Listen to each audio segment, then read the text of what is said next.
Right, good morning. Hope everybody's well slept and breakfasted. Could I just, a couple of housekeeping things first. This evening's conference dinner is at the restaurant Cream, which is in Brooklyn, so we're going to catch a bus there. Would you please, I'll mention it again, but the bus will leave at 6 o'clock from the usual place here, we're at the entrance. If we could just gather at the entrance at 5 to 6 or something of that order. If anybody is going to make their own way to Cream or is deciding not to come for whatever reason, could you just let Kirsty know, please, so that we know not to wait the bus for people who are actually not going to take it? Okay. Then, this morning, we have a session on giving the poor digital money, development, orientated cash giving, and the basic income grant. Our first speaker is Chai Mulay, who is CEO of Mchanga. Kai.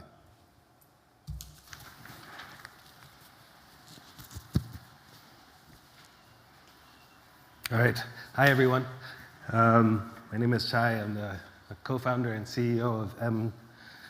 Mchanga is a mobile fundraising platform. So I'm going to talk a little bit about the platform, what we do, what we've seen, and then kind of tie it into what we've been discussing today or since we've been here. Let me start by saying I've really enjoyed the conference so far. I feel like a lot of ideas have developed over the days. So I'll be talking about things that we've already been talking about, but I hope to put it in context for a fintech. So what we do at Mchanga is we're a mobile-first fundraising platform, and we help the family. The family is, in a lot of Africa, a lot of our societies, is the base, the first step in the social safety net of the society. And so this is a very important unit for people to get through life, right? And we like to make a distinction in terms of the type of giving that is done within the family and how it's structured. So this isn't your cousin hitting you up for 1,000 shillings every couple weeks for unknown reasons.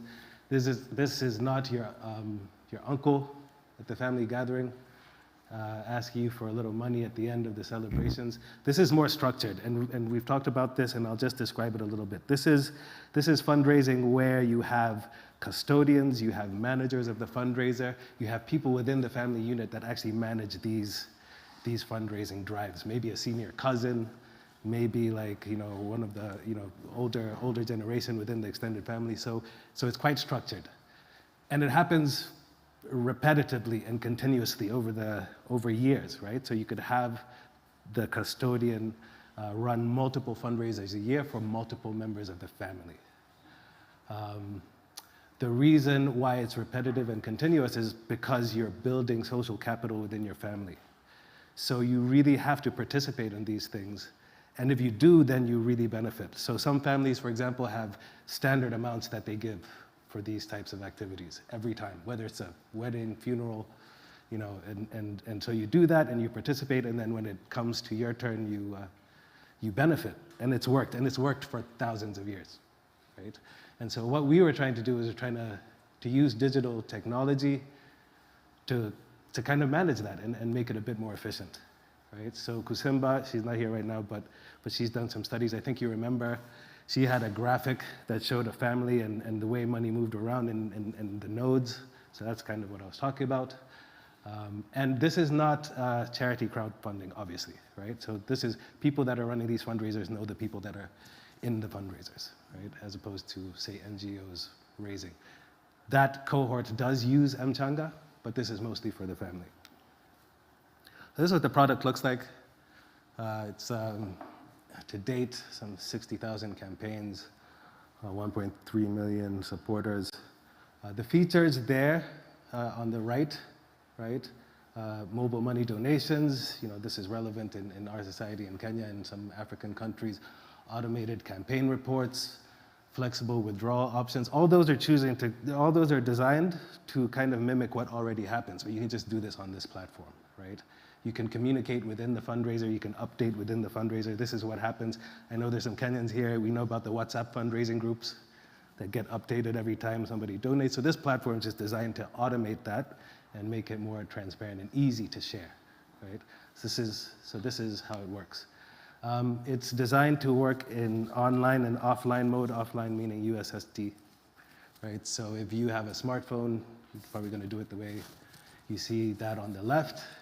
If you don't, then you can do it by USSD on the right. A bit clunkier, but it still works, right? So again, not really recreating any behavior here, just kind of using technology to make it a bit more efficient. So on the right, that USSD, you can see message my supporters, share my fundraiser, manage it, add treasurers. I want to talk about that.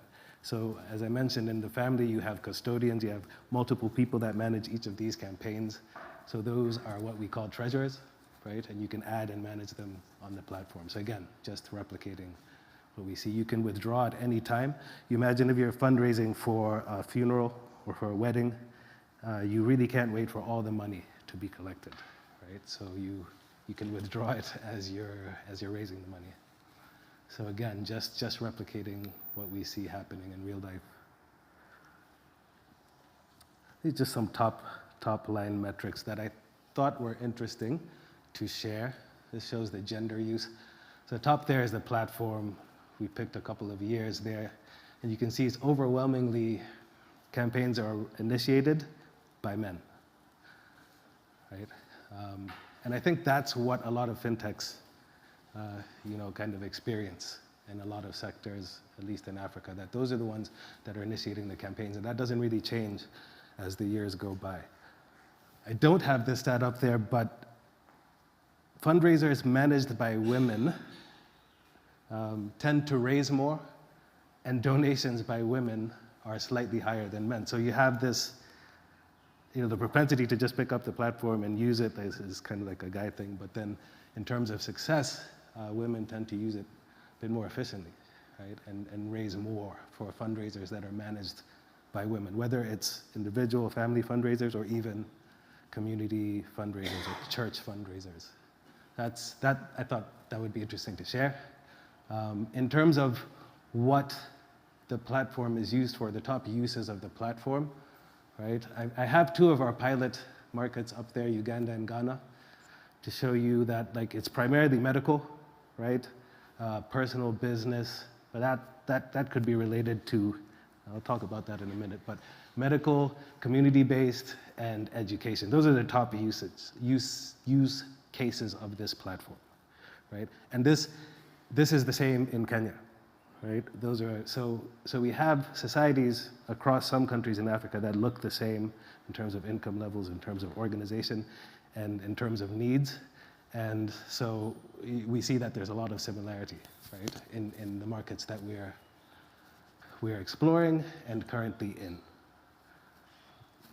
And I think everybody knows this anecdotally, like if you're in Kenya, most of the fundraisers on those WhatsApp groups are gonna be for some sort of medical emergency or a funeral. So the platform reflects that.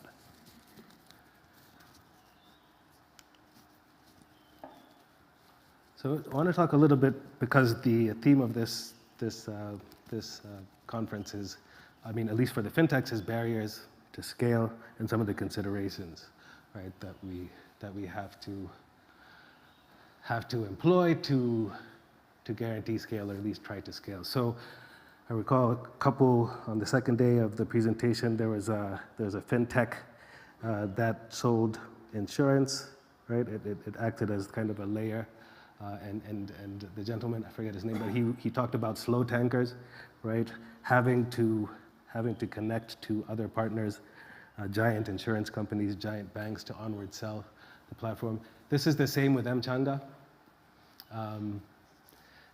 To scale, you kind of need to get ready cohorts of users, right? So outside of the family, which is the most, our biggest usage, right? We also have community and CSOs and NGOs, and this is how we get to them. Those tend to raise, obviously they raise more than families, so they're a good kind of cohort to focus on. And this is how you get to them. So we've worked with the UNDP, UNCDF, and a couple of countries in Africa for targeted responses, see if crowdfunding can help certain sectors, certain genders, right? We're a member of the East Africa Philanthropy Network, right? That just, it's what it is, it's about giving. Giving Tuesday is a global organization that organizes fundraising drives continentally on a few Tuesdays a year, and so we're also part of their outreach. So this significantly lowers acquisition cost. If you're a fintech, and I'm really excited to hear what the other fintechs that present here today, is you could market your way to scale, but then that costs a lot, right? Like, and in the case of fundraising, if you market Mchanga, right? Yeah, you'll get people testing the platform. Be like, oh, what's that? Let me register. Let me see what it does. But then they don't have an immediate need, maybe, on the day that they saw your ad, right? So you could spend a lot of money reaching people and generating registrations, but then there could be lags in when that actually happens. So for us as an approach, like straight marketing, right, is really not ideal, right? And I think that's the case for very many fintechs. So that's one barrier, the need to kind of use partners, right, and ready cohorts to expand. Another barrier, especially if you're a payment fintech, is just the price of rails. And I think this will be discussed again today. So for Mchanga relies on mobile money, credit card, combination of bank transfers, right? And sometimes we do cross-border, right? If somebody raises in Uganda and wants to cash out in Kenya, right? And so all those have pretty high prices, especially in Africa on the continent. So M-Pesa, for example, could charge up to 22% for a particular transaction, right? So if you're a fintech and you're sitting on top of that layer, right? And you have to make your margins on top of those, right? Then your product can become really expensive really quickly. Right? So that is a real barrier to scale in terms of what rails you use. So a lot of fintechs try to find workarounds, right, around the various channels, try to bulk some of them, right? But they are a big barrier. And so just using the mobile example, that 22% is charged on, like, it's a sweet spot, right? There's a 100 to 170, 180 range of transactions over mobile money. Basically, the poorest people pay the most to use those platforms, right? And so if that's your target market, right, you put 4.5% on top of that, paying 30%, right, to use your platform. So like it doesn't scale well, because even the rails, right, are super expensive for the bottom of the pyramid. So you get through your first 13%. I remember Shanae had a graph that says, you have your 5% and then maybe an additional 8%. And then for the rest of the market, you're just way too expensive. And that price sensitivity is something that exists across all segments, but particularly hurts the poor. And so that's a real barrier to scale. Some companies like Flutterwave have tried to kind of use blockchain in the back and offer these continental services to kind of even out that whole the ecosystem, but it's a big barrier. Another barrier, and again, just to echo Charnay and the graph, is generally just low incomes, right, across the continent. 80% live below the fintech threshold, right, for where fintech could be profitable, right? So for business sustainability, just the fact that people just don't have enough money is a big problem. And even within the 20%, you could kind of become profitable serving. I remember Eric's presentation showed the triangle with the 1%er, the 5%er, and then the 10%er. So that band, also you move in and out of that band, right? Like your business has a bad month and then you just dropped to the bottom, right? You lose your job, you fall out of the 10%, right? So even the little cohort the 20% cohort that you're serving is very fluid. And so that obviously has impact on how you market your fintech, right? And so on. And then I want to talk about COVID, right? So for us, COVID was obviously, a growth year when people couldn't move around, right? When people were scared, and back in 2020 we had a surge, right? So we had our best year ever through that year and a little bit into 2021. But after that, right, the impact of COVID kind of took hold. So this year has been the first year that Mchanga hasn't grown, right? And that's just really because COVID depleted our customer base because they just don't have money anymore. A lot of people who had jobs moved back to the countryside. So as a result, we've seen that the average mobile money transaction on Mchanga or donation on Mchanga has fallen by 20%. And so that's very real. And it's unclear how that may turn around in the near future. I mean, I think I read somewhere in some reports that COVID set back some countries in terms of developmental gains 10 years, right? Just 1 year of downturn, right? And so where and how that gets back is really unknown, right? So for fintechs like Mchanga, what we try to do, and I'm sure other fintechs that we'll talk today will say the same thing. With digital technology, you can actually be in other markets, right? And be in other markets quite efficiently with continental payment rails and digital technology, which is fairly cheap. So what a lot of fintechs tend to do is then target that small segment across different markets and try to preserve their profitability that way. So that's really what a lot of fintechs have to do to kind of survive, depend on multiple markets and try to aggregate that cohort. And finally, another barrier to scale is just the activity that you're trying to make more efficient with your digital product, right? So especially for companies like Mchanga, I mentioned how the family fundraise, but like that's not the only way people fundraise, right? So, and as you kind of work through your product as a fintech, I think Kevin mentioned, you discover usage patterns, right? That suggest that you have more types of customers than you think, right? Kind of all using the same platform, right? And as you discover that, being able to service the different customer cohorts that use your platform becomes more and more complex. And so in giving, for example, the way that people give outside of that structured family setup could be ad hoc, right? So you have a case where, at least for Mchanga, you could be used one day as the fundamental part of the fundraising initiative, but sometimes you could just be on the periphery. So somebody may be fundraising on WhatsApp, fundraising in person, in cash, and then using Mchanga to, as part of that, right? So basically the different customer segments that use you, the different behaviors, and then how your platform is used, right, is also another barrier, because what happens is that you may try to serve all of them, and then if you do that, right, then your fintech and your product just becomes way too complex.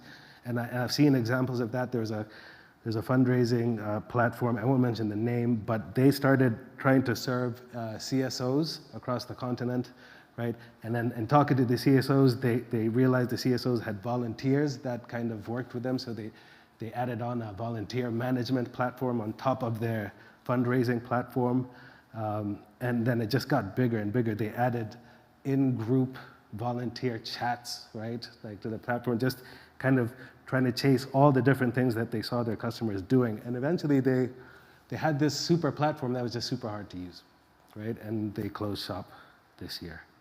So it's a real barrier to scale, and it's something that we have to observe as fintechs. Yeah, and then finally, just the behaviors, right? Like, I mentioned as a fintech plods along and figures out, like, that it's being used, like, different contexts, right? It's very hard and it's very expensive for the fintech to even discover that, right? So we've been fortunate at Mchanga.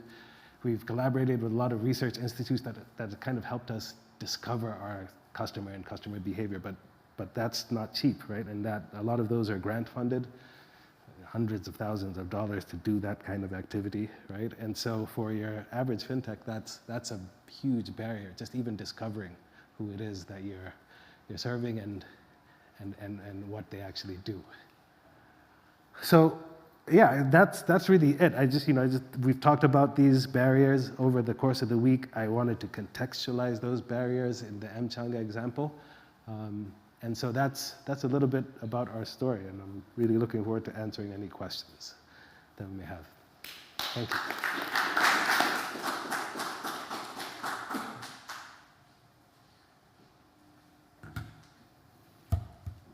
Thank you very much, Chai.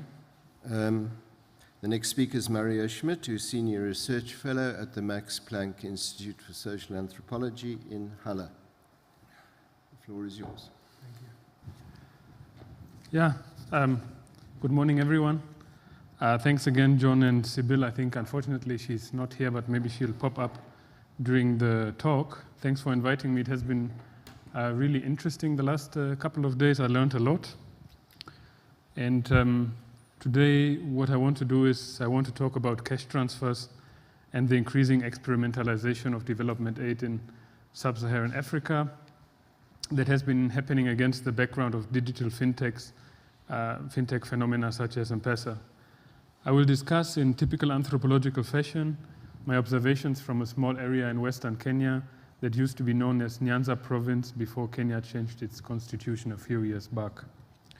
Nyanza, comparable to Kenya's former western province, where Sibyl has done a lot of outstanding work on mobile money in recent years, has become one of the hotbeds of evidence-based interventions and the craze for randomized controlled trials in development aid. So especially the area around Busia, which is in Western Province, there have been tons of randomized controlled trials that have been conducted there in the last 2 decades. So though I will talk about a very specific case study, there are a lot of overlaps with what we've heard so far. Like, for example, my talk also touches issues of giving, or maybe when we talk in anthropological fashion, gift theory, and also some other issues related to how we approach local communities and what is considered data in academia, in different disciplines in academia, and also in the development aid sector. So I intend to reach 2 conclusions. The first conclusion is that high-stakes randomized controlled trials involving huge sums of money that are given as cash transfers are bound to be unethical and should be stopped. Secondly, I want to convince you that cash transfer programs, independently of the fact if they are accompanied by experiments or not, are never apolitical techno-fixes, but always deeply political, because they intervene in and alter complex political networks between politicians, NGO staff, beneficiaries, field officers, and subjects of these experiments.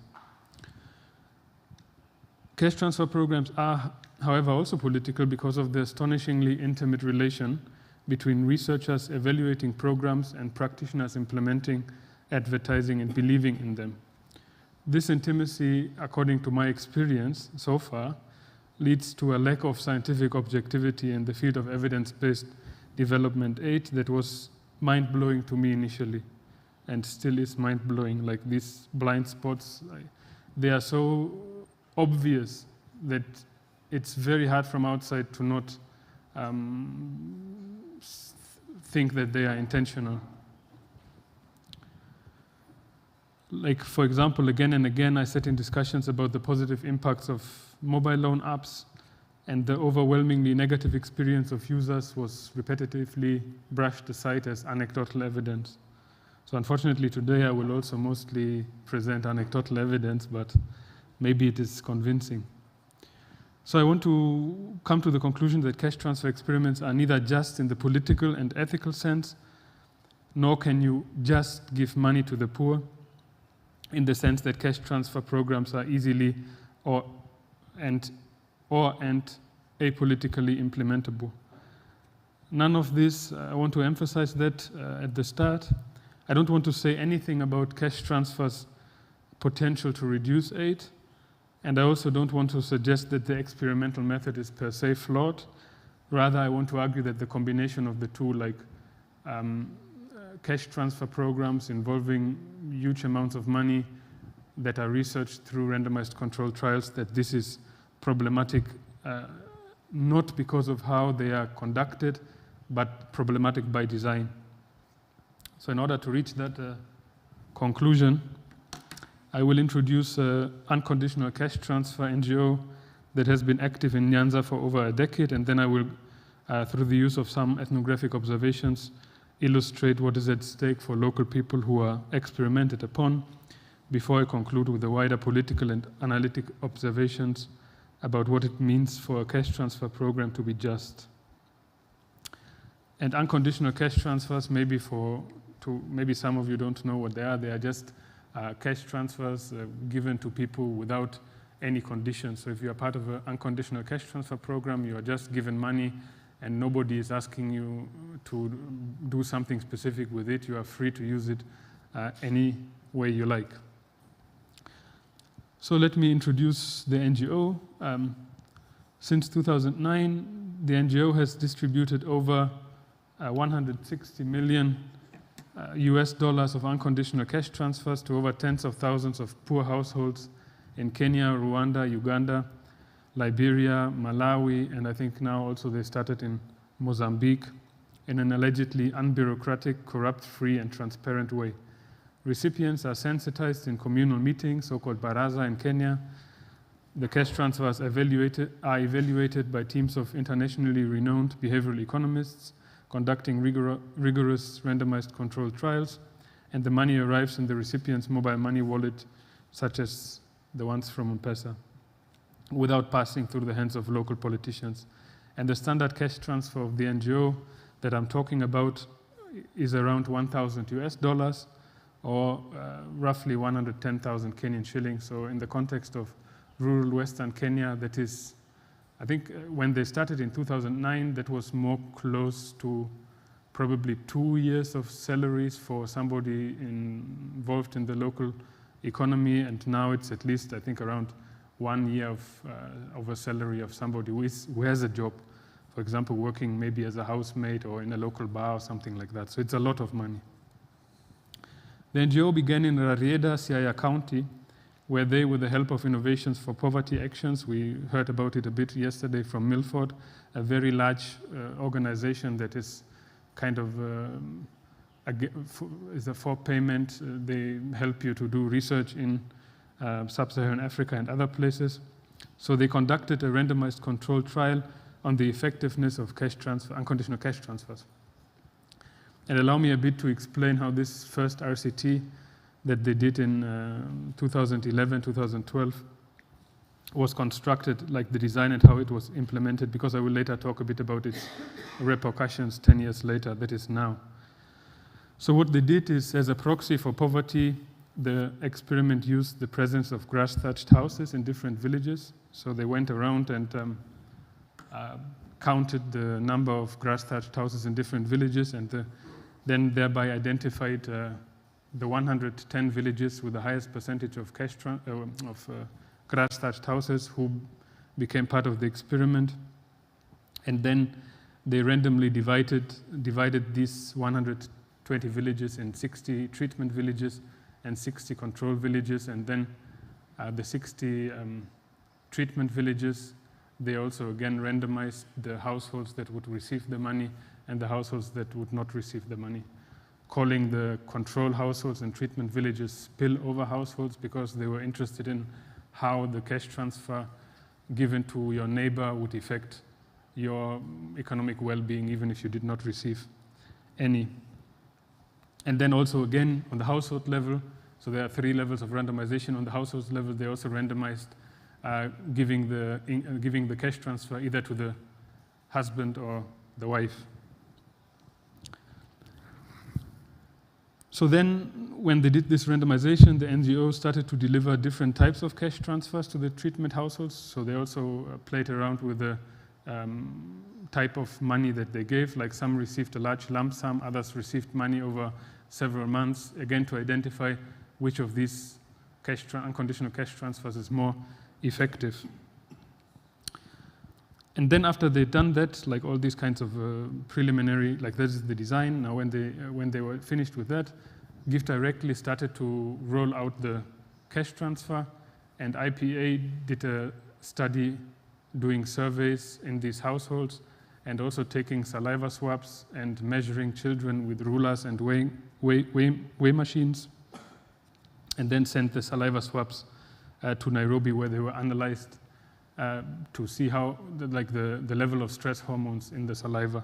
Because the whole study that IPA had been doing was unrelated to Give Directly. So anybody who was part of the study in control groups, they were not told that it's a study about cash transfers. They were told that it's a study about stress and how economic well-being relates to stress, and it's like basically part of that interest in this poverty cycle that assumes that poor people, like poverty increases stress levels, and if you are stressed, you make bad economic decisions, and then you get poorer, and so it's like this vicious cycle. And especially in Western Kenya, there are many, many randomized control trials that try to change one of these factors. Like this cash transfer experiment, obviously, they try to increase people's economic wealth, but they also do I don't know, they call them happiness workshops or something. So they ask people to come to barazas, and then they talk to them, give them kind of psychological, help. And then also they assume that by being less stressed through these workshops, they would make better economic decisions and they would be less poor. And also some other NGOs also give people stress-enhancing drugs. So they also try to, but that's another story maybe, because apparently it's impossible to, it's also interesting, like apparently it's impossible to medically reduce stress in a controlled way, because people are reacting differently to positive stuff. But apparently it's very easy to give people drugs and then they all across the board have the same reaction in terms of stress.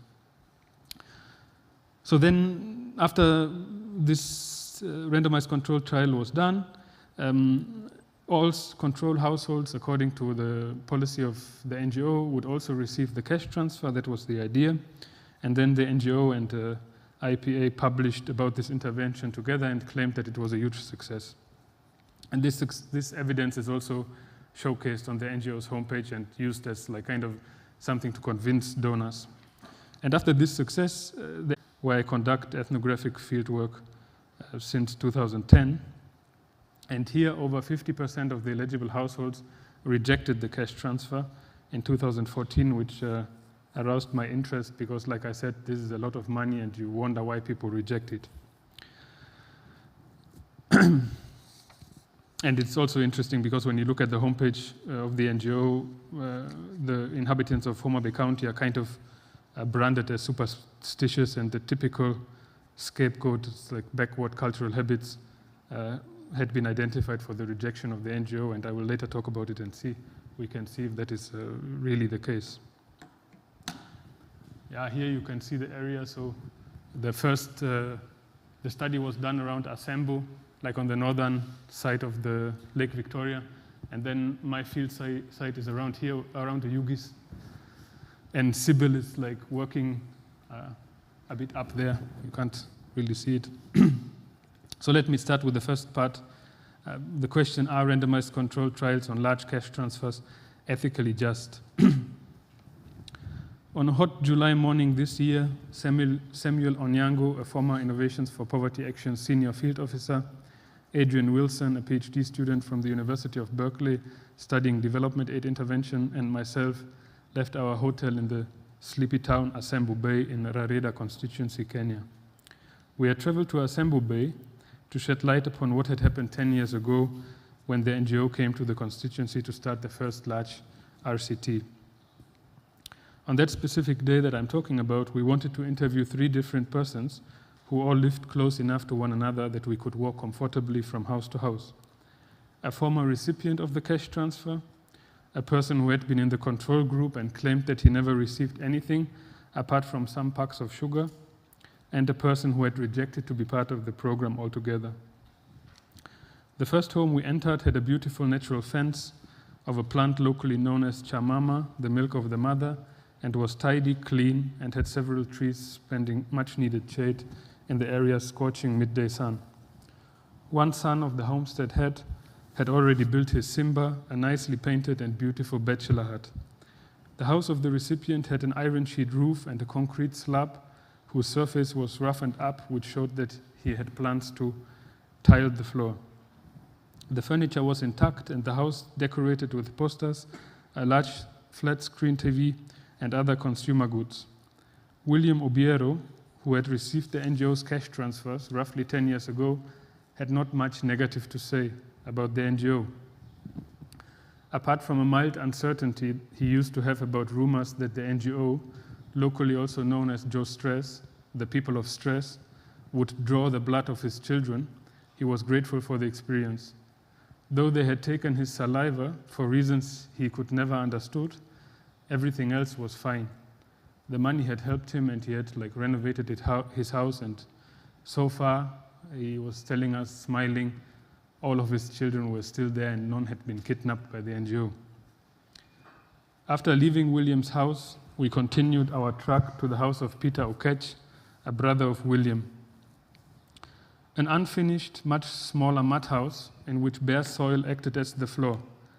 When we sat down on wooden chairs that had seen better days, Peter, a widower who had until recently even was forced to live with his brother because his old house had been decayed beyond repair, expressed his gratitude that the NGO had finally come back. When the discussion started, we thus quickly realized that he thought of us as members of the NGO who had finally returned to give him the much-needed cash transfer he had waited for the last 10 years and which field officers had repetitively promised him he would get soon. After we told him that we were independent researchers interested in understanding what the people of stress had done here, Peter could barely hide his disappointment and began to tell us that Joe Stress had come to his home 4 times, but that the result, quote, the result was always negative.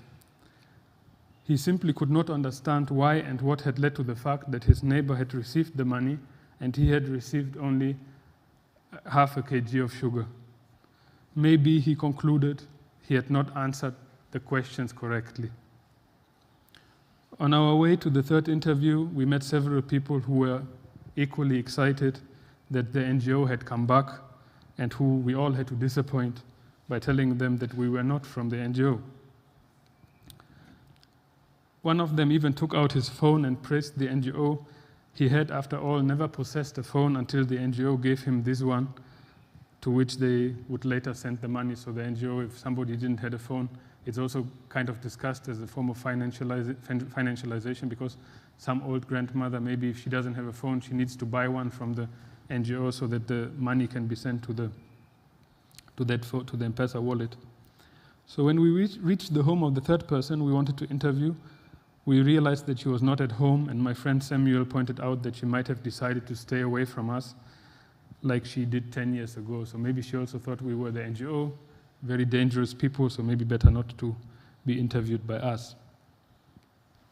Puzzled about this, we decided to visit a single village, a smaller village, and moved from house to house, covering everyone that my research partner remembered was part of the RCT 10 years ago. As it was a small village, we managed to see all households that had been part of the study. We found people who received money 10 years ago, some of which had received monthly payments, while others had received larger amounts. Nobody knew why. We also found a few who initially had not received, but then received more than the others had, and some who had never received anything. Nobody, however, understood why and what had happened to them, and everyone agreed that after we explained what the NGO had done, that what the NGO had done was wrong. Everybody agreed on that. They should not have given some households money and leave other households out of the picture. Everyone with a grass-thatched house was poor. Everyone would use the money more or less wisely, and there was no need to experiment on people to find that out. In the scientific publication on this intervention, we read we read nothing about such problems. People who reject it are never talked about, and qualitative data is looked down upon as anecdotal. Yet I do believe that such anecdotal evidence is important more generally, but particularly in an RCT with high stakes. The NGO, by the way, maybe I can say that also seems to be well aware of the importance of anecdotal evidence, because their homepage is littered with first-person narratives of recipients who tell potential and past donors how grateful they are. So I suggest that in such an RCT involving high stakes, it must be assured by all means that all participants fully understand the design of the experiment to avoid painful misunderstandings as the ones just mentioned. This, in my opinion, seems to be impossible for, on the one hand, a clash of local understandings of gifts, money, and social relations with the epistemological norms of RCTs. Apart from the general hegemonic status of US American informed consent practices that make absolutely no sense in Kenya, most obviously here are the understanding of the economy as relational and the problem of randomization that nobody of our respondents fully understand. So what I mean by the economy as relational, like this NGO with unconditional cash transfers for the people, it's just a question, like the first question is, where does this money come from and why am I getting money for free? And if the NGO doesn't have a proper answer for that, it will create problems. Which is also interesting maybe to mention that many of the people who had no problems with the project assumed that it was like a collaboration between Barack Obama, which was like Barack Obama's father is just from a village not far from where this happened, and the former, like the presidential candidate Raila Odinga to help the community. So these people obviously didn't have a problem because they understood why they were given the money. So with regard to the problem of randomization, people either thought they did not receive because of corruption, like a lot of people thought that village elders didn't put them on the list and stuff like that, or because they did not answer the question correctly. So time and again we met people that were self-blaming, almost crying, didn't understand what they did wrong, and such like things. And maybe just to mention an argument that is often made in favor of randomization, like many people who do these RCTs, they say that money is limited, so we have to choose anyway. So let us just conduct randomized trials on the side because we can't give anybody money. That is a faulty argument in my opinion, because most other development aid interventions, they have criteria that local people understand. So nobody has a problem if one village gets money and the other doesn't, one school gets money and the other doesn't, or a project only targets widows, or a project only targets orphans. But here, people who were identical, like that's the whole thing about randomized controlled trials. You want to compare comparable things. So people living in the same conditions, one gets it and one doesn't. That is very difficult for people to understand. So I believe that all these problems relate to the combination of large unconditional cash transfers and the experimental method. And maybe because of time, let me move to my second part, the question of the politics of cash transfers and the problems of rejections in the other field site in Homa Bay County. People on the market and those I met going home told me that the money is blood money. But for me, it would just have been money, said Millicent Ouma, a 40-year-old mother of 8 who had not received anything apart from Gimoro Martin, something small, that is 1 kilogram of sugar. I hope that the money will come later, she lamented, while sitting in her chair, looking much older than her 40 years. The rumor about the NGO's unconditional cash being blood money was only one of many rumors circulating. People spread narratives about banknotes that turned into venomous snakes, demands of blood sacrifice by a sinister cult group known as Illuminati in Kenya, and mobile phone lines that establish a direct link to the devil through the phone number that was considered to be the phone number of the NGOs. It's Give Directly. NGO office phone number 666 666. As much as the cash had been given directly, the recipients would later be forced to sacrifice directly one of their family members. Other rumors were even more bizarre.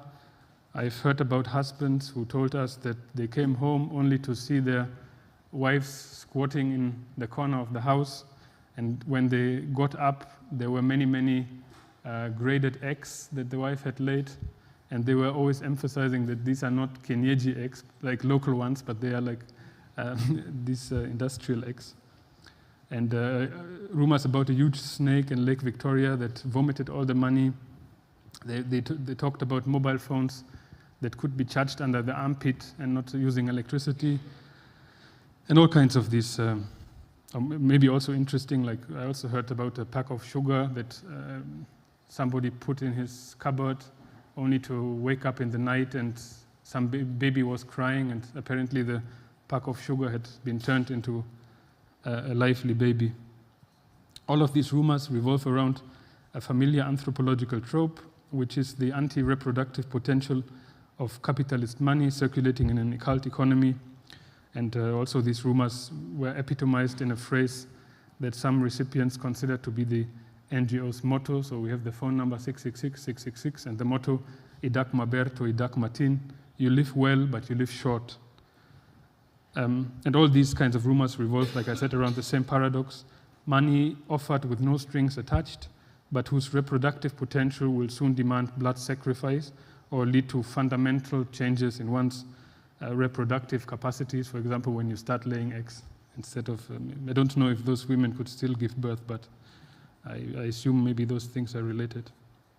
So many recipients and non-recipients thus did not perceive the transfer as unconditional.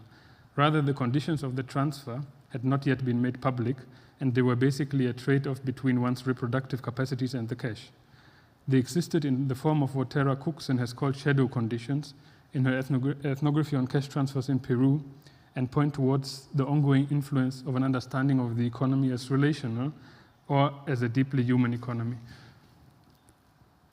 So when you look at these rumors, it is no surprise that the NGO also mentions these rumors when they talk about the failure and pretend that these rumors were somehow special to Homa Bay County.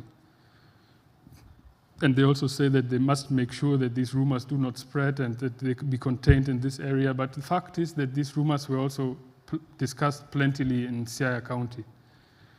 So the rumors are not, the rumors in fact don't explain why people rejected this money. So what was different in Homa Bay County then? The interviews that we conducted in around Oyugis, Kabondo with recipients, church and political leaders, as well as people who rejected the money, suggest that the rejections were not based upon the cultural backwardness of people from Homa Bay, but rather catalyzed by political and economic attempts of the local elite to remain in control of the poorer population, attempts that the NGO was well aware of, but chose not to disclose to their sensitive donors. In an interview with a close ally of the former member of parliament of the area, for instance, I learned that the MP had felt threatened by the presence of the NGO, whose UCTs would let her political handouts appear small. Like, they also moved to the area shortly before election, which was also a very stupid idea. As a consequence of this, the MP had tried to approach the NGO and convince them to become the poster boy of this initiative so that she can pretend that she's actually the one who brought the money. Of course, the NGO rejected this. And after that, she started attacking the NGO on all her public speeches. And everyone who knows Kenya, like politicians, especially in the period before elections, they are everywhere. Like, they are on every funeral, they are on every church service, they are on every market. So they have everybody hears these talks.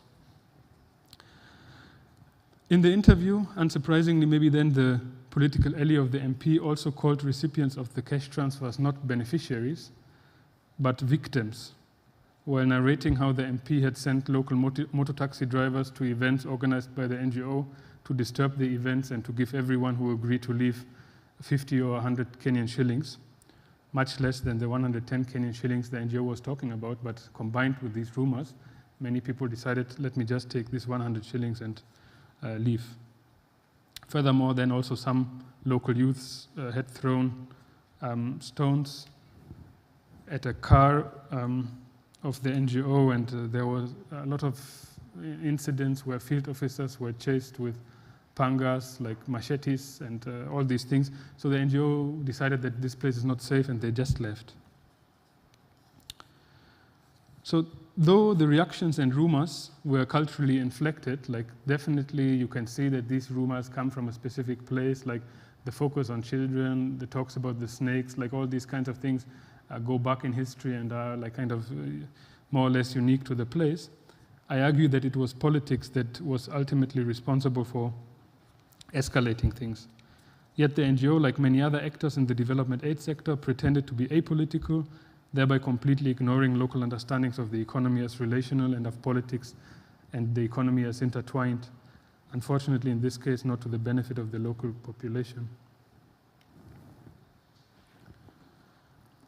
I want to use these ethnographic observations to conclude by suggesting that high-stakes RCTs involving huge sums of money are neither just in an ethical sense, nor just in the sense that they are easily implementable.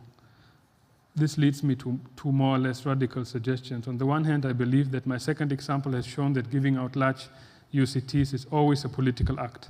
They are never merely political neutral techno fixes. NGOs and charity organizations handing out unconditional cash transfers should thus stop pretending that they are less political or neutral than any other intervention. Precisely because politics and money are intricately linked, they are in fact political actors. So I think people, instead of trying to avoid corruption and instead of trying to be ethical correct, they need to understand that they are part of a political circle, and they need to acknowledge that. Otherwise, it has like negative consequences.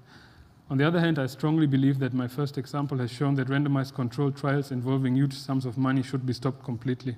And many of these things are still ongoing, so it's not the only thing.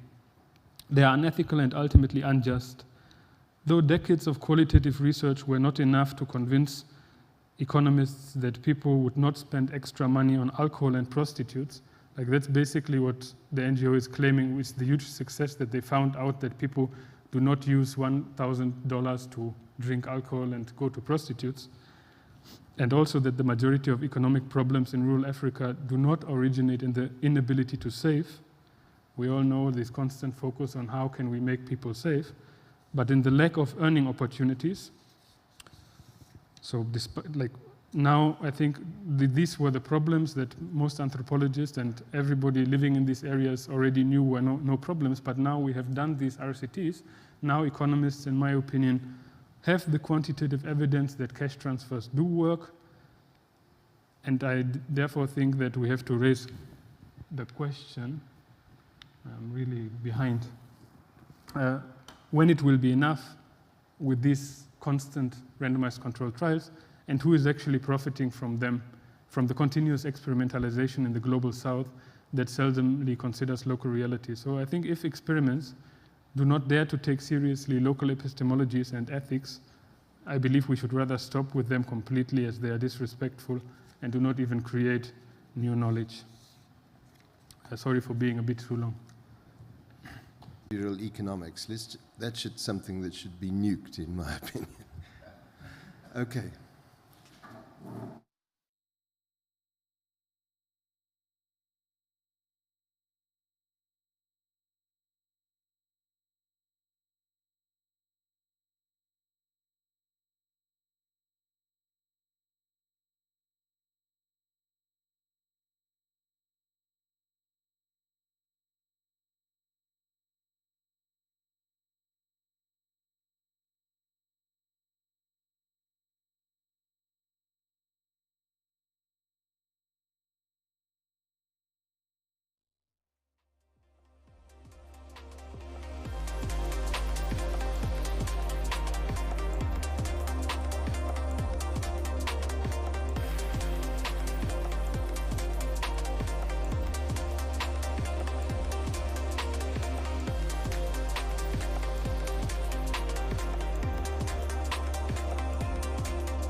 Good afternoon. Good morning. Welcome back to the Human Economy Conference, Persistent Barriers, New Frontiers. I'm pleased to present our next speaker, Hannah Dawson, Senior Researcher at the Southern Center for Inequality Studies at the University of the Witwatersrand.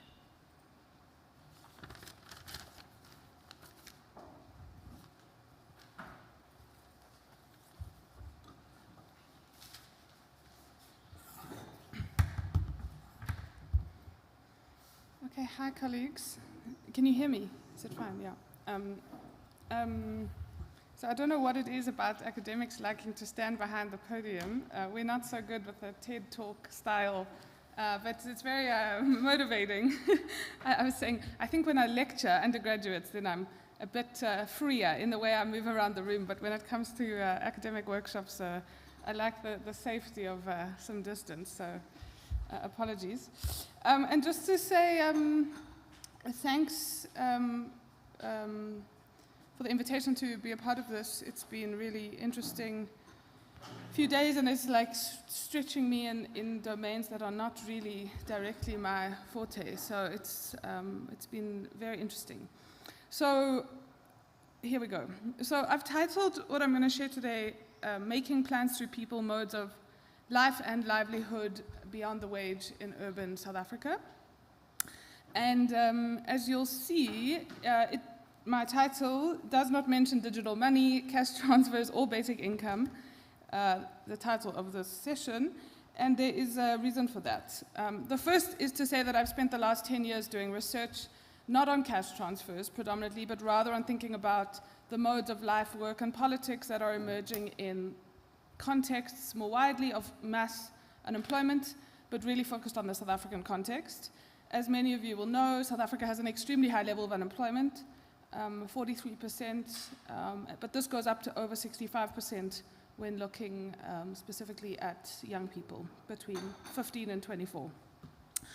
That said, I have in the more recent, really the last 2-3 years, been working more on cash transfers, especially post the kind of COVID moment and the expansion of cash transfers we saw globally, but also the way in which that's led to a resurgence of attention in South Africa around questions around a basic income grant, which really is not a kind of true universal basic income in the sense that is often discussed globally, but really, ultimately, it's about should our social welfare, social grant system, which is already expansive when compared to basically anywhere else in the global south other than Brazil, should that be expanded to include working-aged adults? And so the debate around what we call basic income in South Africa is really, that's really the question more than a kind of true UBI.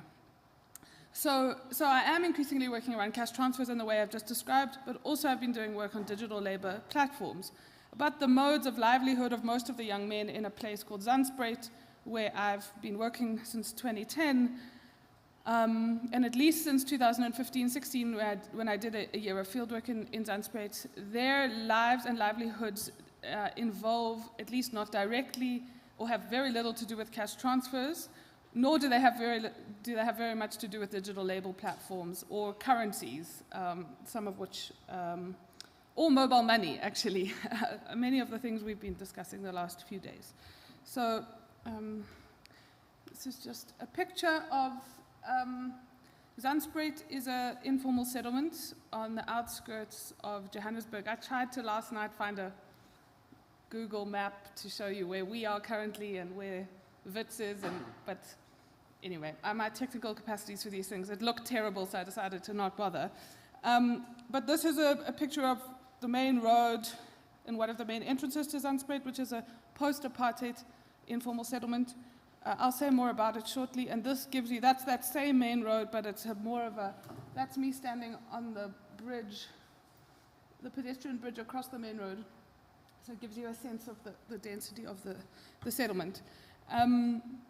So I've spent over 15 months doing research in Zandspruit, and this research has been driven primarily by a set of questions, one of which has been to try and understand how young men make a living outside of waged work, and why, trying to really understand the choices people make around how to make money.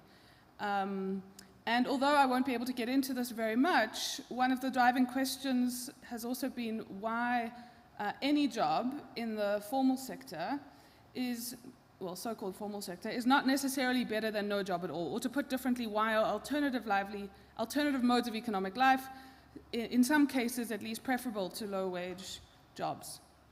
So most of what I'm going to present today comes from research I did in 2015-16. And this was at a time when South Africa's social grant system, despite being, in a sense, people often, I have written it describing South Africa's social grant system as being very expansive and generous in one sense and highly exclusionary in the other. There's kind of a paradox there. So on the one hand, even before COVID, a third of South Africa's population gets a direct cash transfer from the state, which is far more expensive than anywhere other than Brazil. But on the same time, very large numbers of unemployed South Africans are excluded from any income support or cash transfer system. And this is in the context of extremely high levels of unemployment and structural unemployment that goes back at least to the mid-1970s. So South Africa's welfare system continues really to kind of see those deserving of direct income support really are those who are viewed as being unable to work. So the disabled, the elderly, and children make up that 18 million social grant recipients before the pandemic. This, of course, did change quite significantly during COVID in that South Africa expanded its social grant system with an emergency, what was called a COVID grant, or it's just known colloquially as the 350 grant because it was for 350 Rand. And this grant's been extended 5 times, but always on this kind of emergency basis for short stints of time. But basically it's been going for 2.5 years now, and it's seen 10.5 million people receive it on average, at least for the last year and a half, with multiple hurdles. So there's great debate in South Africa about whether the South African government should put in place a permanent grant for unemployed persons, what in South Africa is referred to as a BIG. And in some other work with a colleague, Liz Fuchsman, we have been exploring, we haven't really been doing, so a bit like Mario's, we've really been trying to understand the perceptions of people excluded from the social grant system of cash transfers. And the work we did in 2015-16, which was with some of the same informants I'm going to speak to, trying to ask, there was a debate in 2013 in Parliament about if the child support grant should be extended from age 18 to age 23 as a kind of job seekers grant. So we were doing research at that moment to ask, do you think this is a good idea, basically? And if not, why not? And then in more recent, the last year, we've done a survey around perceptions around the so all I do want to say is both that older piece of research on perceptions of social grants done in 2015 and more recent survey research, because we did it under lockdown conditions, shows there is a sense in which there was growing support for the COVID grant, but still significant resistance or hesitance to it, which, we unpack this in different ways, but mainly we would say it comes down to a strong moral attachment to wage work. So wage work is still deeply tied up with ideas of gender, in particular masculinity, but also citizenship. What does it mean to be a part of the new South Africa? What does it mean to be a citizen? That waged work is absolutely embedded within these understandings of what it means to be a so-called proper man or a proper citizen. The other is that cash transfers are seen to be really good at day-to-day survival, but to not constitute a viable trajectory of improvement. So there's also a kind of temporal idea, like, okay, this thing is helpful for today, but it doesn't really offer. So this is why, in a sense, an argument Liz and I have been making is why you're not seeing significant kind of politics from below of people demanding cash transfers. And I think a large part of it has to do with the fact that it doesn't conjure up an imaginary of a better life. And then the other, I think, is concerns around the state, and is the state a reliable provider of livelihood? But I digress. What I wanted to share with you are some reflections on young men's modes of life and livelihood beyond the wage, and then if I have time, I'll try and come back to some reflections on cash transfers and what they mean in this context. So before focusing on this one, I actually, for reasons you'll all understand, never actually show a picture of the actual car wash stand on this strip of road within Zandspruit, which is opposite the main taxi rank.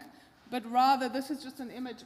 On the street there are multiple car wash stands, but don't show that particular picture, but I'll hopefully give you some sense of it via description. So I wanted to just say that one of the things I've been trying to do is think about Zandspruit itself as a redistributive economy. So in 1994, it was open, it was smallholder agricultural land, and today you've got about anywhere between 40 and 50,000 people living on a kind of square kilometer with very little access to basic services, etc.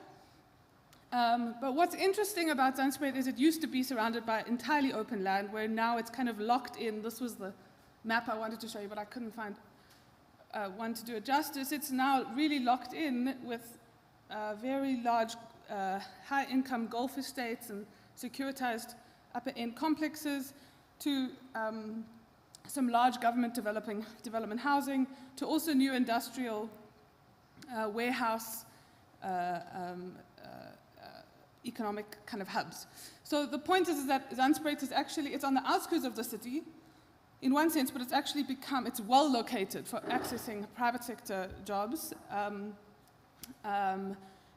And what I have tried to do in trying to think about Zandspruit, to try and kind of, I was saying this earlier, and I think it definitely the first day, which was Tuesday, I participated in the conference, there was a kind of pushback on this idea that we're talking about people as kind of data points or as customers.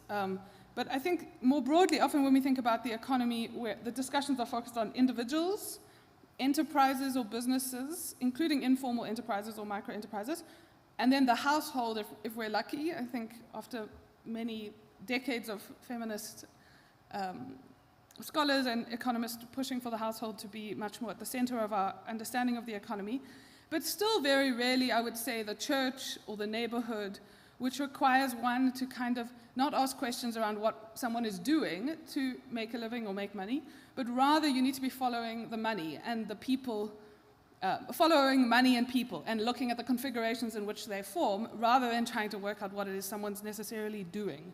And so that's in many senses what I've tried to do in trying to understand individual men's economic lives, trajectories, and choices, but also trying to understand Zandspruit itself as a redistributive economy. So, you know, is it useful to know that X percentage of the population have a wage job that requires them to leave the settlement every morning, and another proportion rely on cash transfers, and another proportion rely on a whole various set of informal livelihoods?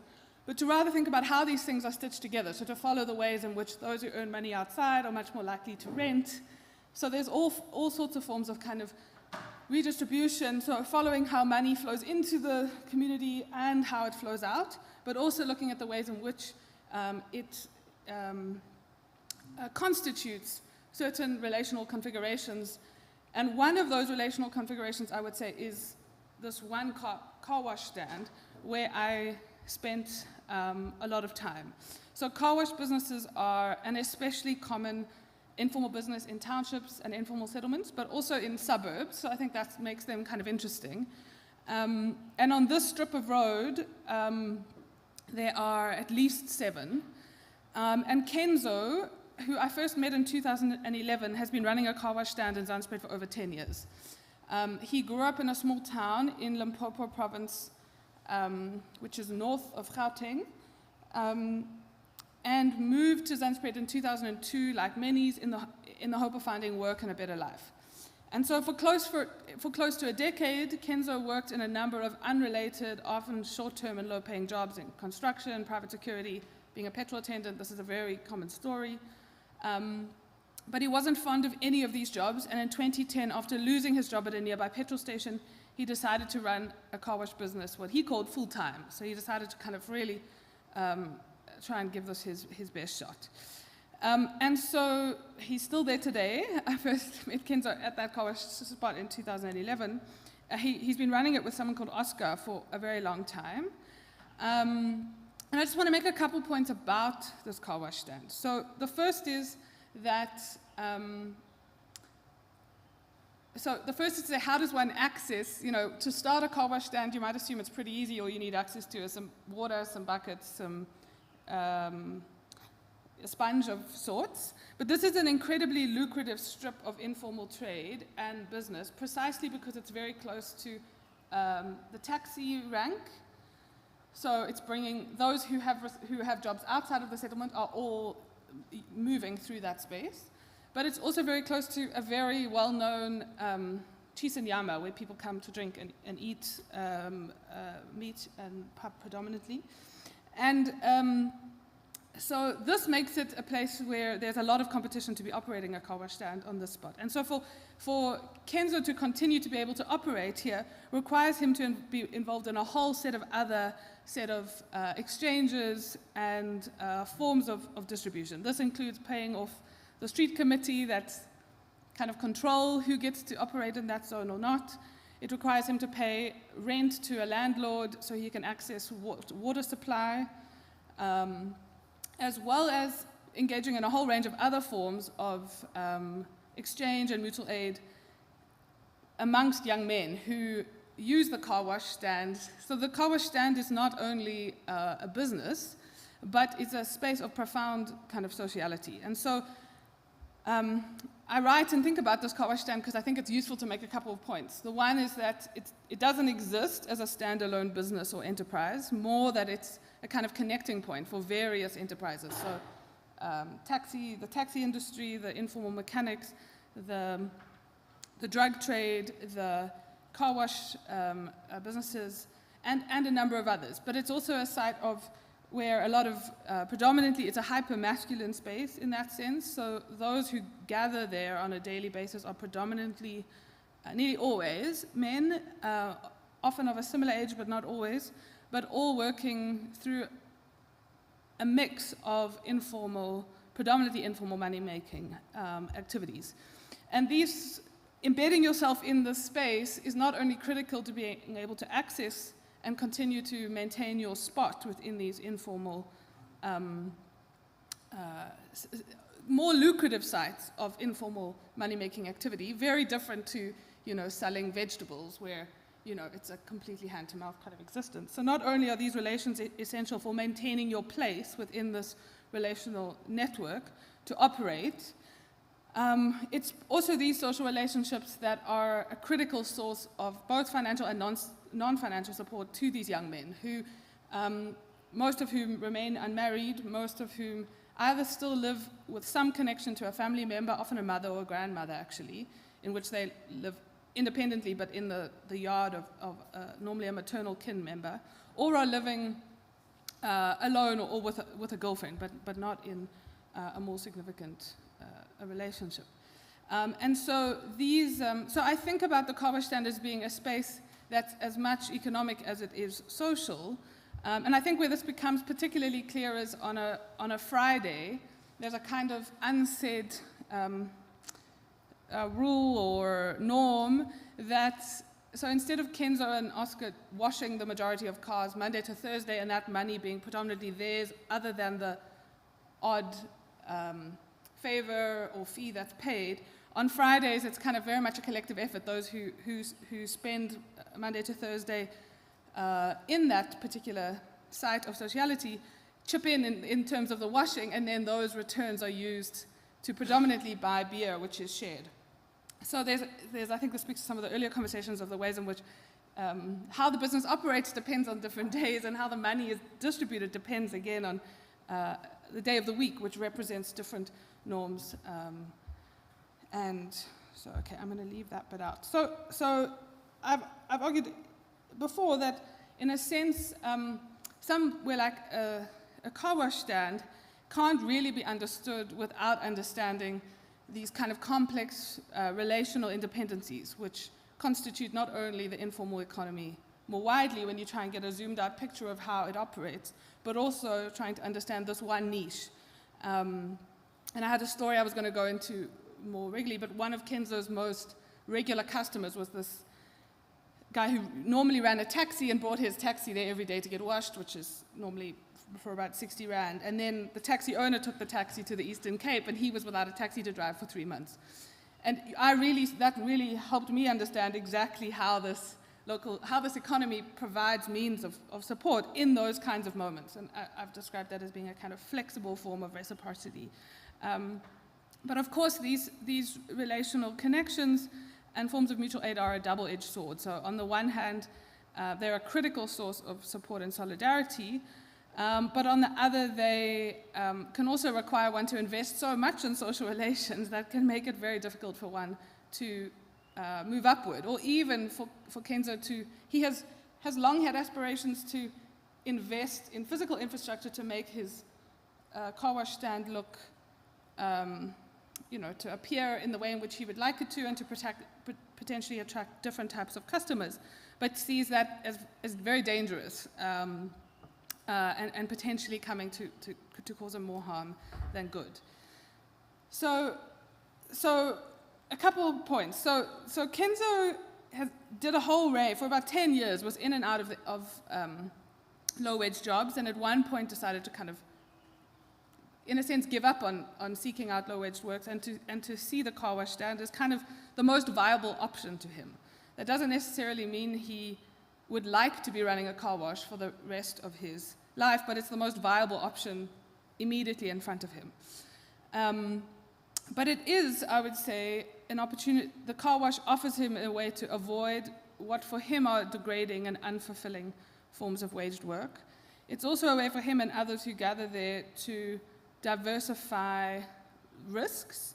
And I think one of the things which is very different from operating in this car wash space from working, for example, as a cashier or a petrol attendant, is that if you get fired from the petrol attendant job, that's it. It's a break in basically a contractual relation in which you're left without a much wider social network in which access to other more informal kinds of opportunities arise. And so, of course, to dislocate yourself from waged work is also to situate yourself in these kinds of social relations, which not only allow one to access these more lucrative niches, but to be able to deal with shocks in one's access to income when they come. So the bottom line, in a sense, is that I think when you look to something like Kenzo's car wash, it's very clear that kind of profit or money is at least not the only motivation. It's really predominantly, I would say, actually about social relations, and it's about maintaining one's place within the local economy, which is equally about maintaining one's place within social relations. So now you're probably wondering, where on earth does cash transfers now feature within this? And I think we've already heard, Mara's really kind of painting a picture of some of the concerns around if you have a relational understanding, not only of how people understand their own, cosmologically, a relational understanding of the world or of people's economic lives, but you also have a relational understanding of the economy at every level. I've been thinking about Zandspruit as a redistributive, as a relational economy, but rather thinking about the economy writ large as one in which economic relations are just embedded differently, and trying to understand those social forms. So then, how do cash, so Zandspruit is a place where lots of people do have cash grants, but those are predominantly women who get those grants on the basis of being involved in the work of caring for children. So so I've been itching to really try and get a little bit more under the skin of what's happened in the last 3 years when 10 million South Africans, many of whom are unemployed young men, unemployed in the sense of outside of any, the kind of informal and formal work that the state would recognize. What is that cash doing in individuals' lives, conceptions of themselves and of work, but also in local economies? And the survey work that Liz and I did, actually we did in her research site, which is on the COVID grant, we did in Jeppiestown, which is a low-income community in inner city Johannesburg, and we're in the process of trying to repeat that same survey, but now in Zandspruit. So the results I have are not for Zandspruit, but for somewhere else. My sense is that there will be something similar, which showed high levels of support for the immediate relief that the COVID grant provided, but again, some kind of hesitance around cash grants precisely because they're not a solution. They're not so I think we would see something similar in terms of how grants are perceived as a kind of claim on the state. But I want to rather end with, I think, what I think are some questions more broadly around the role of cash transfers and the role of, giving money to the poor.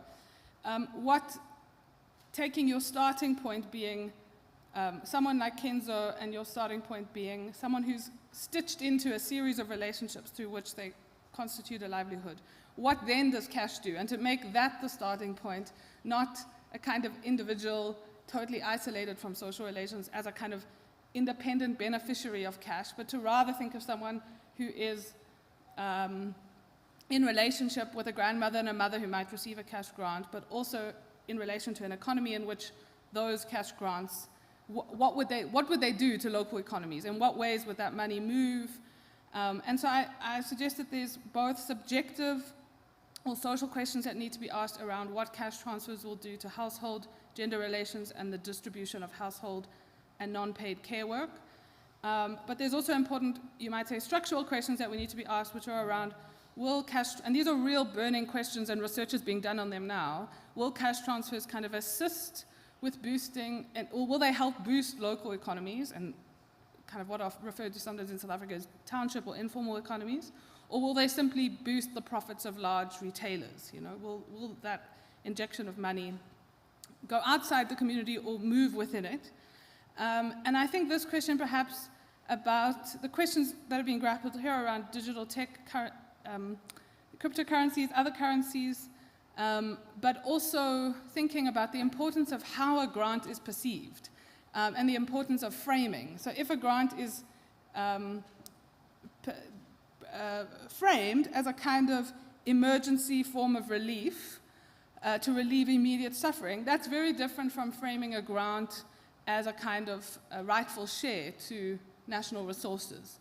Of course, how much that grant is also a big player in how those social grants are received. So I think I want to leave there, but also just highlight one point that I think makes the context Mario's describing from the one I am very different, is that social grants in South Africa are coming from the state, and they're coming out of a tax income, and South Africa has a much more entrenched social welfare system, and so the conversation around social grants, cash transfers, and basic income in the South African context is not one that involves outside nonprofits or international organizations. And so I think that the terrain of debate and conversation about their role is significantly different in that sense. And my closing word is that coming back to this idea of thinking about the economy not only at the individual, the household level, but really trying to think about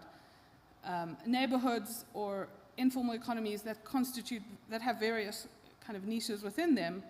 I think this is a helpful way to begin to think about how cash transfers are not some kind of silver bullet or solve, but to rather ask what they could do in relation to existing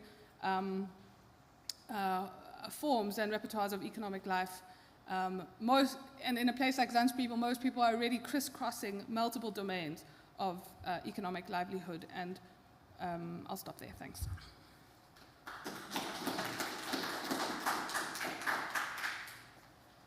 Okay, thank you for that wonderful presentation. So now we have an hour for discussion.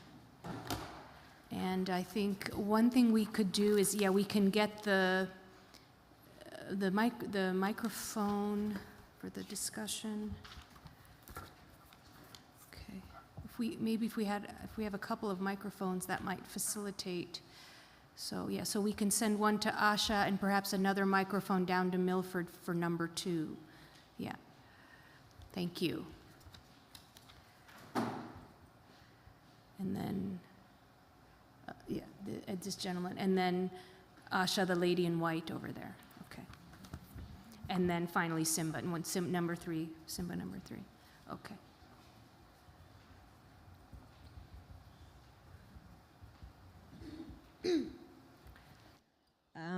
Yeah, I really love the 3 presentations, but my questions, like my first few questions will be directed to Mario.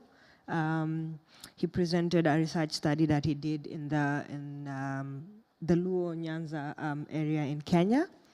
And yeah, like individually, like for his research, it was good. It's just that I'm critiquing the organization and also like a few of the blind spots that were in the research. Yeah, in the beginning, you talked about the organization going in and, skeptically not wanting to work with the government. So also, for me, my understanding is like you talked about, like probably with corruption and probably they thought the government might want to benefit from it. But from your perspective, don't you think that they were escaping from the accountability? Because the Kenyan government will have asked them, like, how is this research going to be used?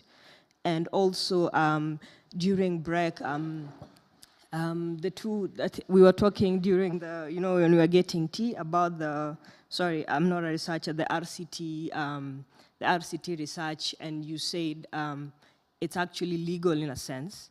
But also Mario said, when you're doing RCT research, it's like if you take me to test me if you're sure whatever result you're getting is what will be the outcome, yeah? And the organization that you you are researching about did not actually publish the outcome of their research. So they talked about, you said that they went to these communities to test, stress levels and other determinants of, living in a low-income community. But how sure are we that, this was the aim? Because the search results were not publicized, and you've talked about your efforts to try and get them, and they refused to. But also my question is, did you try and find anything that they published, and how sure are we that they were actually looking for stress indicators? Because previously in Kenya, we've had researchers going into communities saying they are doing A, and actually they are doing Z. So, in the research, they might be saying that we are looking for, let's say, COVID in people's bodies, but you find that people were actually studied for HIV research, they were studied for malaria results, and I understand the whole RTC, not telling people, but also the question is, where was it published? How sure are we that that was the main aim? And also, what was the other question? You talked about they were saying if you send someone 100 Kenyan shillings vis-a-vis sending them 1,000, they will not use the 1,000 USD for alcohol and other things. They will use it directly too. But how sure are they? Were there previous researchers that went to the ground and studied people's behavior and looked at this? If I go to Western and I give someone 1,000 USD vis-a-vis giving them, because you can break down $1,000, it's not like you'll be given in a block. So you take it to a bank and say, just, build a house for me. It can be broken down, and you can go and, to a bar or whatever, because I was giving him an example of in one of the slums that I've worked in during COVID, we gave people food because I didn't want to give money in the fear that they might use it for something else. And I found out that they were actually selling the packets of maize flour to make extra money. So as a researcher, when do you make a judgment that giving money is better than giving food or other alternatives? Can these organizations just trust that people will actually use it for their good? That's also a question, because I tried it. I gave food instead of money, and the government at that time was also giving money, the direct cash during COVID, and still the same. You can't control people's behavior sometimes, and as researchers also, how do you determine this group will have people live there? Have they studied? Did you use local researchers and things like that? What else? Sorry, I had so many questions because, yeah, and also, yeah, I think, yeah, I think also you also mentioned that when they went into the community, they only there was a bit of hesitancy from the richer Luo community vis-a-vis the poor community. Yeah. If you go to Nairobi, like I think the three of you can attest to it, you can't just walk into Kilimani. Even if you're doing the RCT research, you can't go to Gitusuru, which are like, you know, like richer areas in Kenya, and start doing research on people. And just, you know, like you take a swab, you put it in someone's mouth and you go with it, yeah? Also, as much as it's legal in a sense, because it's for medical research, you're not going to exploit people. Also, your freedom, you know, your freedom stops where my nose, you know, starts. So I was talking to him about kids have rights. So if you go into a community, you pick a kid, you put a swab in their mouth, and you go with it, the mother can sue you in Kilimani because they're like, a kid has a right to be protected. A kid has a right of, you know, a guardian, consent. A kid has so many rights, even as an individual, even as a poor person, everyone has a right. So also my question is, did you try and look at the human right aspect or abuse in this research? Because they walked into a community from your perspective and they started doing research, and I understand RCT is legal in a sense, but there was no consideration of their human rights. You talked about, it was pinky ponky, like my neighbor got money, I didn't get money. So, you know, what was the determining factor of giving my neighbor money and not me?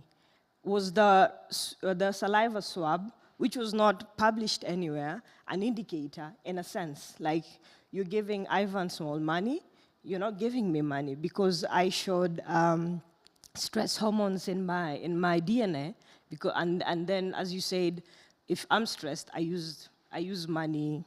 I don't know, like I use money badly. Yeah. So also, yeah. So that was just yeah. I didn't understand why they just walked in. No government. No. You say like yeah. There was no government involvement because of corruption. And for me, it's not corruption. I think they were escaping the accountability. I can't go into to the US, even in Michigan, where like there are people who live in tanks, and just interview people. I have to go through the government channels and you know ask for research approvals, and that's how like you know they will know, oh, Asha was here, she was doing a research on this and this, and then I publish it and people can read it. So also that's kind of my lack of understanding was, you know, why I feel like they were not respected and there was no consideration of their human rights. Yeah, like Sibel said, no, like you can't do it anywhere else in this world.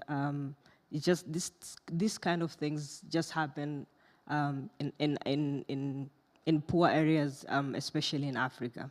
Yeah, I think those are my few questions.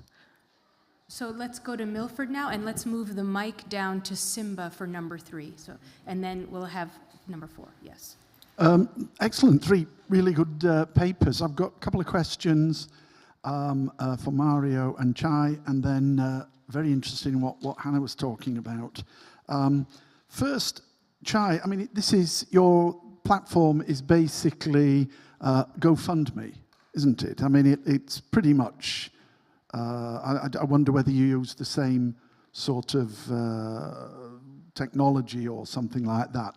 But what I'm thinking is that GoFundMe has a lot of problems with people setting up campaigns which are not for the reasons that they are supposed to be, and it's a way of taking money off people. And I just wonder, how on earth do you control to make sure that people who start campaigns to raise for a sick relative or for a wedding, are there any controls in what you do to ensure that that's exactly what they're raising it for and it's not a scam? I mean, how are you able to do that? Mario's stuff, I I have a few problems in terms of the methodology with that, because I've been critiquing randomized controlled trials as they apply to microfinance. And the response from heavyweights in the RCT movement is that I'm attacking the way it's being done by field officers or people in the field doing, actually doing the data collection, but I'm not actually addressing what's wrong with the model. So the model might be working, and if people that they hire happen to do these crazy things, then that's got nothing to do, that doesn't invalidate the model. What it means is they have to work even harder to make sure they get people which will operationalize it in the field. And I sort of think there is something in that you can't, just because something, it's a bit like if you have a really good car and you have a bad driver, and you say, the guy drives the car and crashes it, you say, well, we can't produce this car. We've got to get rid of this car. Well, hang on, if the driver wasn't trained to run the car, then actually the problem is more to do with bad training of the driver or choice of the driver than the car. So I think I can see where it's really important that you're exposing these problems, and certainly in terms of RCTs on microfinance, a lot of the problems there were deliberately created by the managers of the RCTs, including big names, Nobel Prize winners. They were created in such a way consistently in order to increase the evaluation, the upsides of the evaluation. So all the problems they created suspiciously seemed to make it appear as though microfinance was more impactful than it actually was. And when you see consistent problems with it, and I sent you that book on RCTs, and Sibel on that. So, look at that chapter on microcredit. My God, this was not just mistakes in doing the RCTs. This was a deliberate, orchestrated, manipulation of the RCT in order to come out to the required result. So I think just be careful in constantly attacking the way that these things have been done and the misunderstandings of local people. Those are important social, anthropological social findings, but whether you can make the next jump that they invalidate the actual model, I'm not so sure. Okay. Hannah, I liked Hannah's work. I think that's excellent, and I've done sort of similar work in Colombia and Brazil, looking at communities, marginalized communities. And what I would ask is, do you see any evidence of, are those communities static in the sense that that nothing ever really comes out of what they're doing to take them to the next step? In other words, does somebody set up a formal car wash that starts to pay better wages, maybe introduce some technology? Do you see businesses evolving into bigger businesses, more formal businesses, which have the potential to maybe start to improve the area, or is it consistently, and they're, in a sense, they're in a poverty trap?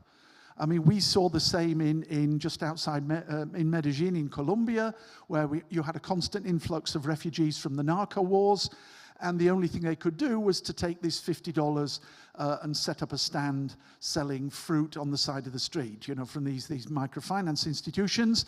And of course, they ended up in conflict with the people on the other side of the street who'd been there 10 years and who were just scraping a living.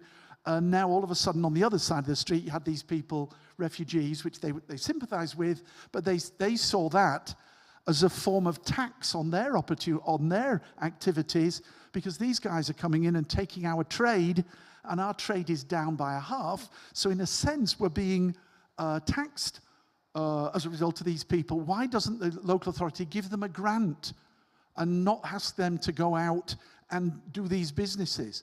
And so that's where the cash grant comes in, because sometimes in this area, the cash grant was conditioned on the recipients not going out and setting up an informal business. Because they said, we already have low income in these informal businesses, and you guys coming in and setting up in competition with them is going to create problems, because these guys have been there a long time. They're a pain for us. They're always arguing for more assistance. The last thing they want is to see a whole set of new people. So that dynamic, and I've seen that, of course, in Brazil as well, and we're looking at that in some of the towns around there, where they are giving cash grants out, and they're trying to avoid the same problem of stimulating people into the informal sector and undermining the existing long-standing strata of people and ending up with political and other problems and eventually violence with them. And I know in South Africa, I think the work is by people like Jonathan Crush,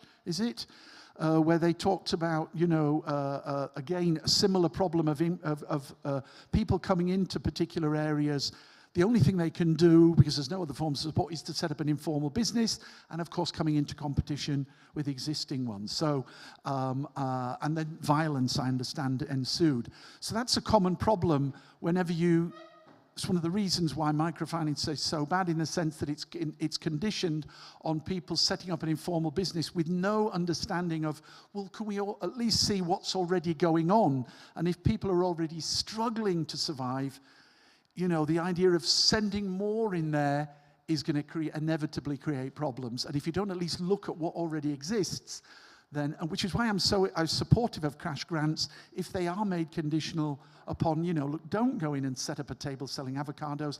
Let's try and get you into a sustainable business that perhaps isn't in competition with people who are doing it. But I think I'm really interested as to how that works and whether cash grants. My final comment would be, the other thing I'm interested in, I think I mentioned this already, and maybe you're looking at it, the way that one of the fintechs, Time Bank, and I'm very interested because I have a couple of informal sources that tell me that they've made this link with Boxer and Pick n Pay.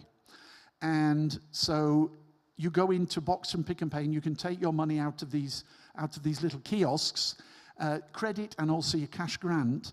And the tendency is to spend it there. And I got released to me even a business plan which said, and we intend to take, our plan is to, the question was asked, where do you see the market for, where are you going to get your customers and what are they going to do with it? Well, we hope that people will not head back to the spaza shops, but they will now start to buy in Pick n Pay and Boxer. So we anticipate our revenue, our turnover going up as a result of making it more convenient on the way home. When they have the cash in their hand, we'll try to make it as convenient as possible that they go in and they spend the money straight away. When you look at that overall, from a development point of view, the fact that they're taking the business from the spaza shops, which are mainly owned by the black community, and shopping in ShopRite, Pick n Pay and Boxer, which is owned by Heinrichsen, or he's like the 12th richest person in South Africa. You think, hang on a second, this is really setting up on a this is going nowhere. This is making the situation worse. So I wonder whether you've come across that, and I'd be interested if you know of any research in that, or you're maybe even thinking, if you are thinking of branching into the fintech area as well, whether that might be a problem you'd be interested to look at. But that's the 3 excellent papers. Thank you, Milford. So now Simba, and then we can pass this microphone up to Shaila because she's number 4. So go ahead, Simba. Okay, thank you very much. Very interesting papers. And unfortunately, I had to attend a meeting for the other paper, so I just had the first bit. So I think my question that I have is for Hannah and Chai. So I'll start with Chai. I think you presented first. It looks like your platform is very popular. Given the metrics and the numbers that you've given. So I was just interested in maybe your reflection on issues of trust and any maybe cases of contestations with regards to how it's being utilized. I think it builds on to what Prof just highlighted in terms of the GoFundMe and the contestations, misuse, and issues like that. And I was also, interested in the socio-economic demographics of how this platform is being consumed. the people that are consuming this kind of platform. There's this kind of narrative that many people talk about fintech being elitist and the implications for financial inclusion, that it ends up being, in most cases, used by the people that are already financially included. So I think that could be an interesting also issue for you to share on the socio-economic demographics of Mchanga and how it has been used by people from different spaces. Then for Hannah, yeah, it's fascinating because I think we work in kind of similar spaces, and it's fascinating how this community and the livelihoods within this particular community that are largely informal and irregular.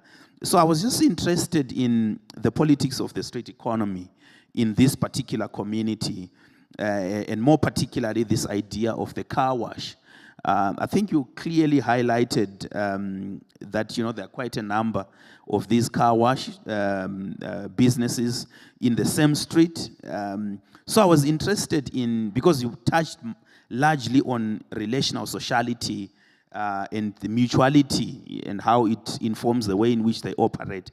But I was also interested in hearing if there are also any cases of, territoriality, the wars of turf, claims and counterclaims for space within these particular spaces. And in some of the work that I do, there is also probably what I can call extractivism from below, or predatory patronage from below, where people that are politically connected or people that are just violent would just claim space and then become the landlords. But this person from within the community, I don't know if that would also be part of what you have encountered. And then my last question, I was interested in also the consumption and utilization of the grant in this particular community. I think there are quite a number of interesting work on grants, and I would just mention Ilana's work on social grants in South Africa, where she was talking about gambling with the grant money, and how this probably has implications with regards to the welfare of the people in question. So I just wanted you to reflect especially on the politics of consumption and utilization of the grant within this particular community. Thank you. So, Shaila. And then, Castro. Thank you all for your amazing presentations. This topic is quite close to me because previously I was the donor. I worked in very many organizations that have done cash transfers, and over the years I have seen conditional transfers, non-conditional transfers, grants, and in my experience, I have not seen any sustainable development come from them. I've actually been to Siaya, and we went to do a conditional transfer program there for the community currency I was working with. And in fact, we were actually, I don't know if it was consciously or subconsciously, targeting the people who were probably left out in the one that happened with Give Directly. And what we found was that people were very, very excited to come and join this. So now you've connected the dots for me, and I'm like, oh, that's why. Because they'd already seen people come, get money. So I guess that's just a comment.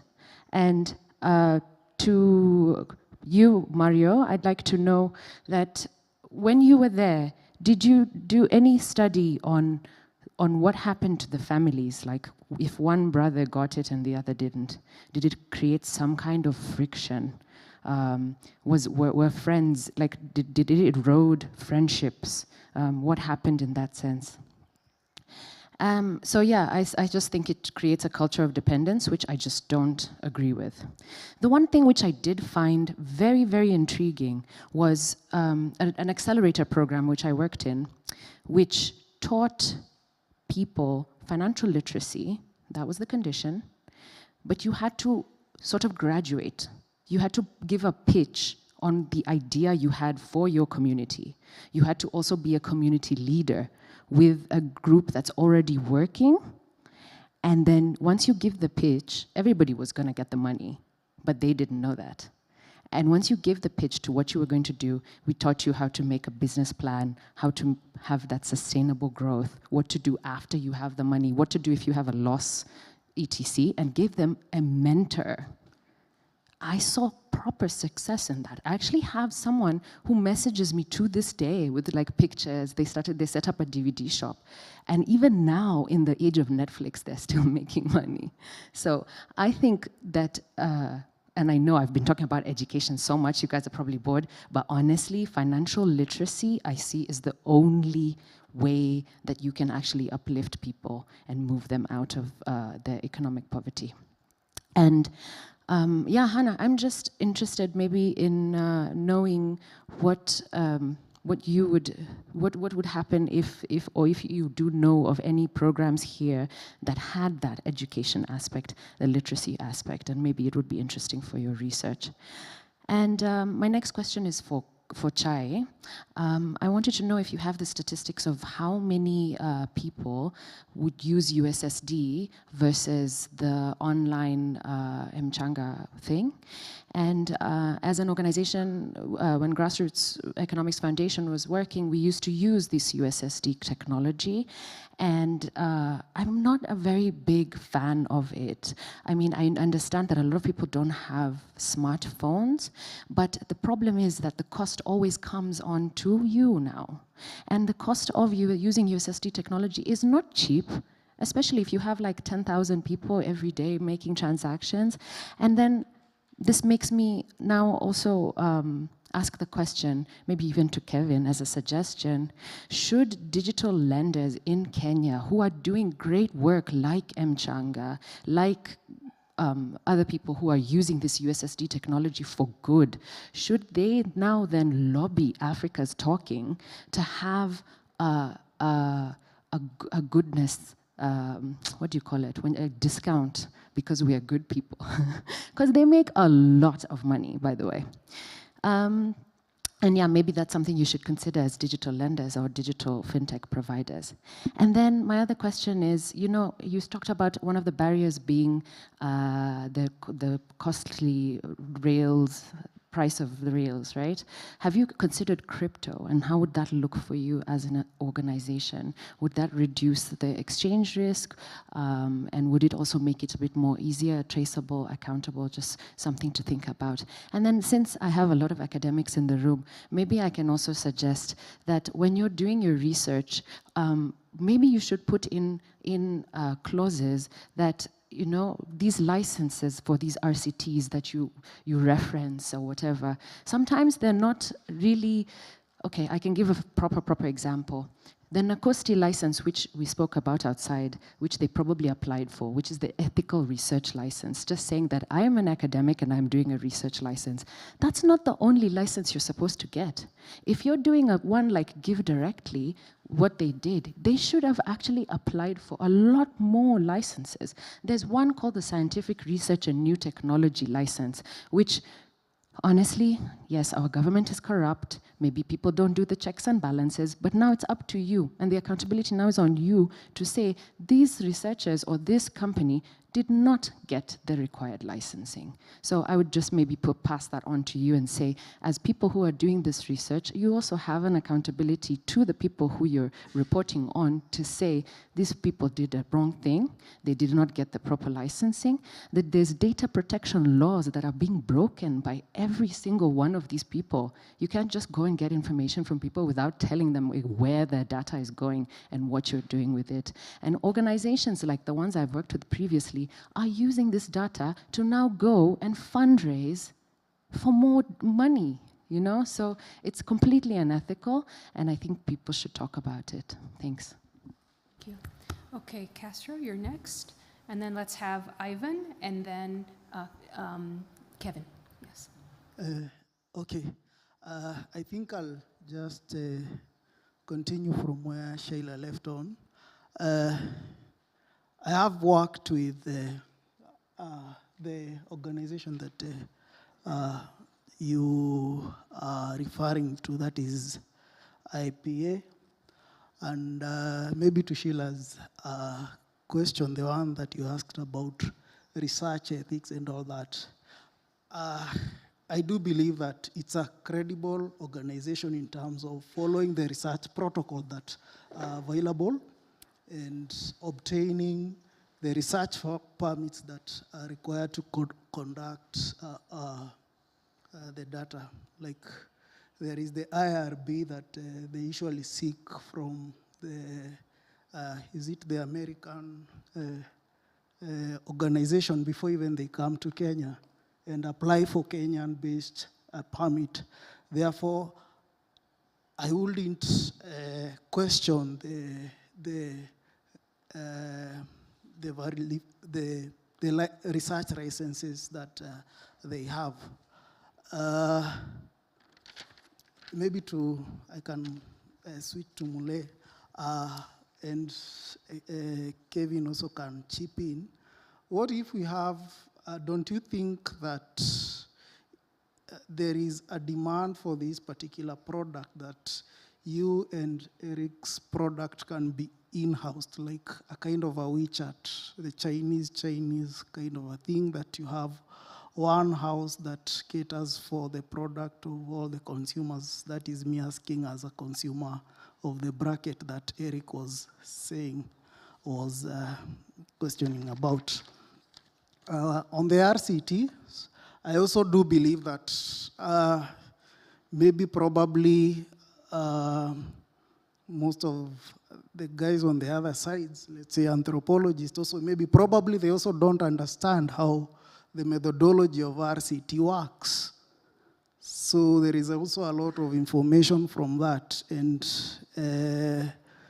because I do believe that maybe the organization underwent through all those processes of identifying a sample, and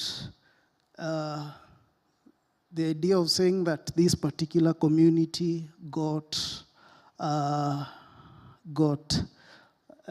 the cash transfer and the other one didn't, it was informed by research of, it's a scientific process of sampling selection, in that all of them have unique characteristics.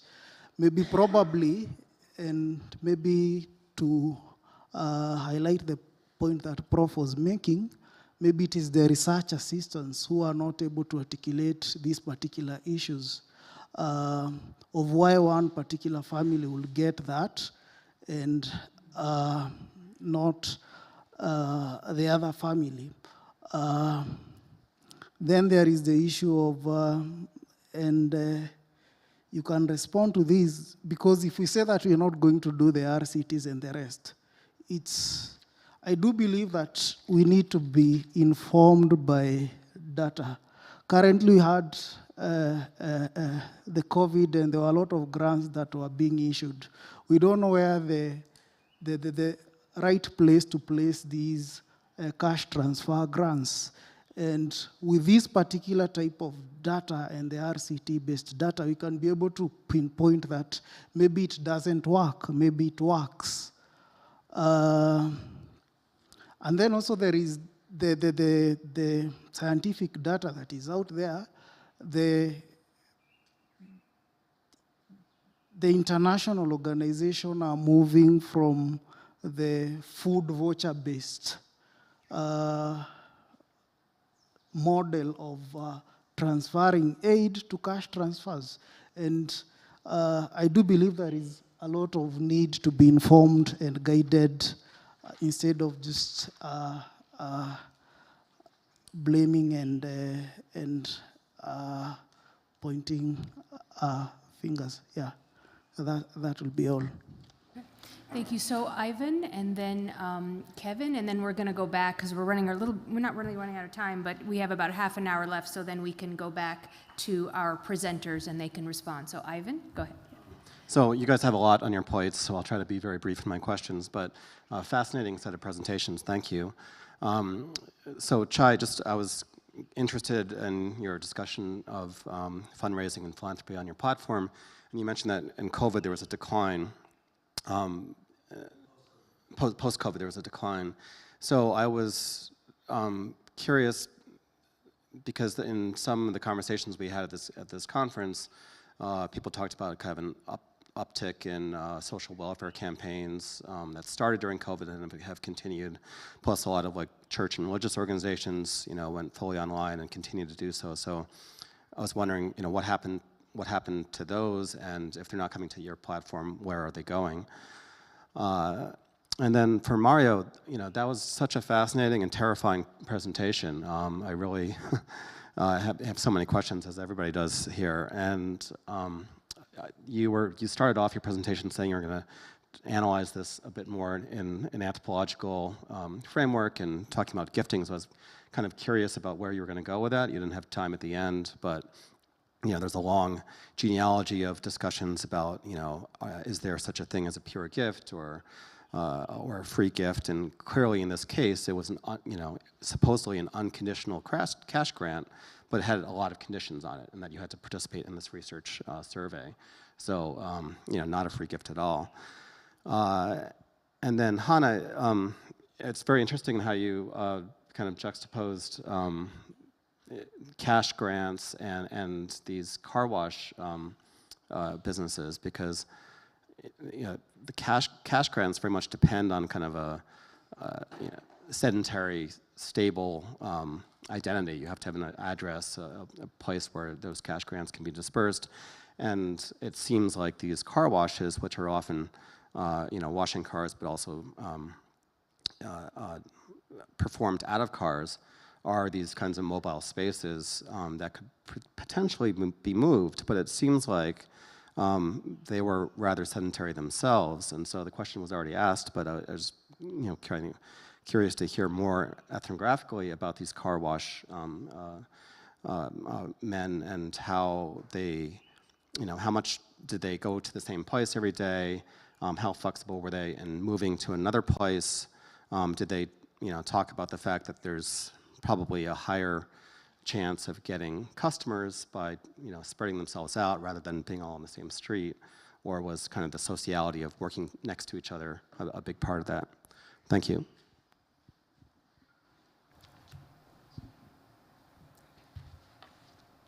Yes, Kevin. Good morning, everyone. I missed Mario's presentation because I had to go into a meeting, but I saw the first and third. I have a question for Chai. What role does culture play in the fundraising that happens in Kenya? I know your model is around the Harambee model, and what I have noticed as a Kenyan is that it's usually for funerals, weddings, school fees, and along those lines. What I've always wondered is, why doesn't business loss or debt default sort of fall under a fundraising initiative, particularly if there are good reasons for it, such as health, etc. The others are to the three presenters. What I've not heard so far is, what is the model, perfect model, if there is one, for grant giving in these low-income communities? And what do I mean? I think yesterday we concluded that perhaps the commercial model is not going to work. So then we need to figure something else out. What models then would we then say is now a good place to start? And then I wanted to just give an anecdote for something I've seen in the smallholder farming space, where most of the smallholder farming programs that involve lending have failed.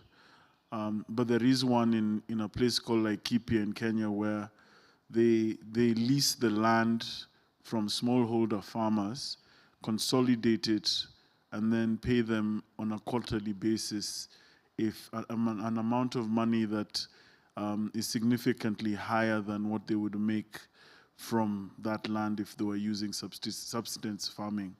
And what they've done is they consolidate all these pieces of land and then mechanize and get the soil healthy, blah, blah, blah, and are able to run a profitable agri-business using that model.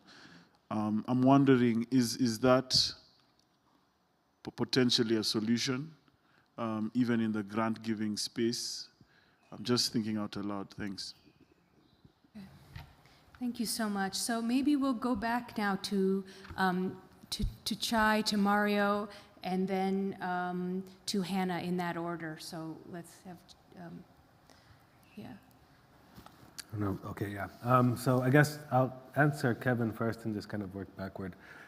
Kevin's question was the culture of fundraising and why do we not see business fundraising or debt payment fundraising on our platform, and what do we think about that? I think culturally in Kenya we value education, right? And so that's consistent. You see that, and culturally. Health emergencies and funerals are just things that we contribute to. I mean, we just think that those are events that happen to everyone or could happen to everyone, and so there's inelasticity, like donating to those types of causes.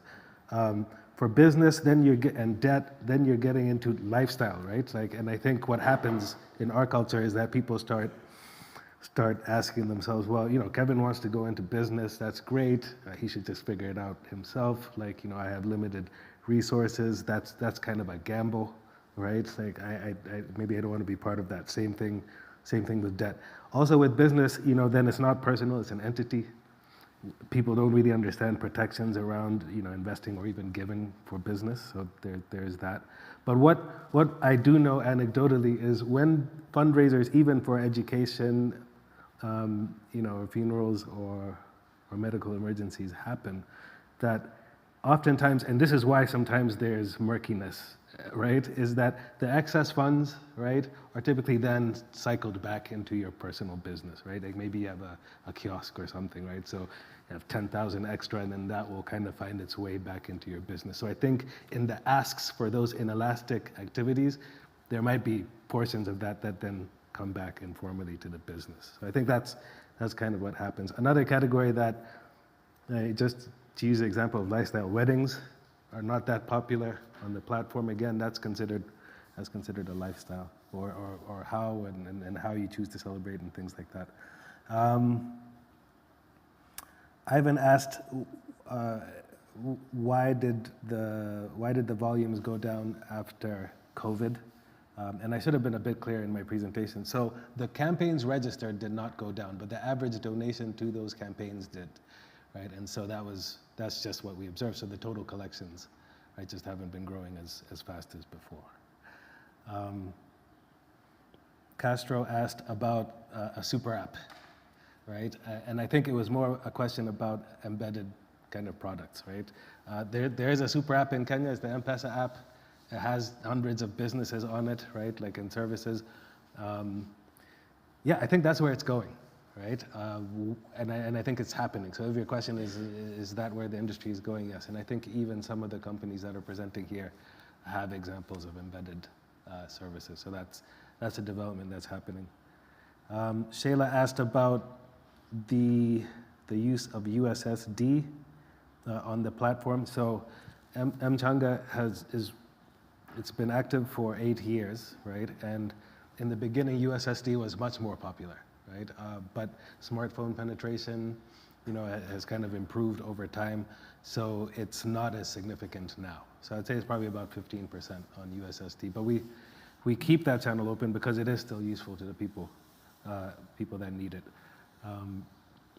I think another question was crypto, right, as a way to manage costs. And for us, and what we've seen for companies like Flutterwave, it's just risky, right? And on-ramping and off-ramping and your banking partners, and one day your bank just doesn't kind of want to serve you. So it's still playing out. We don't know what's going to happen there, but certainly it's a wider conversation.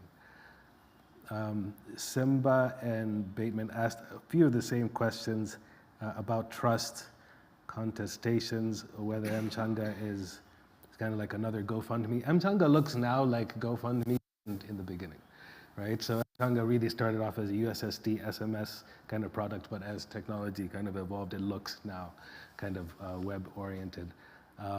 Another key difference are the payment rails. So GoFundMe is primarily credit card, but Mchanga is mobile money, right, across the market. So that's one distinction. Another question was about due diligence and contestation. So in family fundraisers, there's inbuilt due diligence, right? Because the people know each other. If you squander that money or siphon it, there's other mechanisms for kind of recovery and contestation. But it is a problem for public fundraisers. So if there's a drought and I'm fundraising, right, from the general public, then yeah, those could be potentially problematic. What we've developed over the 8 years are different ways of evaluating fundraisers. We speak to every fundraiser that started on the platform. So there's human contact with every single campaign where we do a survey, and that so far has been scalable. And just over the years, we've learned all the signs of potential fraud. Obviously, we haven't caught all of them, but we're pretty good at detecting certain patterns, transaction patterns that suggest kind of fraud messaging. We have all this visibility, and that's kind of how we control for that. There's 30 things that we look at, you know, different like for a single fundraiser, and those are some of them. So it's scaled well, right? We haven't been, you know, 100% scandal free, but it seems to be working. Another question, I think, Simba, your question was who uses it, right? Like, is it middle class, upper class? Yes, I mean, it is. Those are typically the people that will initiate these campaigns. But the people that donate, it's like demographically, it's like almost everyone. And so I'll just use an example of a church, right? So that if there's a church committee, right, they will initiate a campaign. Those members of the committee tend to be a bit wealthier. Maybe that's why they're leading the committees, right? So the donors more closely reflect, you know, all levels of society. The people that initiate and manage tend to be that top 20%. And that's mapped out. We see that the same way in the family, right? So I talked about how in a family you have custodians of the funds, say the funeral funds, and even in the family, those tend to be better off or more respected or have stronger networks, right? And so we see that reflected. I hope I answered everybody. Yeah. Okay. Thank you, Chai. Mario, if Chai is finished, then we go to Mario now. Those are quite a few questions, so I'm not sure if I can answer all of them, but maybe I can try to lump them together under several headings. So first of all, maybe I should have made that more clear or clearer.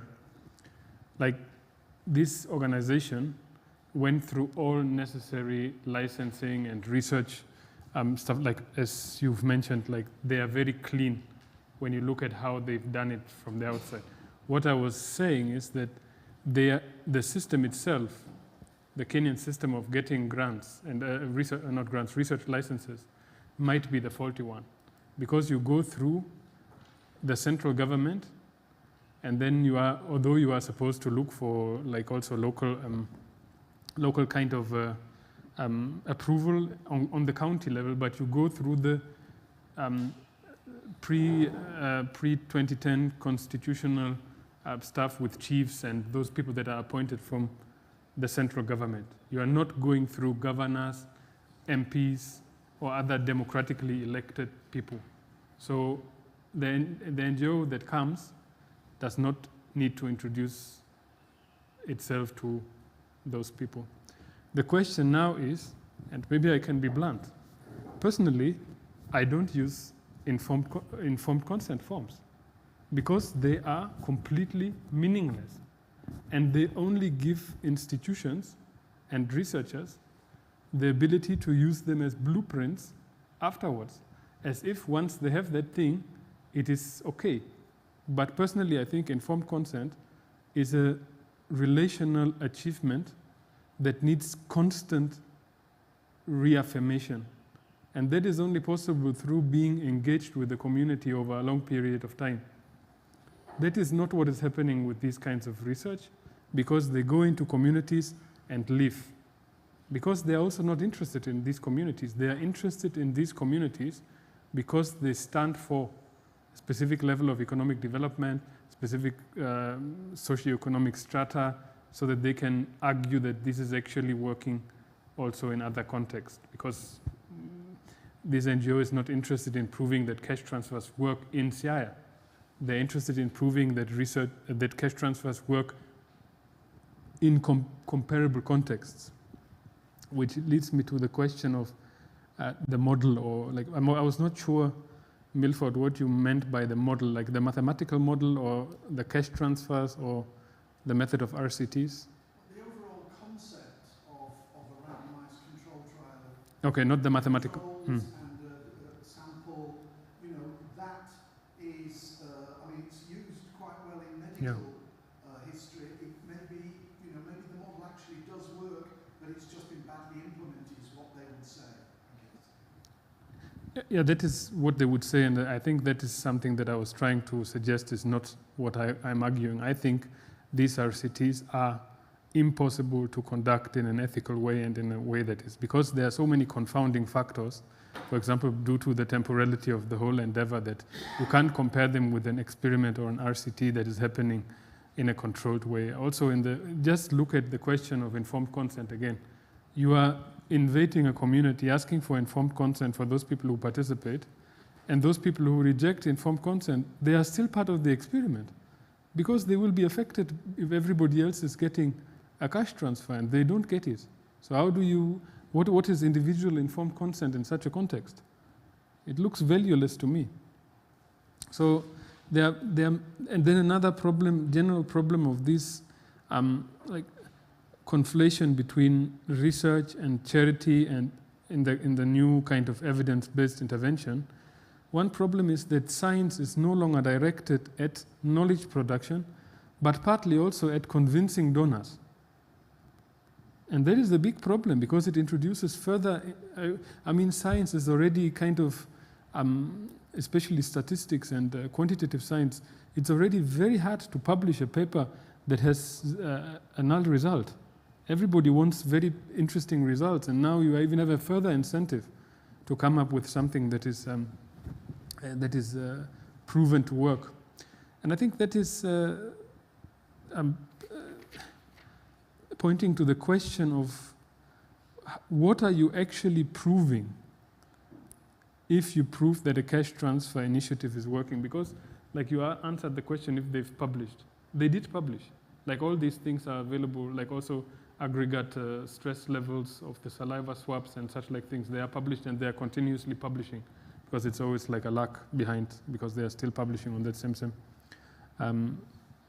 same experiment. But the question is, what do we actually learn from a UCT experiment that was conducted in Siaya, where the vast majority of people actually thought that it's a project on house improvement, because they identified grass-thatched houses. So majority of people just bought iron sheets and renovated their houses. And how is it possible that such a thing is not part of the model and part of the research that is done afterwards? Because how can you claim that this was an unconditional cash transfers if local politicians ran around and told people that you people, you must use iron sheets, otherwise I'm going to threaten people, because they thought, coming to the question of Ivan, that this is a continuous gift relation that they might get into.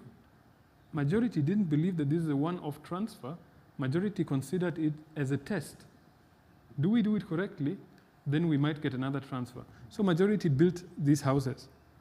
Now the question is, don't we need to, in these kind of quantitative statistics, also come up with these more qualitative insights to understand not only why something worked, but why something didn't work, but also why it worked. Because they claim it was a success and people used the money wisely and they choose whatever they want to do, yet the majority considered it either as an ongoing gift relation, so they had to build up the house, or they were threatened by local politicians to do that. So I think that's a very big problem of becoming further increased by the conflation between charity and research, and also by the like potential of statistical and mathematical models to act as black boxes. Like you can basically tweak it always that it looks like it works, like it worked. Like you don't even have to lie or something. You can kind of do it on the site. And yeah, don't know. There were so many questions. There was also a question of generally what do we think about cash transfers, or what is the best grant? Maybe I should emphasize that a lot of people that we interviewed who were recipients also said that this was a life-changing event and it was a very good thing, and that they also contrasted it to other NGO interventions that often do not reach the very poor because money along the way is like kind of maybe taken by community leaders, or when they ask in like larger community meetings that these poor women or widows, they are not like, they don't have the voice to talk about their own issues. So that was something that came up again and again, but it's a question also like cash transfers generally, it's a complex question, like on the one hand, and there you can also see that this research of Give Directly giving 1,000 US dollars to a community, that was never supposed to be scaled up to Kenya, because I've just tried to find out how much money would be needed to give every Kenyan household 1,000 US dollars, and I don't even know how to pronounce that number because it has so many zeros that this would not be possible for the Kenyan government. So this project was always directed at donors and at the UBI community in the Silicon Valley, who is looking for answers if UBIs and cash transfers are working, and not to be scaled up in Kenya. And then you come up with all kinds of questions like what is the potential of cash transfers? Yes, the whole idea that is projected is always that that you have these kind of knowledgeable local people that are very smart and they know what to do with their money, but it's also always kind of implicated in an idea of a very lean state that can like kind of forget about all other kinds of social assistances. So there are all kinds of problems, but yeah, I know there are many other questions, but I think I just stop because Hannah also needs to have even more than 4 minutes.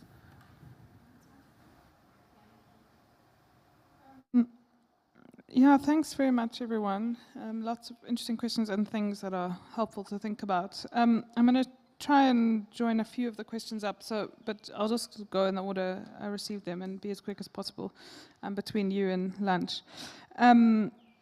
So, Milford, I mean, when you're asking the way you framed it towards the end of your question, you know, is a community such as Unspread kind of a poverty trap or a ladder to work, which, you know, there's of course big debates in that is the debate in a lot of the literature around the informal settlements and their related informal economies. And my position on this, thinking through Zandspread, is that the problem is how the question is set up as a binary. Are they either X or Y? My answer to this question in Zandspread is that for some people they are really a poverty trap, but for others they are a ladder up. And, you know, so the kind of complexity of that economy is that for some people, you know, you move to Zandspread because you can access certain types of jobs, and you move to Zandspread, you might actually have a home in Soweto, but you save a lot of money in transport by living very close to a factory where you work. That person is in a fundamentally different position from someone selling, you know, plates of fruit, and someone who makes money renting backyard shacks or running a car wash, which is not the most lucrative, or running the illegal electricity connections. You know, someone like that is kind of trapped in Zandspread because their livelihood is trapped in Zandspread, but they're making money that would not be on offer to them. So that, you know, it's grappling with all of those kind of contingencies. So I would say the answer is both and, but probably more so. But even poverty trap, it doesn't capture the fact that most people in Zandspread a larger proportion of them still have a home somewhere else in the countryside, or are cross-border migrants with a home somewhere else. So, even just grappling with the fact that people are often making investments in other socio-spatial locations means there's only a complicated answer. On the second set of points, which I think these questions are really getting at the nub of the debate in South Africa around should we be expanding cash transfers or not. So I'll start with your last point around, so what's also interesting about the latest, these 10.5 million new beneficiaries of the COVID grant, is that you could only apply for and access that grant through a digital platform. So all other cash transfers, historically, we've been moving towards digital means of payment, and the cash transfer system for now many, many years has been tied up with banking the unbanked, financial inclusion. But the COVID grant is the first time the only way you could apply for the grant and access the grant was all through you couldn't go into a SASSA office. So the kind of the digital, it was a moment of experimentation for moving the whole cash transfer system to a digital mode. But of course the big retailers and the big banks are very pleased about this, precisely for the reasons you're suggesting, because, one, that's 10.5 million people who now might have already had a bank card, but now, in a sense, if you want to receive that payment every month, you have to then stay with the same bank, whereas I think many of you know in South Africa, there's very much a situation of people shifting banks with quite a degree of flexibility for many reasons, sometimes to avoid garnishee orders or escape an informal loan provider. There's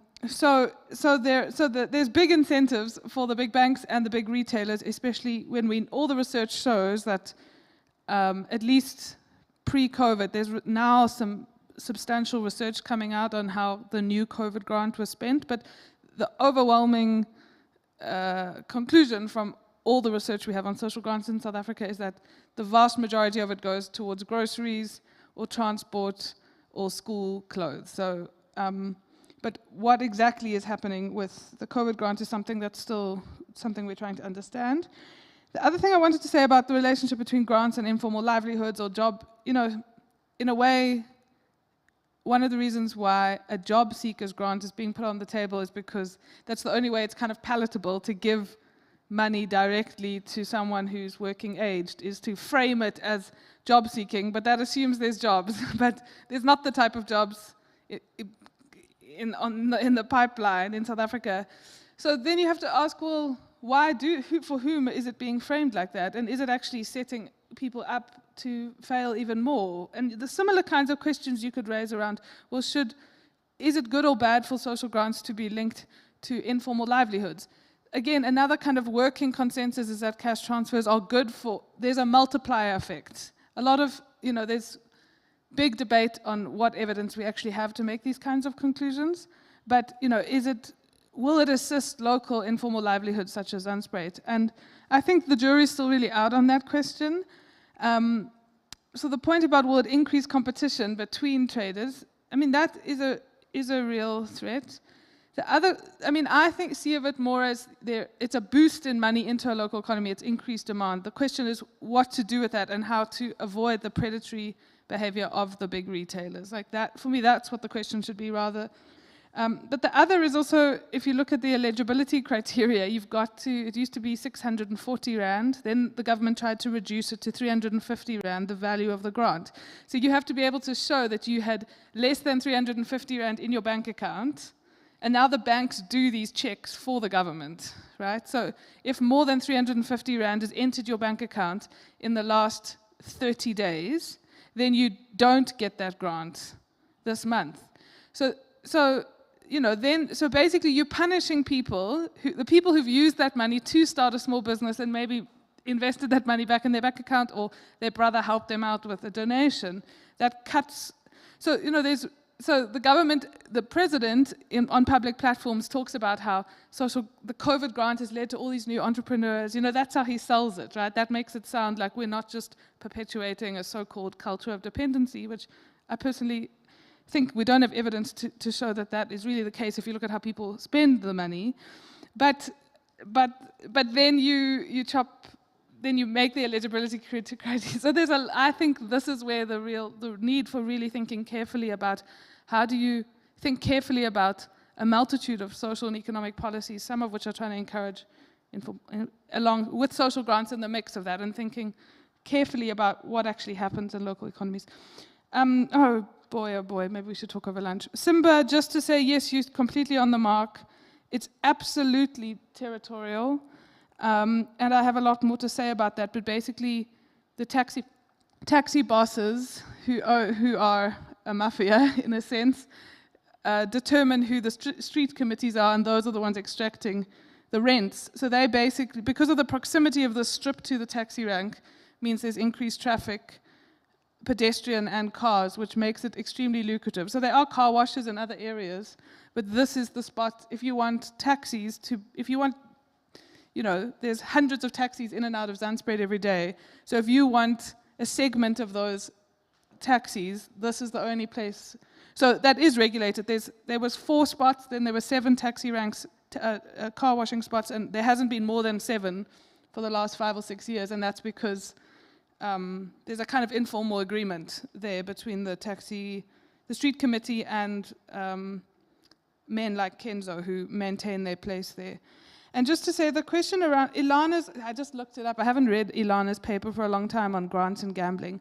But of course, this is for me, it's an empirical question I don't have the answer to. In my earlier work in Zandspruit, people would make a distinction between money earned through shortcuts versus like a proper job.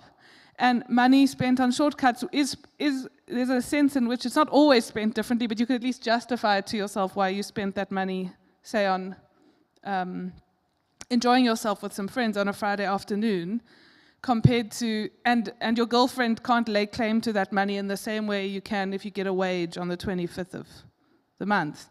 So there is already a distinction between how money is earned and how it's spent. So then what actually happens when a young man with that same kind of set of understandings of how money is earned and how it's spent, what then happens with the social grant that you receive? And the honest truth is that I don't have the answer to that question yet, but I think that's exactly what we need to understand. Have I kind of answered your question? The sociology of working next.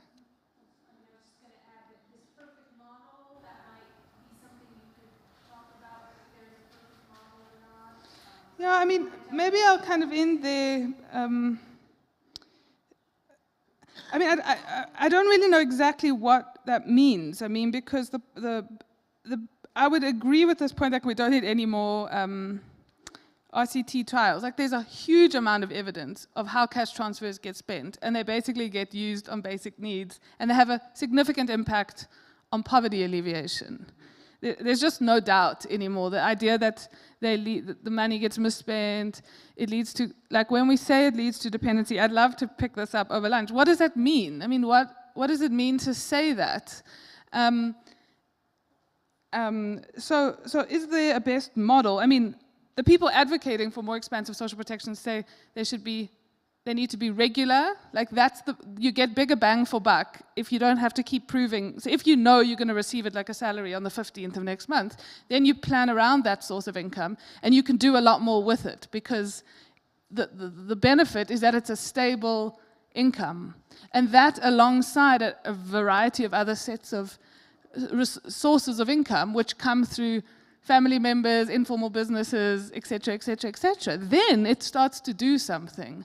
But that's why one of my concerns with these so-called experiments is, what kind of impact are you measuring when you get something for a tiny period of time? So I think the one thing that's coming out really clearly is the regularity of a payment has a significant, and its permanence is before that, the impact of cash transfers is a bit of a gamble, perhaps. But there's tons of research that's thinking through like these very specific design questions around cash transfers.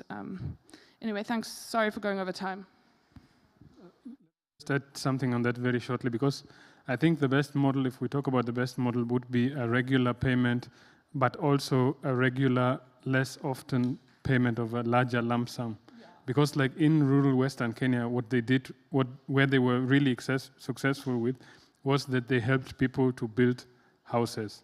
And all these people honestly would have probably not been able to build these houses because they could never save this huge lump sum of money to build the house. So I think that the mixture would also be and the best, but of course that would be extremely expensive.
We all sorted?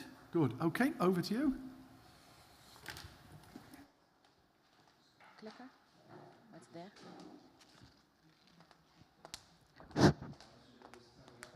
Just remind you what I said this morning. The bus will leave for the restaurant at 6 o'clock. So if we could gather at the entrance at 5 to, that'd be great. Thank you. Thank you, Prof. And thank you so much for the invitation. I'm going to echo what Chai said in the morning. This is actually by far the most interesting conference I've been to because it's an honest critique on what's actually happening, and I'm really happy to be here. So, my name is Shaila. I'm coming from Kenya, where I work at Region Foundation. And I'm very interested in what you all have to say about my presentation, because we're all talking about the future of Africa, and the thing is, there's not going to be a future of Africa if we don't care about our planetary health. So I'd like to introduce you to the concept of ReFi, which is accelerating the shift to global regeneration. At the end of the day, we're not going to eat money, whether it's digital or otherwise. So I'd like to start with a story. This is Uganda, beautiful country next to Kenya. And you can see it's gorgeous. It's abundant, it's fertile. It's also very poor. And at the bottom of this beautiful hill, there's like a lake, and this one Italian guy and his family went there on safari and fell in love completely. He was so saddened by the poverty and that he saw around him. So when he went back, he just kept thinking about this beautiful place and kept thinking of how he wanted to help it. So he fundraised, and he came back with bags full of seeds, heirloom seeds for tomatoes, Roma tomatoes, zucchini, and he had a plan. So he brought back together the villagers and he told them about his plan, which was a genius plan. He was going to use the lake to irrigate these crops and the fertile lands and the labor and get everybody, you know, selling these zucchinis, baby marrow or gojats, I don't know what you call them in South Africa. So he taught the villagers and they worked together. The villagers were so happy. They loved what they were being taught. They absorbed it immediately. And they worked together on this project. And months went by. The produce started getting beautiful and big. And he had never seen anything like it in Italy. Huge tomatoes, huge courgettes. Like, he just kept telling them, I'm going to make you the best pasta you ever tried with this food, you know? Excited. So it got to the point where now it's time to harvest, and he taught them how they were going to harvest, how they were going to preserve it, everything. And they went to bed, and the next morning he woke up, and he was devastated. He was shocked. The crop was completely ruined. It had been trampled over, eaten. He couldn't tell what the dung was of the animal that had done all of this. So he goes into the village and just shouting at everybody, like, guys, come out, there's a horrible catastrophe. Come and see what happened. And everybody comes together, they're having a meeting, and he's like, we have to find out what happened here. And the chief says, oh, but sir, it's the hippopotamus. And he asked him, but why didn't you tell me? And he just said, you never asked. So the point of my story is that there is a wealth of indigenous knowledge in our communities that is not documented, it's not journaled, it's not put on the internet. You will not find it unless you go respect these people and ask them. So it would be really rude of me to talk about ReFi and nature without talking about nature's most resilient network, the mycelial networks. It's also referred as nature's internet. It's the network of mycorrhizal fungi that exists everywhere, by the way, underneath the soils, and it has lived there long before us and will probably outlive us. And I'm fascinated by this because it's such a resilient system. And why is it resilient? Because it works as one organism. Now, at Region Foundation, we attempt to biomimic this resilient system and try to regenerate the planet in that way. So we work with sovereign communities, and that's just communities who practice self-determination and personal accountability in the future growth and evolution through collective decisions. I'll talk about some of these groups later. We also work bioregionally, so we work with interventions that are rooted to a certain place, which are working towards the bioregion, the climatic zone, because each and every one of them are different. I mean, you South Africans will agree with me. Pretoria and even in Joburg are completely different. So why would we copy-paste those solutions across different bioregions? Sorry, how do I go back? Oh. And then we focus on regeneration rather than conservation or preservation, which has been the way that people have done it before. Focusing on ecological land stewardship, a word I'll get into in a bit. And I'd like to also point out here that economics and ecological and ecologies are actually exactly the same, because you will not be able to have any kind of economic prosperity if you do not have ecological health. And we've witnessed this all over with the droughts. Like, people are going into poverty because we're not taking care of the environment. So I'd like to say here that the living world, in my opinion, is not an externality. So the Paris Accord that was brought about by COP21 came up with this idea of the carbon credit, the silver bullet. I'm a critic. I do believe that, yes, it is greenwashing, but look, we're holding these people accountable. We're giving them, we're making them actually pay fines for their pollution. And no, it is not the solution, but it's a beginning, it's a first step. Now, my problem with the carbon credit is it's such a centralized system in that there are these gold standards that one must attain to sell the carbon credit to said polluters, which often means that you have to fly in this consultant from New York or wherever and pay him or her like $5,000 to come and tell you, yes, this is a tree, and yes, you are capturing carbon, which to me is kind of silly, because now it means that in order to justify having this consultant come in, you have to have like hundreds of acres of land to constantly, because it's a constant audit. The guy's coming all the time to verify that you are still sequestering this carbon. And the problem is also, you're still rewarding people who really don't need the money, because you have hundreds of acres of land.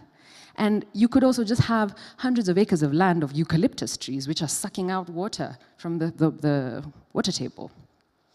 So in comes the eco-credit, something I'm actually quite excited about.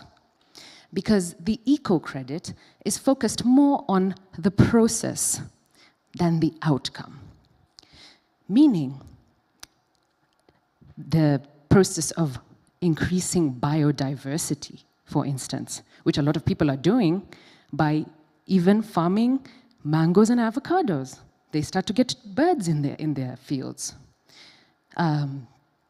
Nutrient cycling for people who are adding manure to deserted and overgrazed lands.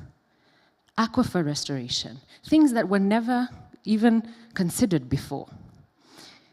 So it's not just a focus on this sequestration of carbon, but actually the process of improving the planet, improving pollinator health, something that is so important, because without bees, it doesn't matter how many trees you have. So this eco-credit, because of its decentralization, and I'll talk to you about that in a bit, can actually provide viable wages to the people who are working in this regenerative practice. And this, I believe, is digital and economic agency.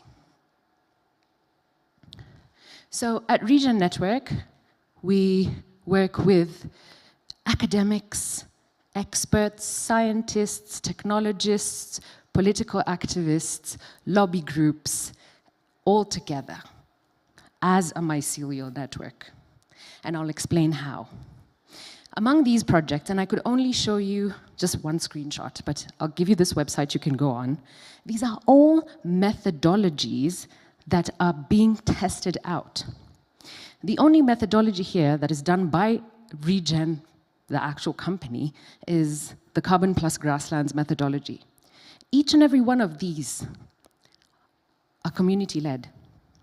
So a land steward, for instance, the fibershed project with sheep grazing, a land steward found out about Regen, got a scientist to come and measure his soil because he was putting sheep in his vineyards who were then littering it with manure and adding the carbon into the soil, and now got a scientist and the technologist and the mathematician to come up with a valuation for that.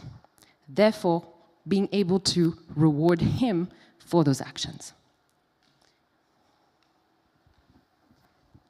Now, this is one of our bioregional approaches that I'm actually very, very excited about because I love chamas, and I've heard so much about the Mkando. Our friend is not here, Tinashe, but he was talking about the Mkando, and we've heard about the Stockveld, and I know a lot of people have criticized this system, but let me tell you, in Kenya, it works. And I have Kenyans here with me. I hope you're nodding. It works because I know personally almost 1 or 2 or 3 Kenyans are members of chamas, whether it's a family chama, whether it's a business chama, or like in my case, high school graduates who are saving up for a 10-year reunion. These chamas work mostly because they're based on trust-based systems. So usually when you're joining a chama, somebody introduces you. So that person becomes your verifier or your guarantor. And if anything happens and you default, that person is also held accountable. The social structure around the chama is so strong because these people all know each other. So when they all come together, they decide together that we will all put in 200 shillings every week. And now M-Pesa has even made it easier because now you don't even have to physically meet. You have a WhatsApp group, you have an amount which you all decide on, and you put in that amount, and you have a treasurer who, like in our case, circulates. Our treasurer circulates, our governor circulates, and we make the rules as we go. We act as a living organism. But then, also, if one of the people cannot pay that week, it's not a bank. There's no static rules. You look together and say, look, her husband just died. It's okay. Don't pay this week. So there's the essence of compassion that's put into it, which traditional finance has ignored for centuries.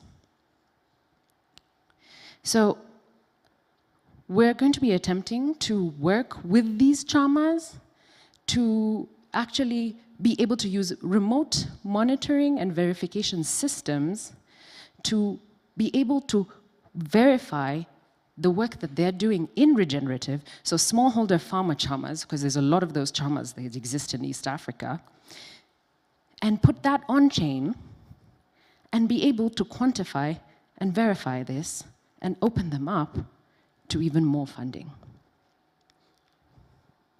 So a little bit more about chamas. There's over 300,000 registered chamas worth over 4 billion. Now, those are the ones that are registered. I'm so sure that this number is double or triple, if not more. And I think that number is also double, triple, or more. So this is what we're talking about. And they've been shown to alleviate poverty and actually increase economic prosperity because these sovereign groups are already taking charge of their financial freedom. Nobody's forcing them to do it. They did it at their own accord, with their own rules, with their own culture, and with their own missions. This is a sociocratic democracy. It's the most democratic money I've ever seen. Members can vote on investments. Members even vote on disbursements. For instance, at the time of COVID, maybe 200 shillings was too much for someone. So they say, it's okay, you can give 100. And actually, I have been part of a chama where different people gave different amounts. And that is actually often the case. So if it's a bunch of cousins and one cousin is more wealthier than the others, you give more money. And you all decide and you all vote on that. They also vote on interest rates. So some chamas will have borrowing mechanisms and the interest rates will vary depending on what is happening. So every time you meet, you can say, so are we keeping this interest rate or are we putting it more up? Okay, you defaulted last time, so now you get double interest. A living organism. So what if a world could operate as a chama? Compassion, collective determination, political decisions taking actual livelihoods into account. I might go to COP27. If we were operating in that way, then maybe land stewards and people who are actually working in regeneration may have a seat at the table with the policymakers to be able to influence those decisions. So finally, I will encourage you, if this resonates with you, please get in contact with me. Regen is really open to anyone helping in writing about us, advising us, even having people to peer review the different methodologies that are being placed by different land stewards, having activists, because as I said, this mycelial network has to happen together as one. Thanks. Thanks. Okay, thank you for that. We've finished a bit early, but maybe we'll start with Castro and then you do your talk, and then if you run over a bit, it doesn't really matter. Okay.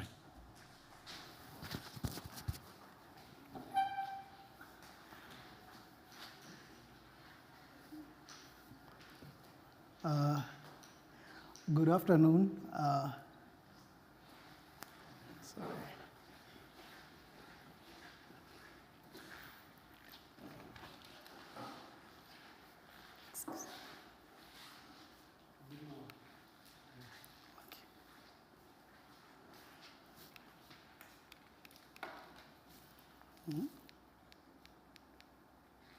Okay.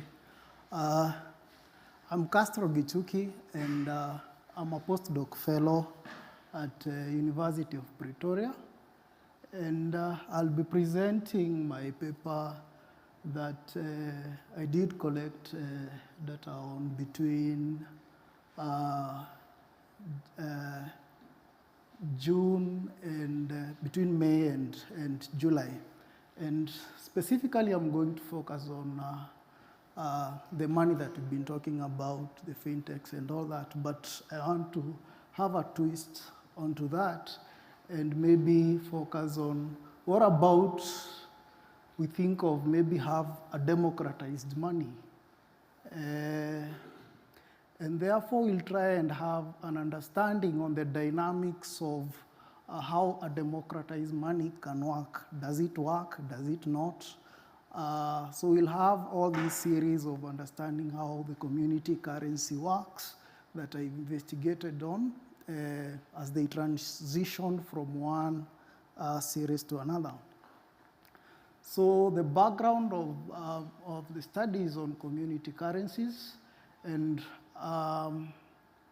basically I'm trying to establish which form of the community currencies that are issued by a non-governmental organization by the name of Grassroots Economics, was able to transition through different series of community currencies since the year 2010, and even currently it's still in the progress of experimenting with community currencies.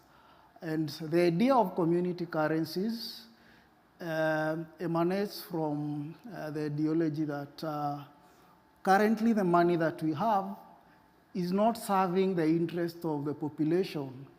And this has continuously revived the discourse on we have a money that is democratized. And one of the guy by the name of Bernard Litter notes that our money system must evolve from being a monopoly of conventional money towards being an ecosystem of multiple currencies. Therefore, with regards to that, I used Grassroots Economics, which is the NGO that is registered in Kenya, that has been using and experimenting with these community currencies since 2010.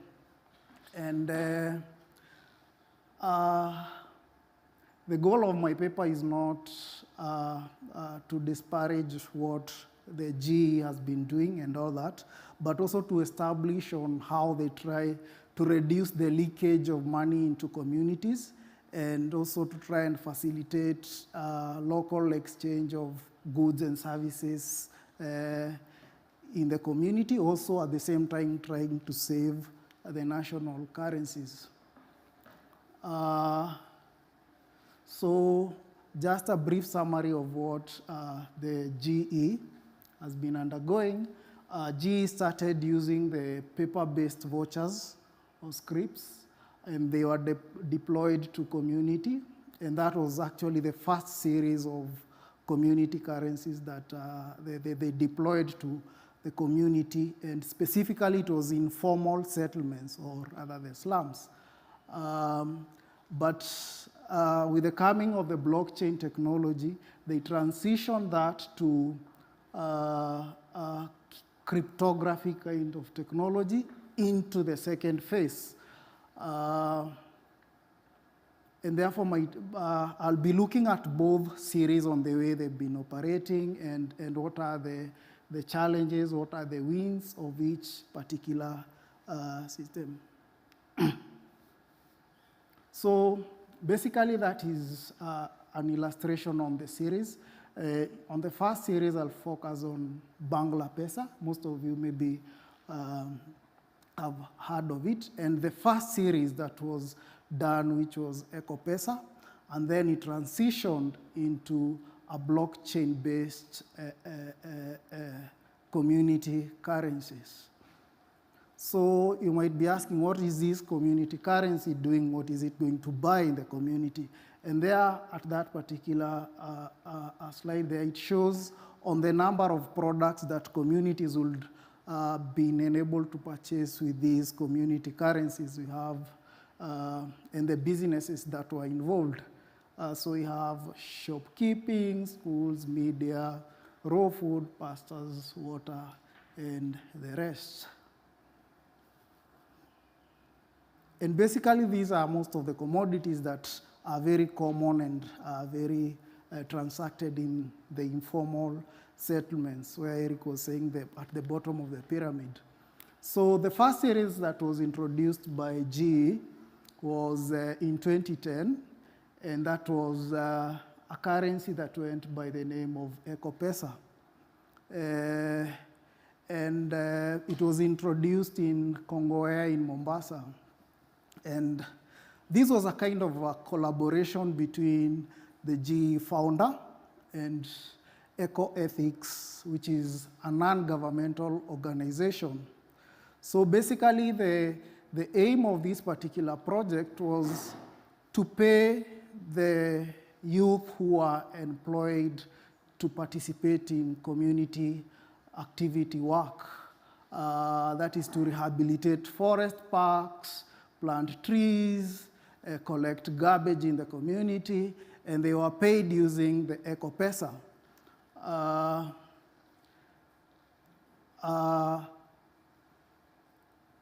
But we ask ourselves, why not pay the youth in cash?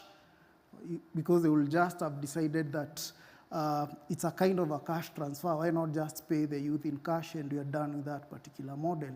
But here comes the GE idea that convinces the Ecoethics International Foundation, that has also previously been working on conservation work, that why don't we apply the cash transfer model and use it as a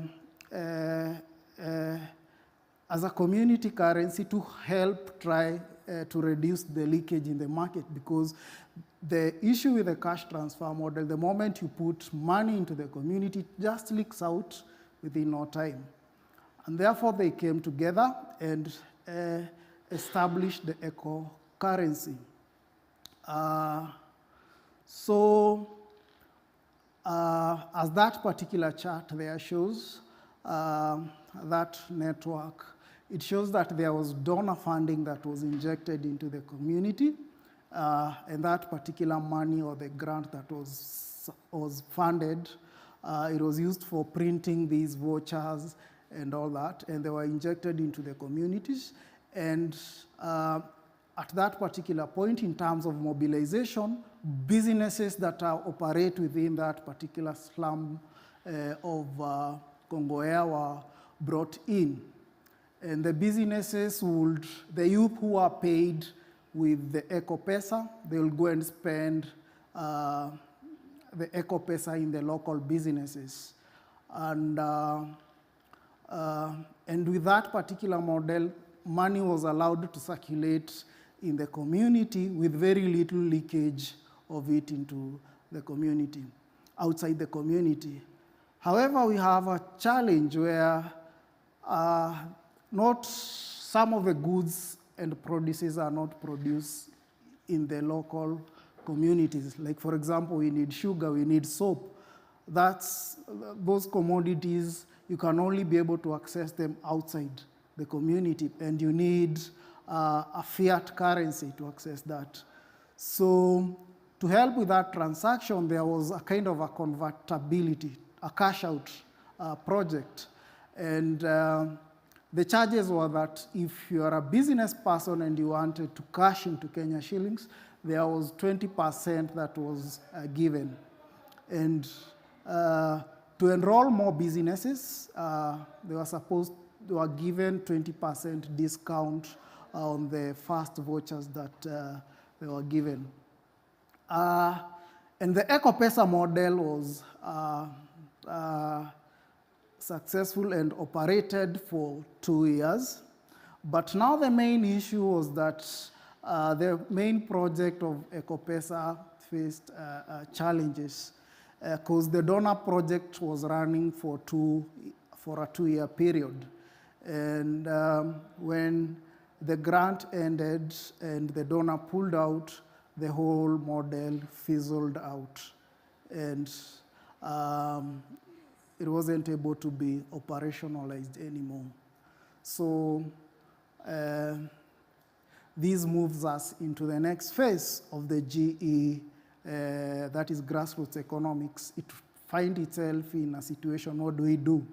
The next phase that the GE moves to was establishing a kind of a community currency that was established in Bangladesh slum in Mombasa. And the model was different from the other EcoPesa model because the model did not rely on the donor support, but was mainly supported by the goods and services that were owned and traded on daily basis by the community. As we had seen, there are daily purchases of the community. And the other assumption of the model, of implementing this particular model, was that on Mondays, on Tuesdays were the slowest days of businesses in that Bangla slum. And this particular community, the vegetable vendors would end up having a lot of tomatoes and they would go bad. So instead of them going bad, why don't the community just use a local currency and trade among themselves? So unlike the previous model, this particular Bangla Pesa model, it was a kind of a closed loop in that there was no cashing out. They were only supposed to trade among themselves. To address the issue of acquiring essential products, as we had illustrated, the model adopted a complementary kind of a system. And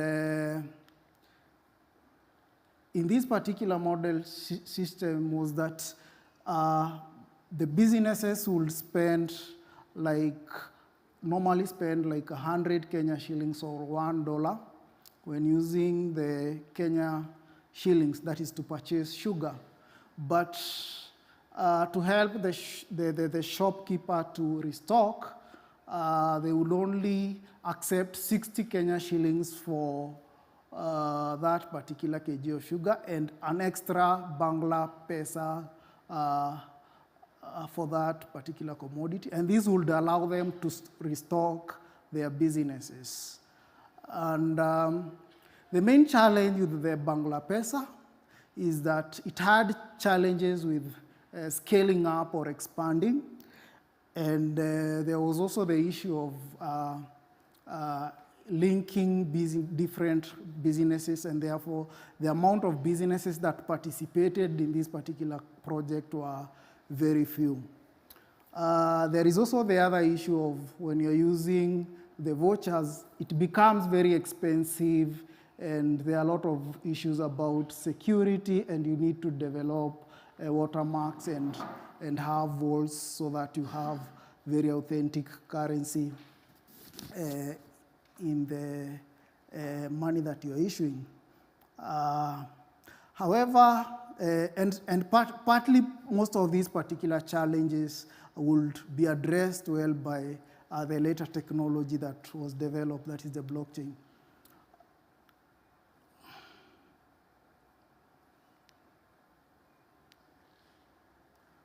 So the other issue and the major issue that Bangla Pesa faced was that it had the issue of the Bangla Pesas ending up and sticking in essential commodity areas.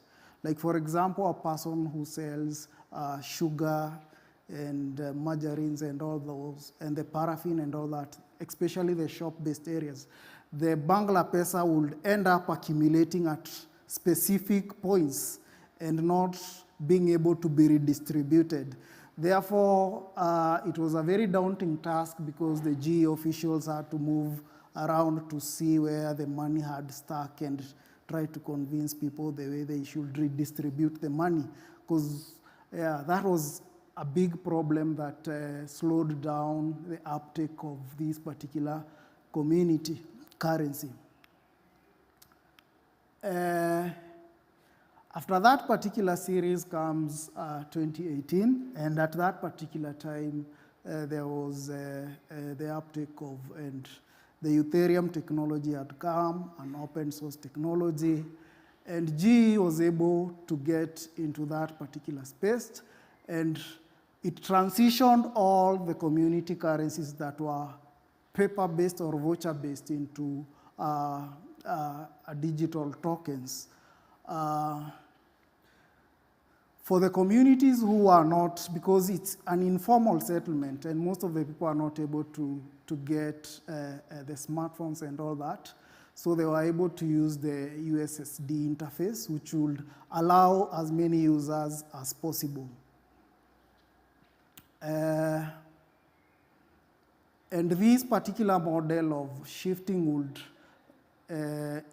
reduce the cost of operation to the GE, and there was they were now able to have, to be able to scale that particular product and achieve the interoperability due to digitality of this particular commodity. Also, there was the advantages in terms of cost that were involved in networking and accounting and administration using this particular digital-based community currency. Then comes 2020, there is COVID-19. With the COVID pandemic, the informal settlements were hardest hit by having low money circulations. That is the national fiat, the Kenya shillings. And lack of liquidity really hampered and slowed down these informal economies. And there were curfews, lockdowns, and all that, and people who were earning livelihoods as even at night, and all that were hard affected. Then, just like the EcoPesa model, a donor comes in and said that why we have this cash transfer project that we want to introduce to the community. And G is there and says that we have this particular commodity. It has, it's a blockchain-based technology. It can solve a lot of community issues. And at that particular point, the GE and other non-governmental organizations were involved in a cash transfer interventions to caution the informal settlements during this COVID period, using the more sophisticated and cryptography model that had been demonstrated, and at this particular point, most of the communities had been moved into the platform. However, similar to Sarafu model,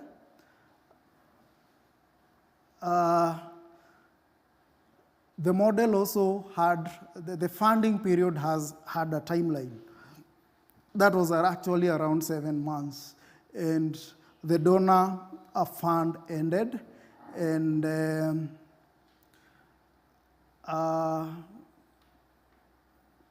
after the donor ended, the whole Sarafu model also fizzled out.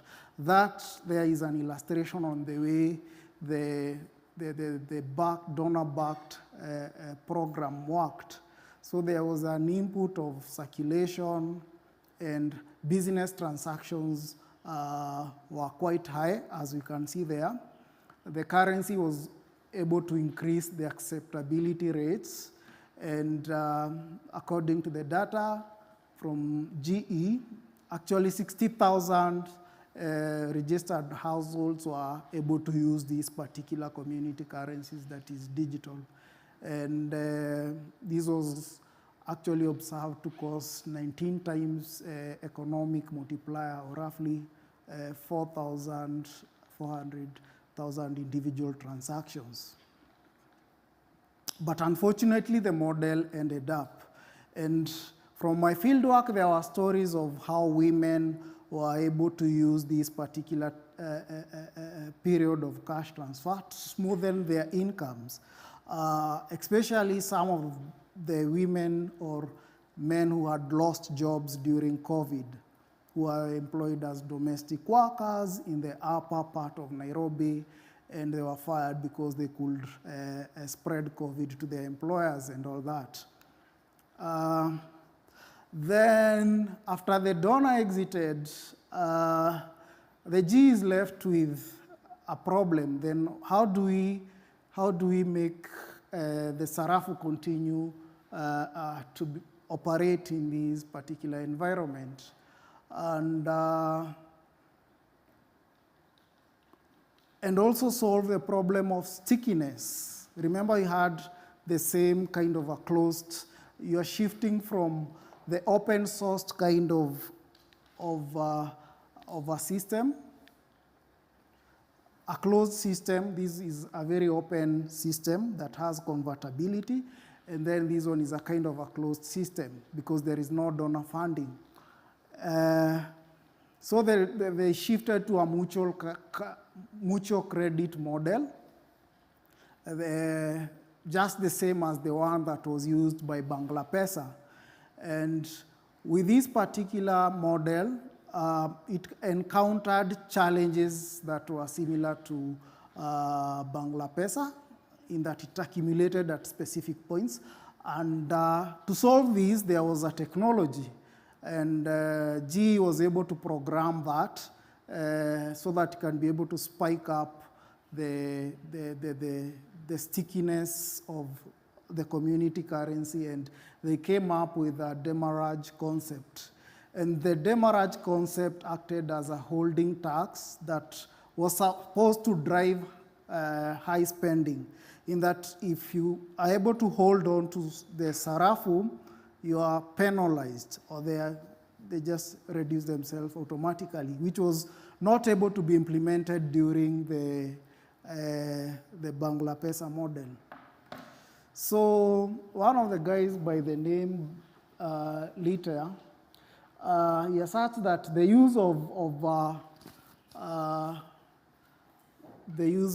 the demurrage concept is not a new concept and has been applied historically in other areas, like in the Egyptian monetary system. And at this particular model, each farmer who contributed to a stockpile was able to receive a kind of a quantity and a demurrage that will charge and reflect the cost of guarding the depot. Also, the model was applied in Europe, and it actually was able to increase the amount of cathedrals that were being built using that particular model. And then lastly, there was the Wollong in Austria, and this particular model was able to attain full employment after some few years, 2 years.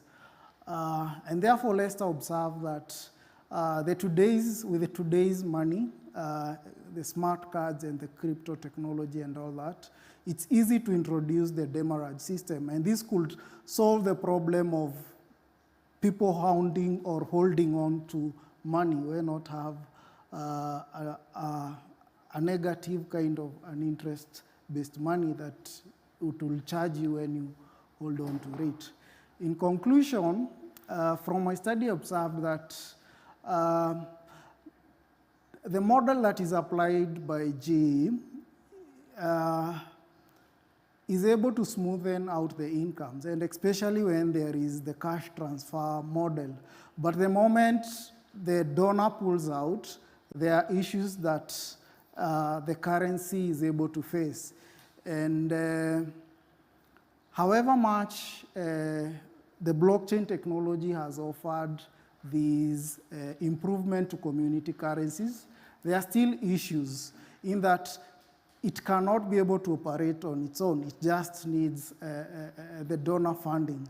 However, we must note that the donors who are supporting the organization, they have a specific cause. They'll say that we want to fund trash collection or garbage collection in the communities. We want to fund, we want to help planting trees in the park. We want to support a community through a drought period. But when that particular period ends, the whole model fizzles out, which is a challenge that they still need to address and they're still grappling with. It cannot be able to sustain, the model cannot be able to be self-sustaining. And so I ask myself, maybe is the future of community currency the future, and whether these other community currencies and the cryptocurrencies which have been rising have an impact to decentralization of finance? And is there maybe any reason why the government needs to be in charge of the money? Yeah, thank you.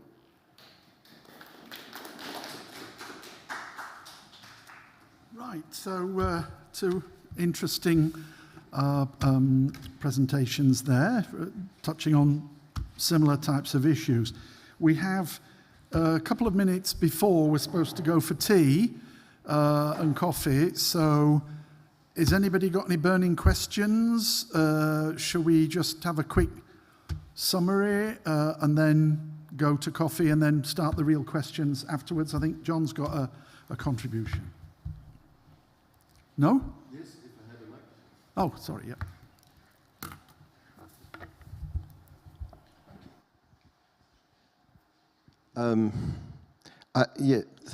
I think maybe you could have clarified what the key issues are in this discussion a little clearer, and we can do that after tea. But the question I would like to ask is to Shaila, because I expected her to be talking about something along these lines, having worked with the guy in Kenya who's doing this, Will Ruddick.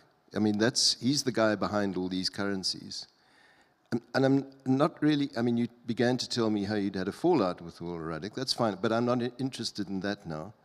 I'm interested in whether you saw these same issues jump up out of these currencies. In other words, the situation is that it's a fantastic idea. Let's have a currency which is, in a sense, the people's money, that is not legal tender, that is not fiat, which can be used for certain purposes, right? Which will keep people active who cannot access enough fiat to keep themselves going, right?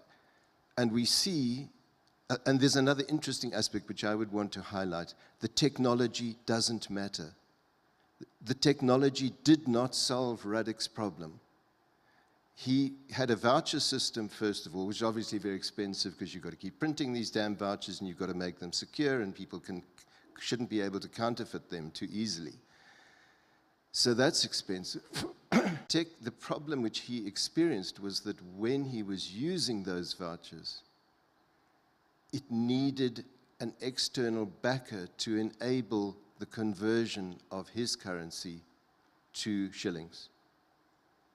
Otherwise, it got stuck. And then he thought maybe, and you can see them all waiting, and 2018 is no accident that he gets onto this, because when does Ethereum, because his currency is Ethereum-based, when does it become available? 2016. Yeah. So he's waiting, he's in the starting blocks, and exactly like the one I talked about, Martinez and Walla, they jumped out of the starting blocks as Ethereum became available and said, we got it, we've got our own crypto, we'll call it Walla, he calls it Serafu. And the funny thing is, the problem rehearses itself. It works well while he has this, it just chance. You've got COVID, you've got this International Red Cross who wants to make payments to unconditional cash transfers to people in an area they have already worked in. So they know this informal settlement. And as long as they do that, and he says to them, oh, well, don't pay them in shillings, pay them in my currency, and we'll keep the money in the community and it'll benefit them all. But of course, the same problem recurs. Are we going down the right? We are speculating. We are saying, I wonder if this is what the problem is. And of course, when he gets to demurrage, which is this low, you cut the price, the value of the money goes down every month, 2%. Then it becomes a real mission. People start saying, what? Where did my money go to? I can't cash it out, but you're stealing. So not only that, but now you're taking it away. I mean, these are major problems, issues. The idea is beautiful, it's simple. We talked about this at lunchtime, Hannah, when we said, so if we give everybody in South Africa a basic income grant, how do you stop Pick and Pay, the big supermarket chains, simply battening onto that money and taking out of people's hands before it touches, before they've even felt it, really? And you were saying, well, we stop Pick and Pay opening new branches of their supermarket chain in areas we don't want them to. Now, that's going to be difficult. That's going to be very, very difficult, because they're going to say, well, what gives you the right to do that? The state. What gives the state the right to do this? And people in these areas are going to say, well, we want Pick and Pay. But a community currency might be a way to do this. But you've got to solve these problems. It's such an important area. You've got to try and address these problems. I don't know whether you would agree or would like to comment on that, maybe after tea. I'd like to just briefly comment on it, because my understanding of these types of projects, and I don't know them that well, but they are purpose-driven community currencies. So they're never meant to have a long life. They're meant to achieve some goal. Maybe they have a little bit of a knock-on externality effect in the economy, but they're never meant to last forever. And that's quite different to the sorts of community currencies that exist in Brazil. They're the pioneers with Banco Palmas in the 1980s, 1970s. They developed Banco Palmas, and they started to introduce these community currencies right across the northern part of Brazil and then south. And then the latest one that I'm aware of is in the paper I flagged up at the end, in Marica City and in some other cities around there. And it's the backing is the cash transfer. So the cash transfers are done in the community currency. And the key is scale. The only reason businesses will accept these with ease and use them to pay their own staff is because they've reached critical mass. Now, all these community currency programs that I looked at when we were doing the paper, the ones that fail because they never reach scale. Businesses say, you know what, there's no point in doing it because there's 3 or 4 people that come to my shop to trade in this. In Marica, 40% of the population are in receipt of this community currency. Okay, it's a welfare program. That's a huge amount of demand for local shops. So they willingly take it's called the Mumbuka, and so they willingly take Mumbuka because they can also use it to buy inputs for their own production from local businesses, and they can also use it to pay their staff. Okay, so that means it's reached critical mass. And so it can actually survive when it's got the backing of a constant inflow. And what they're trying to do is also, I mean, the local government it backs this currency, and it promises, like a central bank does, the Mumbuka Bank, to change it 1-to-1 with the Brazilian real, with just a 1% facilitation fee, which is nothing. And if you have most of your customers in possession of Mumbuka, then any business there basically will accept it. The worst that can happen is you take it to the Mumbuka Bank and somebody takes it, or it's what am I talking about? It's a digital currency, so you just send it to Mumbuka Bank, say I want to change it into real. They send it back within a couple of seconds, less 1%. Job's a good one. Okay? So it's only when the community currency systems we looked at, it's only when they reach a certain scale, and that is often because they are backed by something like a community currency. So if there was something here backed by the community, the cash transfer system in South Africa was paid out in a community currency, then you would find that a lot of shops in the areas where these people are would start to accept it. And if some bank was to say, you know, we will always accept that community currency, maybe with a 1% facilitation charge, regardless, then that gives the security that businesses in particular require to take this off the hands of the people who actually get these things. So that's the sort of model that appears to work. The critical issue is always scale.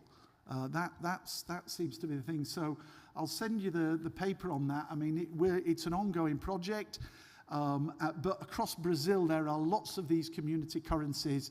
Each city that organizes it has their own bank, and it's designed for the poor. It links into the Bolsa Familia project, which is the world's biggest cash transfer program. And it was a way for the Brazilian government to say, look, we're making so much money out of taxing the soya, chicken exporters, mainly to China. How are we going to benefit the poor? Well, they did it by giving this Bolsa Familia. Okay? So it tags into that. So it means it's got scale. So yeah, that would be something. But I agree, John. It's an interesting project, and certainly. The only point I would add is I don't think Will Ruddock sees it as linked as a short-term solution to anything. So I don't know who this guy is. Who's this guy? Bull. It's a long-term project, and your advice is then very important, and the advice would be very important to the result. Oh, okay. No. Okay. They're going to struggle to make something sustainable if they don't reach scale. Yeah, the history sort of tends to show that. Right, I make it 1 minute too. Shall we have the sorry, Hannah's got a question.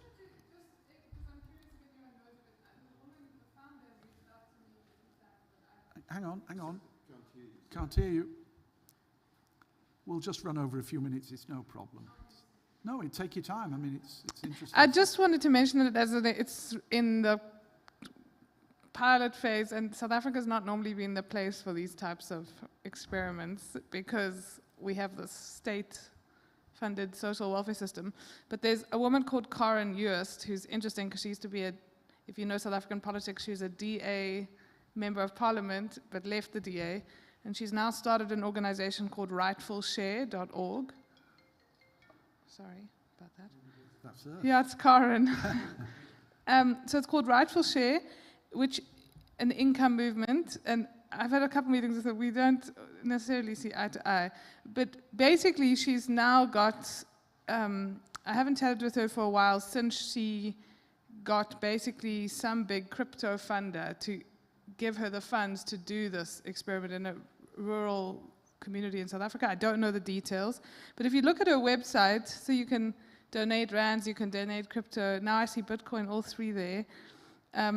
So she's not trying to think about these questions in relation to inserting them within the cash transfer system, but rather to create something in addition. But sometimes that's how it works.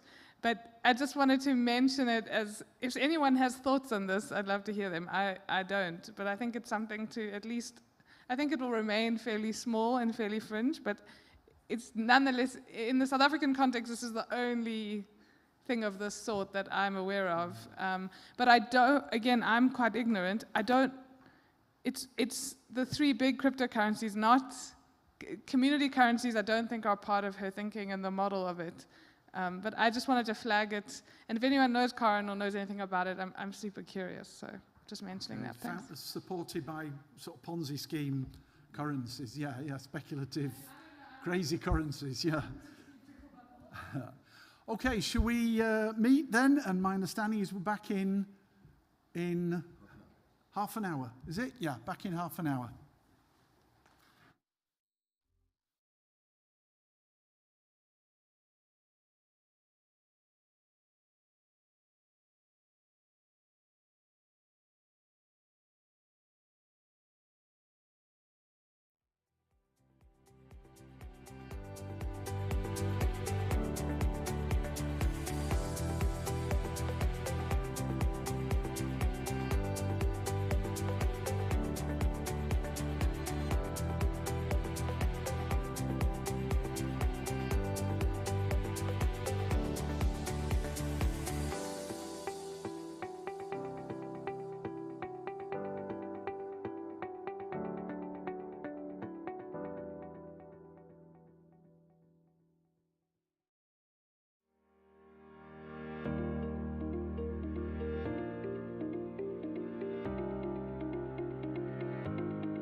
So I suggest we get started again. We're on camera. And we have a presentation from Hilda Mora. Let's get started.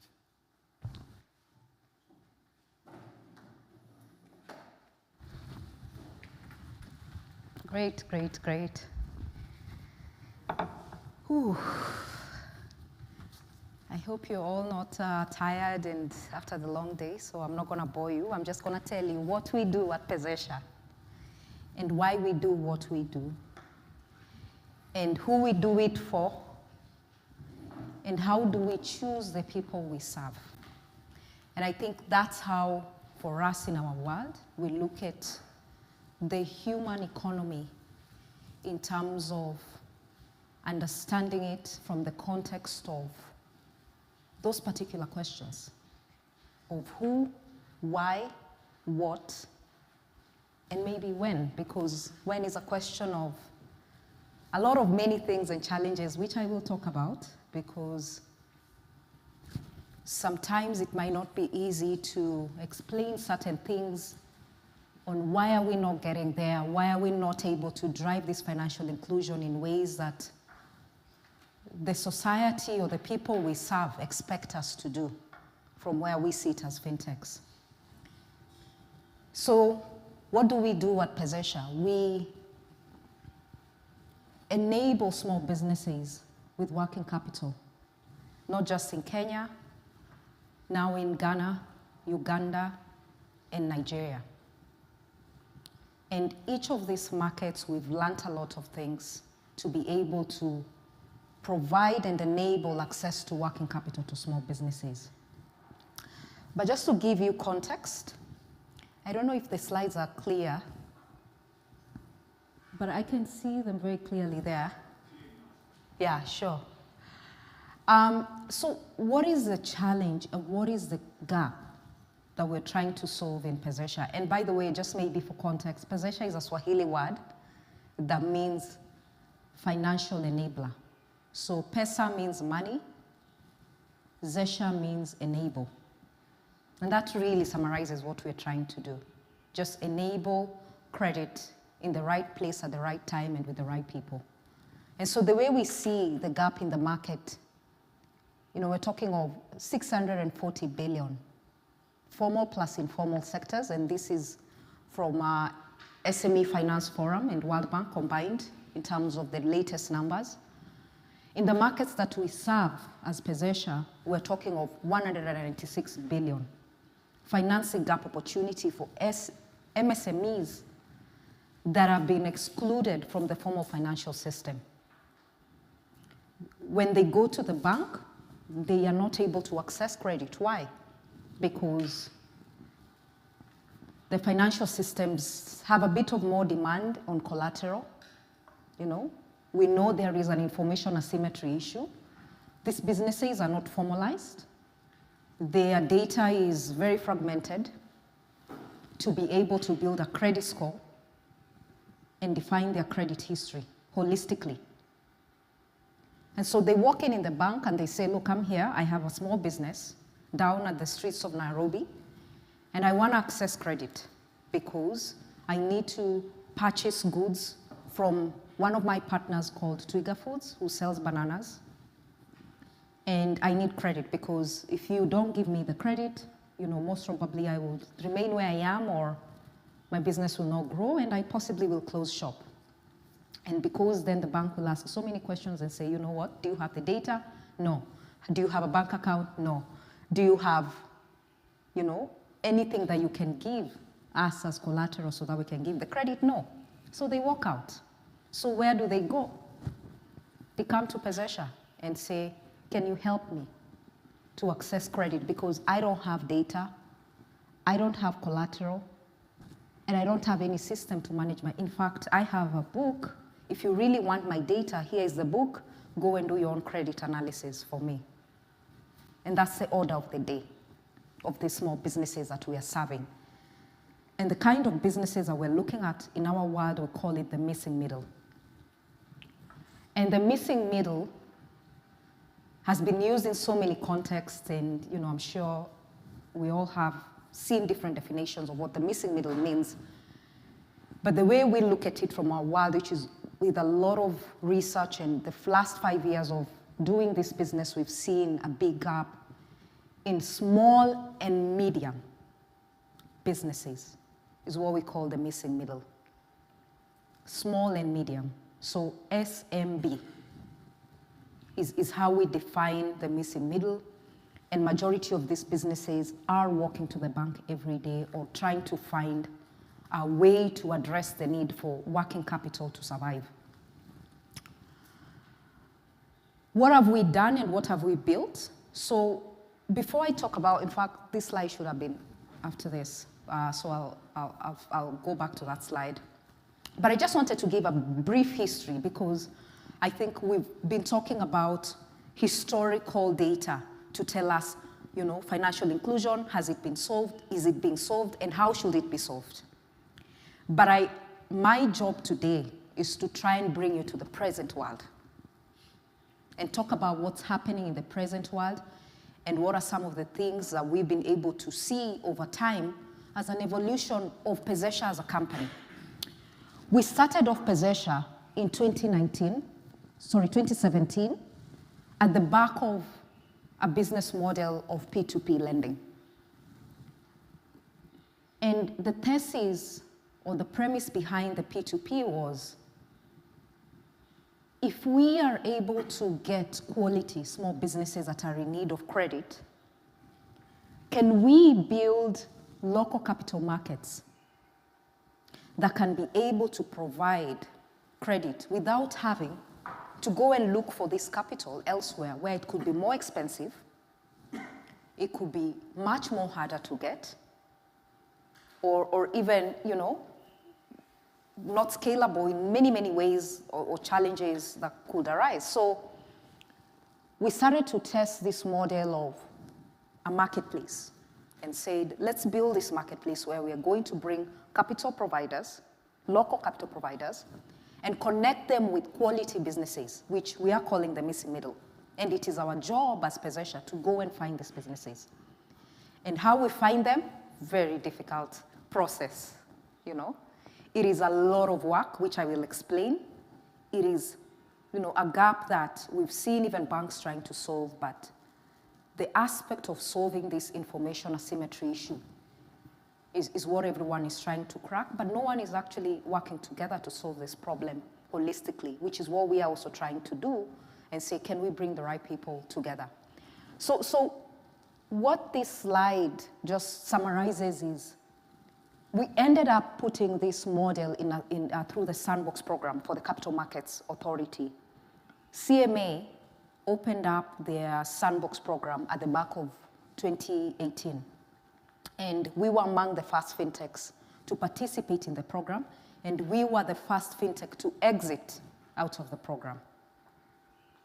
Now, what were we trying to test?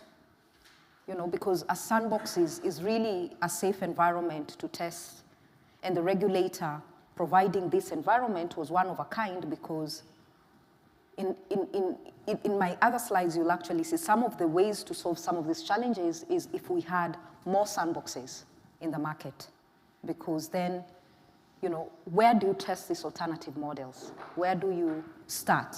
And so the sandbox gives that opportunity to test these models. And so we participated in the Capital Markets Authority Sandbox program. We went through the entire thorough process of them criticizing our credit scoring models and everything we had done, including the infrastructure we had built with my team for almost 3 years at this time. It was a very painful process, I must say, but a very rewarding at the end, because what the regulator also helped us to see was, look, there's certain pieces of biasness from where we came from as techies. You know, I'm a software engineer by training, so I have a very, you know, structured way of thinking about things. And sometimes you might forget certain levels of building this infrastructure. And so we had a very robust technical system, but then we had other things we needed to think about, and that's what the sandbox helped us to think, the design of the product, the inclusion of the product, you know, where do you go, because the capital markets was like, okay, you've tested this model in the urban, it works, have you tested it in the rural? So they challenged us to go down and actually talk to SMEs who they also felt could benefit from this inclusion. So it was really building a model that could scale, and that's what also the regulator cared about. And then lastly, who are we gonna work with to make sure that this becomes successful? So the partnerships, both from a capital provider side and also from an SME side. Where do you get this business? So they challenged us to basically collaborate with other people to de-risk every component of this infrastructure. So we had to look for capital providers, including banks. We had to look for, you know, people who are working with these SMEs, which I will talk about. And of course, how do we build that trust ecosystem was the key goal for the regulator in the end of this process. So anyway, fast forward, we exited with this marketplace, and we started to scale it on the basis of continuous learning, because it started here, but this was not the end of that learning. And so what ended up happening was we then built out of it, you know, other models on top of that infrastructure. And, you know, crowdfunding, that's how we got our capital, local capital especially. Sorry, forgive my slides disorganization. This is actually where we ended up. We ended up with a marketplace that connects lenders, and on the other side, SMEs. So the way it really works is it's an infrastructure. And without getting too technical, really, there's lenders on one side, capital providers, and there is small businesses that we originate from different channels that we define as quality channels to then connect these lenders through our platform. So we've been able to build, you know, a system that allows us to then, you know, diversify risk and use our credit scoring engines to then understand every business that comes through our infrastructure and say, what is the level of risk of this business? Is it high risk? Is it low risk? Is it medium risk? And then we go on the other side of the equation and we ask the lenders, what is your risk appetite? And they say, my risk appetite is actually high risk, is medium risk, is low risk. And what our platform then does is it does, you know, that matching in a very efficient way, that it doesn't need any human being to come in and manually do it, but really fully automated in an efficient manner. And really, in the end, the value that we've seen with this efficiency on the table is the ability to then onboard as many businesses and bring them, you know, onto our platform to benefit from access to credit through our infrastructure. And now we've gotten to a point where we're asking ourselves, how else can we improve? How else can we sharpen this infrastructure? So, and how can we reduce the cost of capital? And that is why, you know, this slide also indicates we feel and we believe we're solving this for scale, because now we've been able to get DeFi investors. My sister here talked briefly about blockchain. And I think, you know, for us, it's just an additional straightforward layer of accessing capital. It's not anything complex in our infrastructure. We don't have to do much work. It's fully API-based. We've integrated with Cardano. And what Cardano then does is open up the entire community of investors to us and say, look, you can get capital at a much more lower cost. And that's where we're able to charge a much more lower interest rate, at least in our view, compared to what we've seen in the market. And so the efficiency doesn't stop. It continues. And in the process of that, we then continue to do the same in our credit scoring engine. So we've built our proprietary credit scoring. It's called PataScore. And what then it does is we continue to refine this engine because it's the basis of our business. You know, everything else that is on top of this infrastructure relies on this engine. You know, and so we have gone through the regulatory frameworks to understand, you know, how to do this piece of our business. You know, we've fully approved by the data commissioner back in Kenya. And we then collect lots of data through different channels and our partners. And then we plug it into this engine and we're able to produce a real-time credit score for each SME that comes through our platform. So high risk, low risk, it's a risk-based approach. And we then look at all this and say, look, what is the affordability of this customer in the end of how we do our lending? So we basically taken, I'm cautious of time, so I'll run through the slides, but really in the end, just talk about why we do what we do. So we believe, you know, we're taking a prudent approach in how we're looking at lending, how we're looking at fintech as a whole. And for us, it covers on 3 aspects. So I think more than ever before, COVID has taught us a lot of things that really define this infrastructure.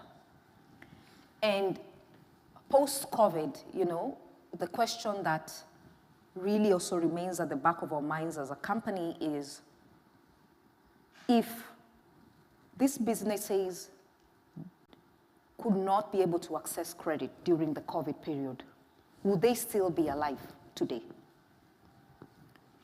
We had so many businesses that basically benefited from us through the COVID period just because of the virtue of, you know, not having any cash flows and access to credit from the banks, and they came to us and they said, can you help us? And we said, we're going to do it pragmatically. We're going to do it pragmatically, and we're going to make sure that you grow and you survive and you thrive in the end. So for us, there's quite a lot of work we did there, you know, financial education, tailoring products that really help them to survive during that period and thrive, giving them digital tools, and really helping them to thrive during that stage. And we can be able to see the impact of that post. And that's why we like to look at it also from a post-COVID, because there's a lot of things to measure as a result of the work we did during that time, despite all the challenges we as a business were also facing during that period of cash flow and fundraising and many others. Collaboration. How do we acquire these businesses? Where do we get these businesses? Partners. We work with tons of partners. These are just some of them. And majority of these partners are really, as you might, I'm sure you know some of those logos, majority of these partners are in the distribution, supply chain. And for us, that was a low-hanging fruit to start there. We're looking at very many other verticals, but this was a low-hanging fruit for us because majority of these businesses have the data, have the tech, and have their own infrastructures. And so we said, where do we start to get these quality businesses? At least with some form of data that we can rely on and some form of consistency that we can actually use to help them to grow. And so we went to these partners and they invited us to work with them, fully integrating our infrastructures together. And we access their pool of merchants or small businesses. And we then, you know, leverage the assets within that infrastructure to credit score them, to then provide them with real-time access to credit to purchase inventory from these partners. So our credit is non-cash based. We don't give cash. We buy the products for the merchant of these partners, and the merchant delivers, and the cycle continues, and the collection process is as efficient as I have described, which is still through the partners. The partners, we collect in the same manner, and we then reconcile everything and allow the customers to grow. So most of these partners, you know, they are diversified. So like Copia, for example, they're in the rural and that is their segment, you know, and they are known for that, you know, trigger, urban, peri-urban, Soccer Watch, and the rest. So what I'm saying is there's quite a lot of learnings we've had just working with these partners in terms of defining quality customers, who to give credit and who not to give credit.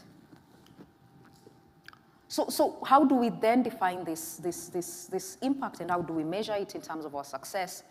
I think for us, you know, we look at 3 aspects. We look at no poverty. I mean, the fact that we've enabled these SMEs, you know, for us, we've seen the ripple effect that goes down to their communities, to their families, and we can measure that through our data. We can see their cash flow, we can see their income because we collect that data back in our system. We have been able to support 60% of our customers and SMEs are women. Intentionally, we have been able to reach these businesses because they have been part of these value chains and conservatively decided not to take credit. But when we introduce it in an efficient way, in a way that is productive, we saw a lot of uptake of women being interested to take the credit because now they were not going to go home and tell their husbands, here is money. And then it's a decision-making process. Now it's going to the business. And we saw a lot of uptake by that virtue of including women. The number of jobs we've created, we just measure it by how the small businesses have, you know, basically grown, but also the ripple effect that they have had to the customers that they serve as well. And so it's complex, but you know, we've worked with various partners to actually do this kind of things. Our DFS Lab, our friends in Karibu and others, you know, we've worked with them to really measure this impact in a more productive manner. So it's a collaborative effort in the way we measure this success. I want to finish by, you know, just talking about how we see the future, in relation to this conversation of human economy. So, you know, fintech, the application of digital technology to financial services, you know, that's how it's defined. And we've seen, you know, at least in our world, it's reshaping the future of finance. And as I said earlier, the evidence can be seen in the post-COVID, because if there is no any other indicator about how to measure this impact, then let's acknowledge the payments and the mobile money penetration in Africa has significantly grown to more than 12% in Kenya, which is much more than the population in the number of the penetration of mobile money after the COVID effect. More people have come digital, and we've seen it. It's very, you know, it's out there. It's by the number of wallets, by the number of accounts. So if we don't talk about credit, and we put that aside, let's acknowledge and appreciate the number of people who now have a wallet, an account, a mobile money account, just by the virtue of the post-COVID effect, and the benefits they've seen of having that wallet in the challenges that were faced during the pandemic.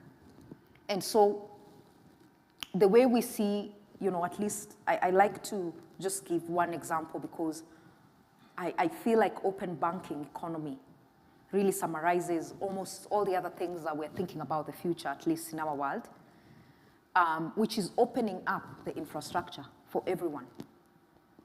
Opening it up. Pesesha, open up your infrastructure. If really the rails that have been built can help to accelerate and reduce this financial access or working capital gap to small businesses. And that is where we are as a business, asking ourselves, how do we open up this infrastructure? And so we've started to open it up to many, many other partners who are working with small businesses, helping them to identify the quality of these businesses, thinking about the infrastructural problems within different markets. And we've proven and tested this infrastructure in Kenya, Uganda, and Ghana, and now Nigeria. And so we're just saying, don't reinvent. here it is, go and build and actually make it better. And so we've seen the result of it is a lot of new products, new innovations that have come out of it, even which we haven't had to rebuild those innovations. We've just leveraged other partners who are building on top of the infrastructure to use their products, insurance, savings, and many other products that we've seen, even for the investors, DeFi, other alternative asset classes. So we've just said, let's start building this ecosystem for the people, by the people. And that's how we define, in our world, what really is putting the people first, and building for them and building things that they will use that help their lives. Giving data back to the consumer. How many of you today, you've logged in to the public internet and you are told consent, consent, consent. You are just clicking. You don't know what you're doing. And this is, of course there's security. You can be guaranteed in such forums, but you walk in restaurants, and the first thing you do is go and access their internet.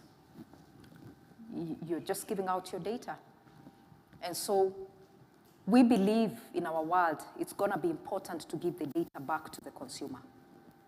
And so that is where it should go. That's where this infrastructure should be, So educating the consumer to understand that their data is their asset, and how do they improve that data for their own credit score to be even better, that SME. And so we give them that opportunity to work with us and start getting that ownership back. And it's not easy. It's a lot of work. Of course, it has its own policy implications. The regulator is asking questions, and that is why we are in Kenya, for example. We all these things are coming now together, and the sanitization is already happening. So Pesesha is no different. We will comply. We have already complied. And so many other aspects, working with partners as well in the new market. So just wanted to finish by talking about, this other model that we definitely believe on the side of the investor. I've talked about the SME side. Now, if you look at Africa, social groups, and we had some of the conversations on the same, each country has a name for their social group. In Kenya, we call it chamas. What do you call it in Zimbabwe? Ukando. Do we have any other representatives? So, which country? Oh, South Africa. Yeah, so you can see, so what we did is we mapped what each country in Africa calls their chama name. But really, this is a $3 billion plus opportunity, just money revolving in chamas. So I'm just asking a question here. If we took this money and we said we are going to put it on Pesesha and we are going to invest in quality SMEs in each African country as an alternative place to say there's quality SMEs here, local capital markets, we take some of this money and put it in the infrastructure to fund more quality SMEs and create a network effect out of it. It's already happening. So why don't we just automate it? What is the problem with automating the human behavior that's already happening? Because then if digitization is the problem, then we're never going to see growth of the small businesses. We're never going to see financial inclusion. So for us, we believe there is much more to do in providing alternatives that deepen local capital markets and build human social behaviors that translate to network effects that scale. The story of Miriam is a story that inspires us at Pesesha. Miriam started with us. She's a small trader for one of our partners. She started with us the day we started possession in 2017. Miriam is way, way far off from these numbers right now, but this is all data we have. Collected her data, gave her credit at that time. She grew with our digital tools. Her income over time grew. She now has 5 employees. She has 6 shops, just small shops she's built, now grocery. She's added other products. And she's growing. Her revenue has increased. Her kids are now going to better schools. And there's so on and so forth we can measure out of this story of Miriam. But this is what really inspires us. We can measure this, and we can see it. And that's what we call change, at least in our world. So many challenges that says it's still not easy to get this financial inclusion solved. Internet issues. Someone asked the other day, how comes we are not going to the rural areas? So many other issues, infrastructure issues, that are beyond a fintech to solve. You know, so if we're going to say fintech should solve financial inclusion and it's only fintechs, then that's not how we look at it. It should be the responsibility as a collective effort. And that's how we think we're going to drive human economy. In the end, at scale, when we think about this as a collective effort, humanity in itself is a noun that is collective. And so why should fintechs be the only ones to solve this problem, which is bigger than them?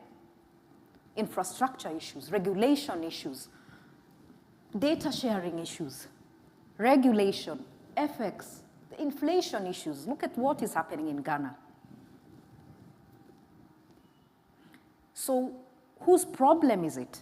My last question is, whose problem is it to solve these issues so that we can go deeper to reach this financial inclusion that we all want to see and feel and experience and measure in ways we can actually say fintechs are actually creating a bigger inclusion that is going to lead to scale.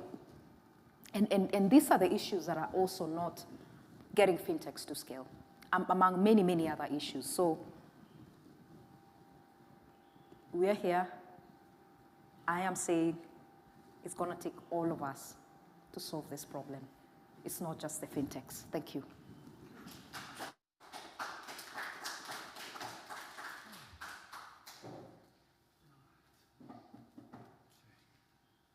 So I would suggest we had some questions from last time, but maybe we should, if there are questions, that we should start with the last presentation, and then if anybody wants to throw any in from the last and the community currencies and the chamas, we can then move on to them as well. But I'm sure there should be some burning questions for Hilda right now, and then we can start from there.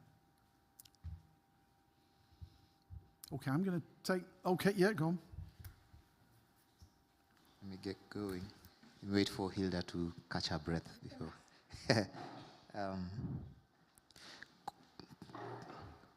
Prof, could I ask something about cryptocurrencies, or could I ask something about the community currencies there, or just for Hilda for now? Sorry? Could I ask Castro? Yeah, I mean, okay. It's open, whatever. Yeah. Perhaps because I know a lot of about Castro's project already, but I just wanted to hear something about the demurrage kind of system where the currency is devalued over time. Particularly, I'd want to just know who decides how, how it's of course it's the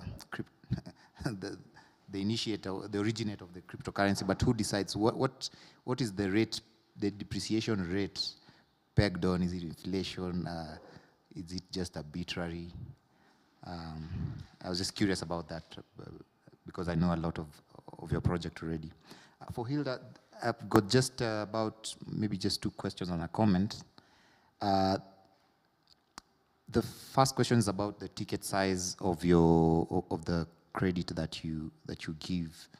I'm asking this because my own project on digital loans, I found that the ticket sizes of the loans are really small, and so you cannot really scale up businesses quite substantially, and so it kind of becomes a problem. I'm happy with the fact that you don't give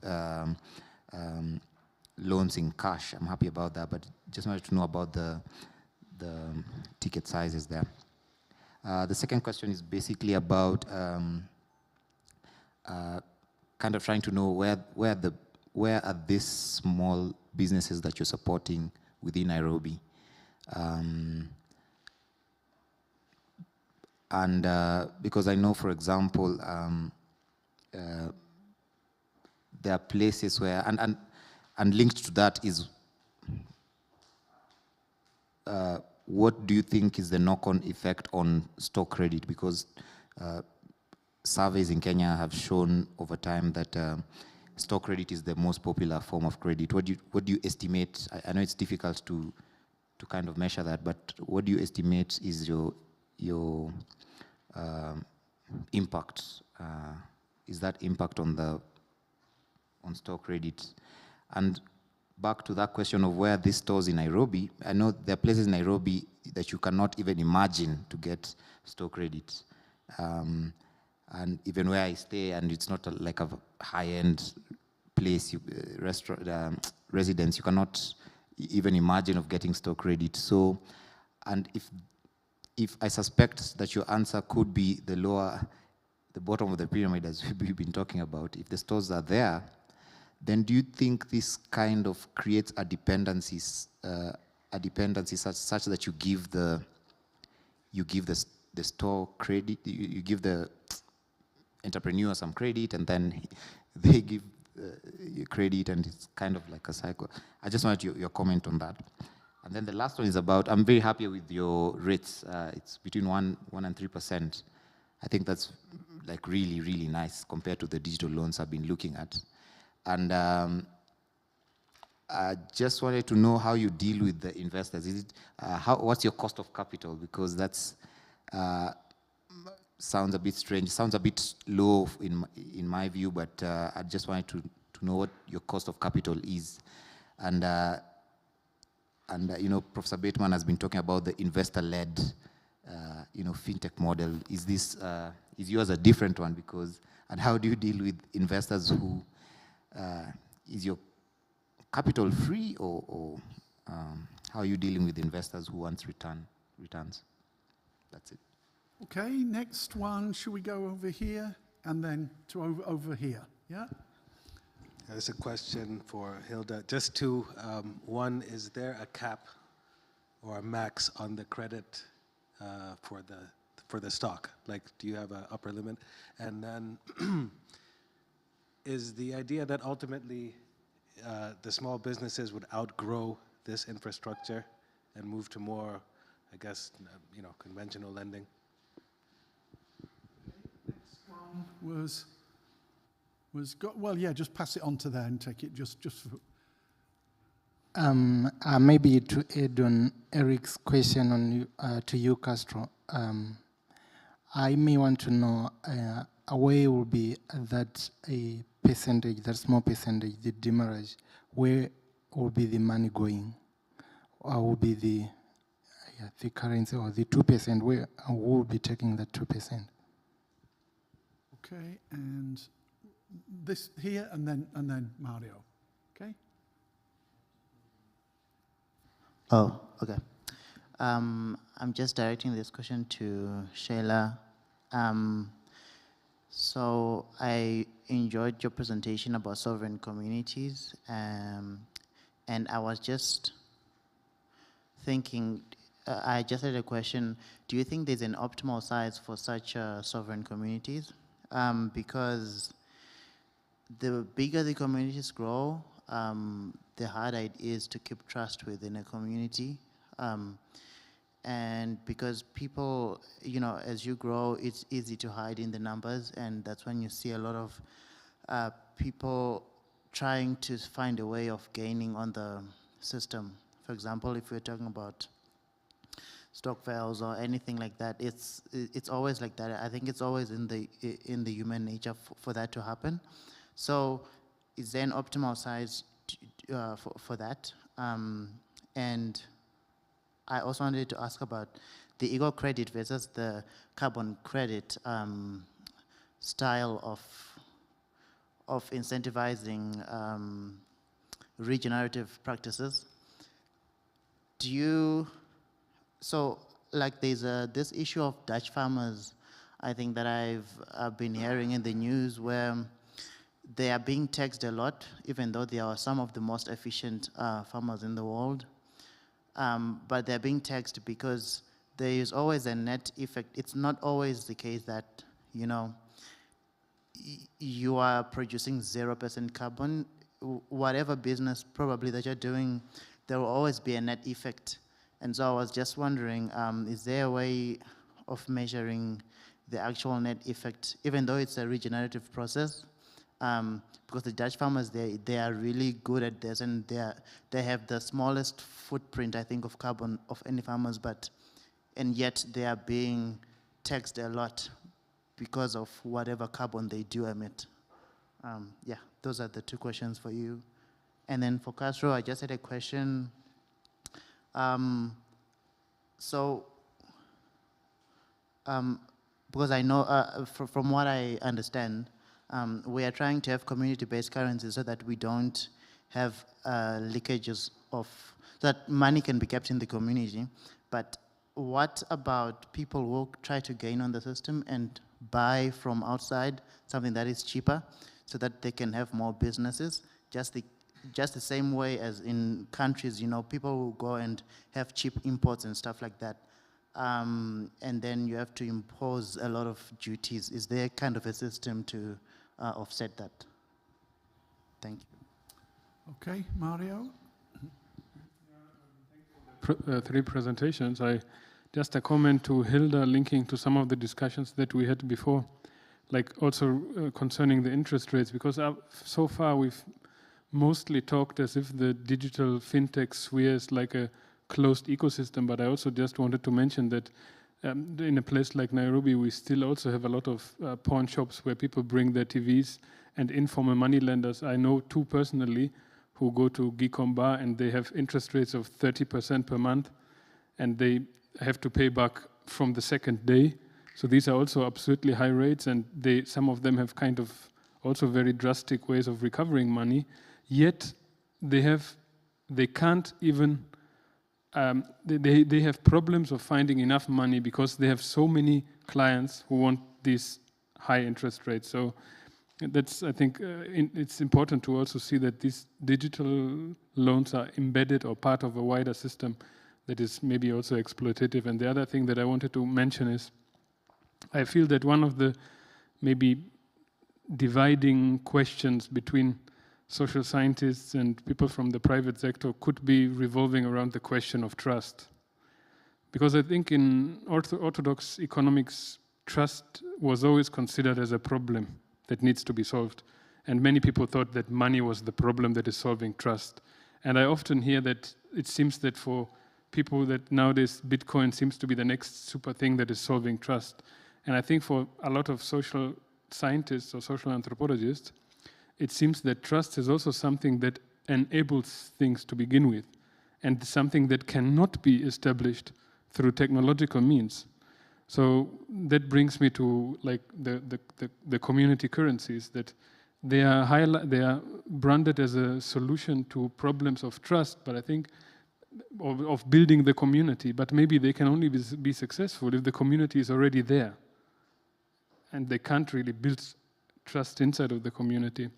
And also with regard to what to the first presentation, similarly, there's a lot of like historical baggage that is connected to how people were treated, like how indigenous seats and such like things were treated in colonial times, that make it really hard to push for new developments, especially if those are the same actors that used to come before. Like, for example, in the village in Western Kenya, there are still posho mills, like those places where people grind their grains, where some people don't grind their grains if somebody grinded sorghum before, if they come with maize, because they don't want their nice maize meal to be polluted with brown sorghum.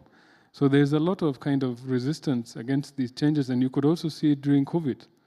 Like, almost nobody was interested in cooking ugali with traditional grains, yet they were cheaper than the maize ones. So how do you change these kinds of... These are all cultural issues related to, I think, trust, and now how do we establish this trust not through technological solutions, but through other solutions that are maybe more social and political, I think, also. Okay. Kevin, you've got one, yeah, and then I'll have one. Okay, you go first then.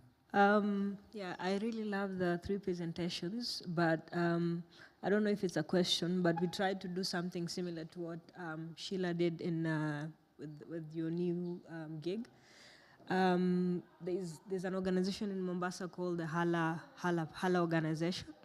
Yes, so I sit in their board, and this year we wanted to flag a carbon project in Mombasa, and we met a few challenges. One, there are not many carbon projects in Kenya. We met one called Tux in Nanyuki. I don't know if you've heard of them. Yeah, and the problem is we wanted to stay within our principles and our values, so we didn't want to partner with, people who want to exploit communities. But also, we also found out that it will cost us, $1 million or more. And then Mombasa has historical land issues. So, like you said in the beginning, like you need a mass of land, and we didn't have that. We needed to partner with communities, and they were telling us we don't have title deeds. You can't use a land you don't know. So maybe you can help advise us. What are the ways to how did you navigate through the challenges? And also there's skepticism because like in the area, so up north around Bamburi, we are working with people who, let's say, their level of education is class 8 after primary school. And trying to explain a carbon project was very difficult. Even using, probably we didn't invest more in the local resource to teach in Swahili and other ways, but we found it really hard to make the scientific terms really simple. So yeah, so how did you manage? Because I think you've done wonderfully in the project. So maybe you can advise us, so it can be a lesson that I can take back to the organization and kind of help them. Yeah. Thank you. First of all, the presentations were fantastic. Thank you very much. My first question is to Shaila. This notion of chama is very interesting. I worked for a chama advisory group for a year, and one of the key insights we gained was the decision-making process. So the governance structure would have a direct correlation to the success of a chama. So, what are some of the models you've seen that work?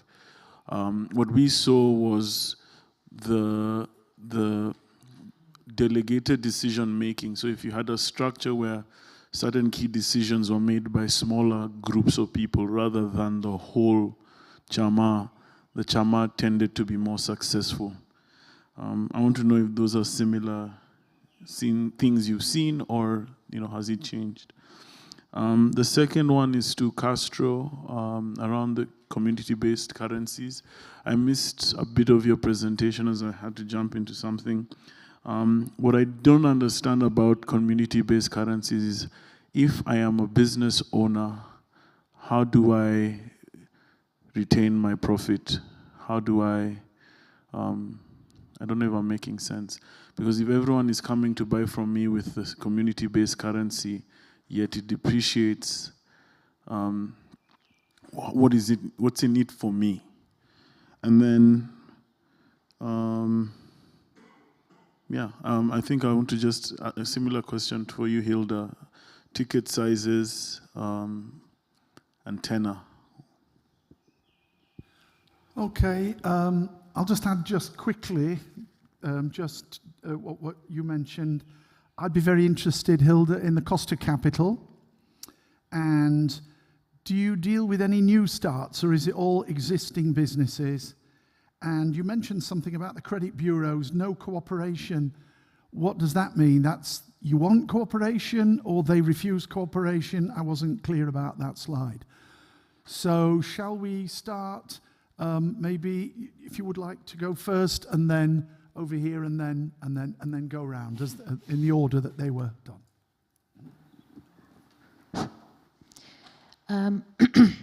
Thank you for all your questions.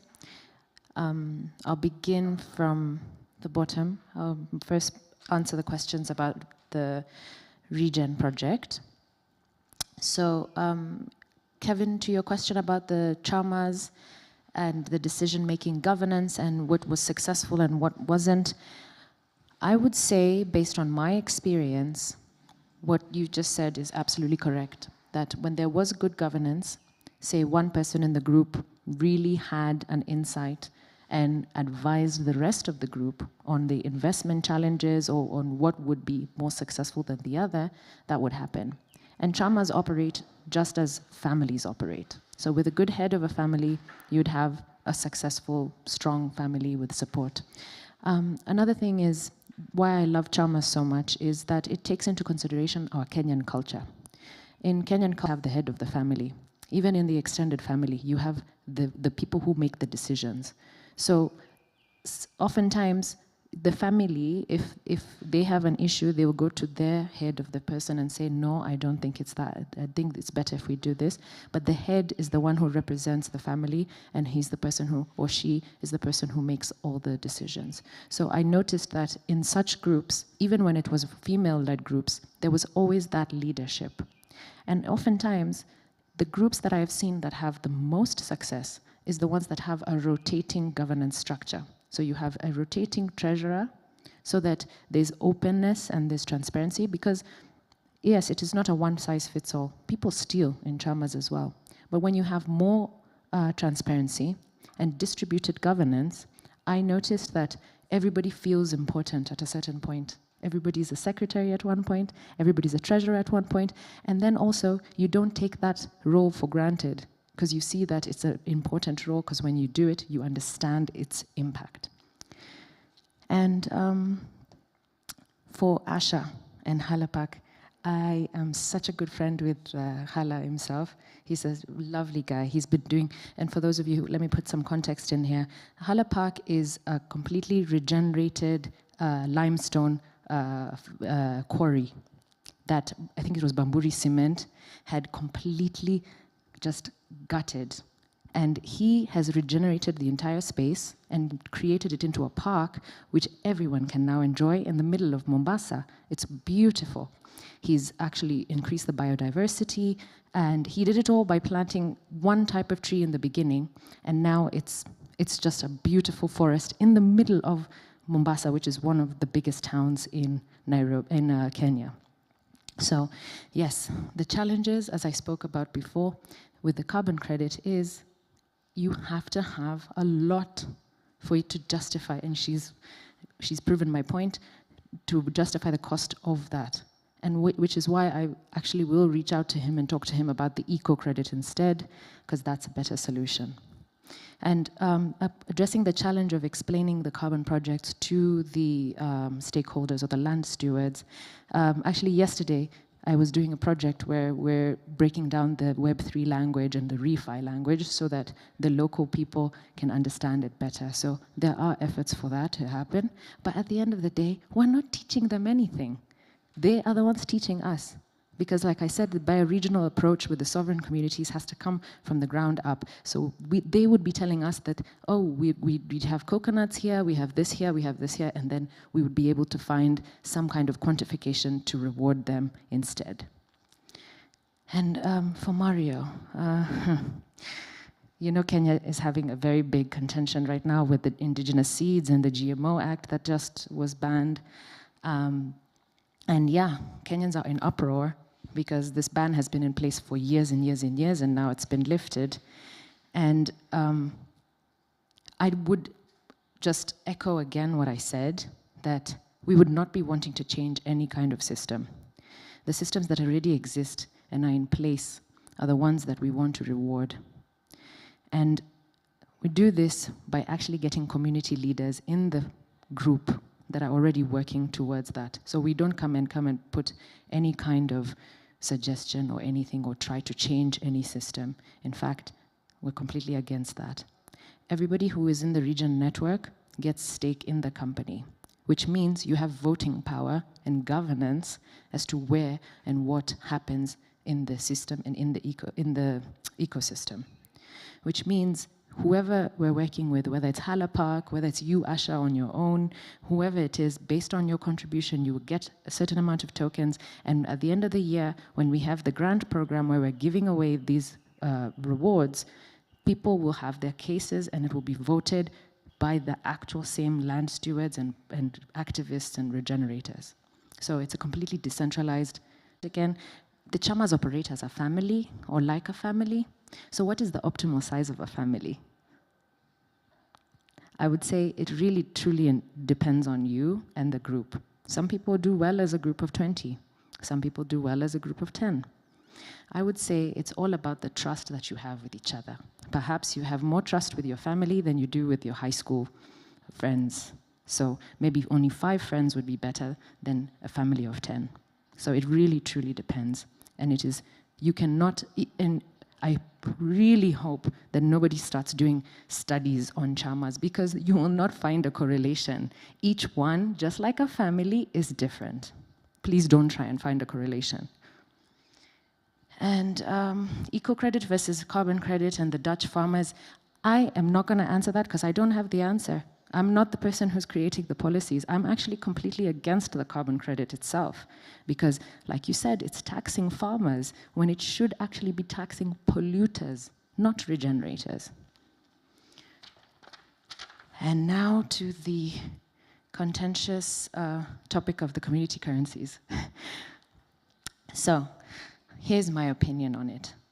The cash transfer program that was happening with the community currencies was happening because it was donor-based. And what happened is the cash transfers were given to people who were using the community currency. Now that's the problem. You cannot incentivize people to use a technology. You're not incentivizing people to use your technology. People were never incentivized to use M-Pesa. When a technology works and is a success, that it's solving an actual problem, you never have to incentivize people. So I see that that was one of the first issues that started with the community currency. Because you are trying to incentivize somebody to use a community currency, but yet you want to give them money to use the community currency? It kind of is just absurd to me. And I'd like to clear out that I did not have a falling out with Will. Instead, we just had different opinions on what I believe the future of community currencies should be. I believe that WFP and UNICEF and Oxfam and all the other big organizations who have all this money should use community currencies if they are for people in need. Because in a refugee camp in Dadaab, you would rather give somebody instead of giving them money or giving them food, which they usually end up going to sell for money, you could give them a token that they could then redeem for goods and services in their community. So in those cases, it works because you can trace exactly where it goes. And again, this brings the question of why are we testing out refugees? Why are we following the money that's going around? But guess what? That's what WFP wants. They want to know how far their dollar went. So in those cases, in those use cases, I think it's fantastic because then they can have traceability. They can see how many women are using this token. They can see how, because you get the data of each person that's using the thing. So for traceability and accountability and all that other stuff, it's fantastic. But then, how circular are our economies? And that's why I said refugee camps. Because guess what? Refugee camps are circular economies. People are doing each other's hairs, they're taking care of each other's kids, they're building each other's houses, sans money. They do all these things and require a ledger to keep track. And in those cases where everything is circular, it's fine. But the second you put in an externality, then you require money. So I would just want to say that the thing makes sense in a circular economy where you don't need any externality. And it cannot be a replacement to money because of this, because you need to buy fuel, because you need to do other things. And in this case, with grassroots economics, it really did become just another type of money because guess what? He was the central bank. The iterations were, as Castro has said, multiple iterations that were made without consultation of the stakeholders who are holding the currency. What's that? It's just another government making the decision and changing the mind and changing the value overnight. So I believe that if it was truly to work, then the people who it was targeted for should have, or at least representatives, should have been involved in this. And yet that brings another bigger question. They don't really understand it, do they? So how would they be able to make these economic decisions on demurrage, which, by the way, the demurrage goes back to the main CBK account, the main holding account. So not CBK, but the main, you get me, account, to be redistributed as rewards, which was incentivizing the use of the community currency. So I'd just like to say that I actually do agree with you, Professor, that these interventions are great for a certain period of time. For instance, in a refugee camp, when you need to give a certain intervention and you want it to be used for a certain thing, but not as an alternative to money, rather as a way of incentivizing, say, beach cleanups. Because you could be rewarding somebody for picking up plastic on the beach, and then they could then use that perhaps to go to a cinema or something like that. So in those cases, when it has a one-to-one or an obvious use case, it works fantastic. But like you said, temporarily, because who's going to pay the USSD costs? And then it becomes an issue of now just fundraising to keep the system going, which should never be the case. Every intervention should be sustainable from the beginning. I hope I've answered all your questions.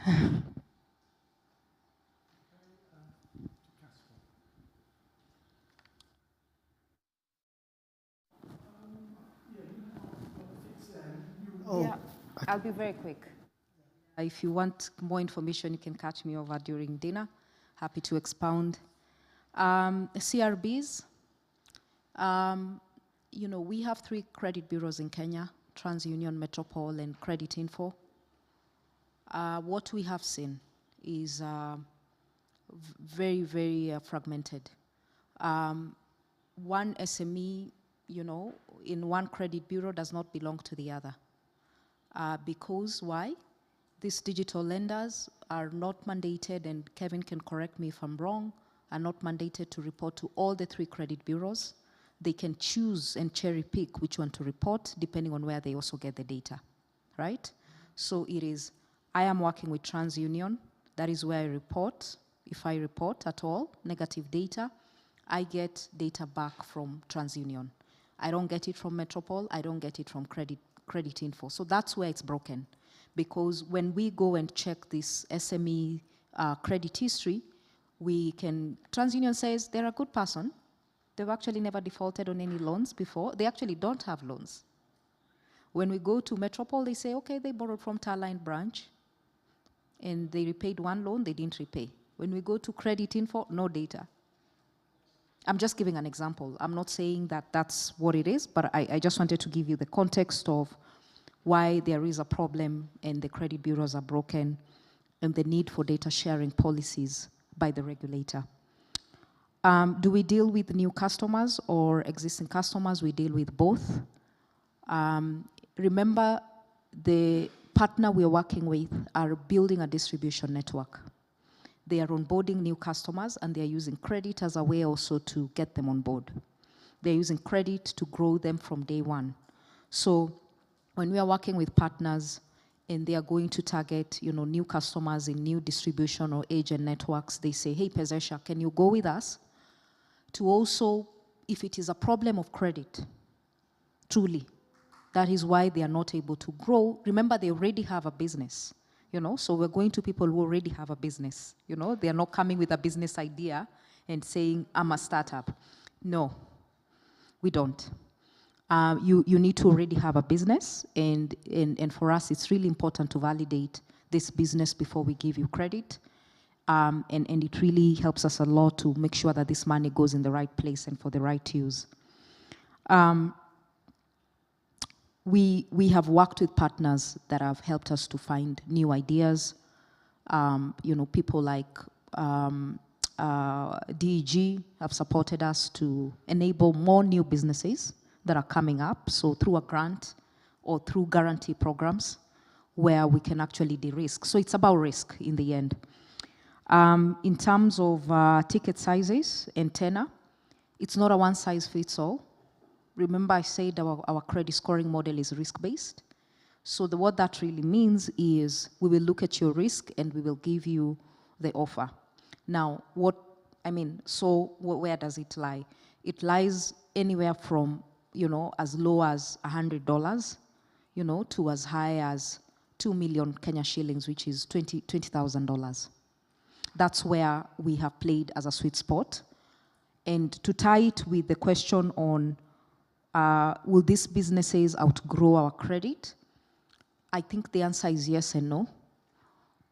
We look at it in different perspectives at Pezesha. We say, if they outgrow, it's actually good for us because it shows that they are growing to the next level of their financial system. We are an enabler. So we also work with banks to originate customers, right? So we have banks also on the other side. If you remember the marketplace I showed, who are the lenders and who are the SMEs. So we also have banks actually sitting on the side of the lenders. And the beauty about fintechs is the agility that comes with it in onboarding, in origination, which banks truly have not been able to figure it out because of their legacy systems, their policies, and many, many other issues, including lack of capacity to be able to move as quickly as a fintech.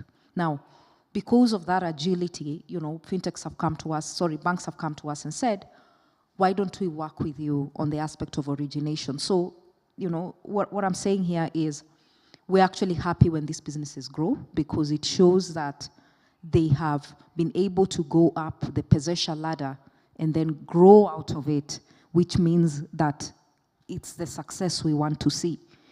And I always say this, if we have more businesses listed, I would be more happier because then it shows that even if they can go up to that level of being listed in the Nairobi Stock Exchange, it shows the maturity of the importance of credit into their business. So the need is so big and the banks are still, going to take time to really become a fintech. There's a joke that is going around that in many conferences I've attended on this particular matter of fintechs and collaborations with banks is banks want to become fintechs. The question is, do fintechs want to become banks? Kevin? What's the answer to that question? I don't know.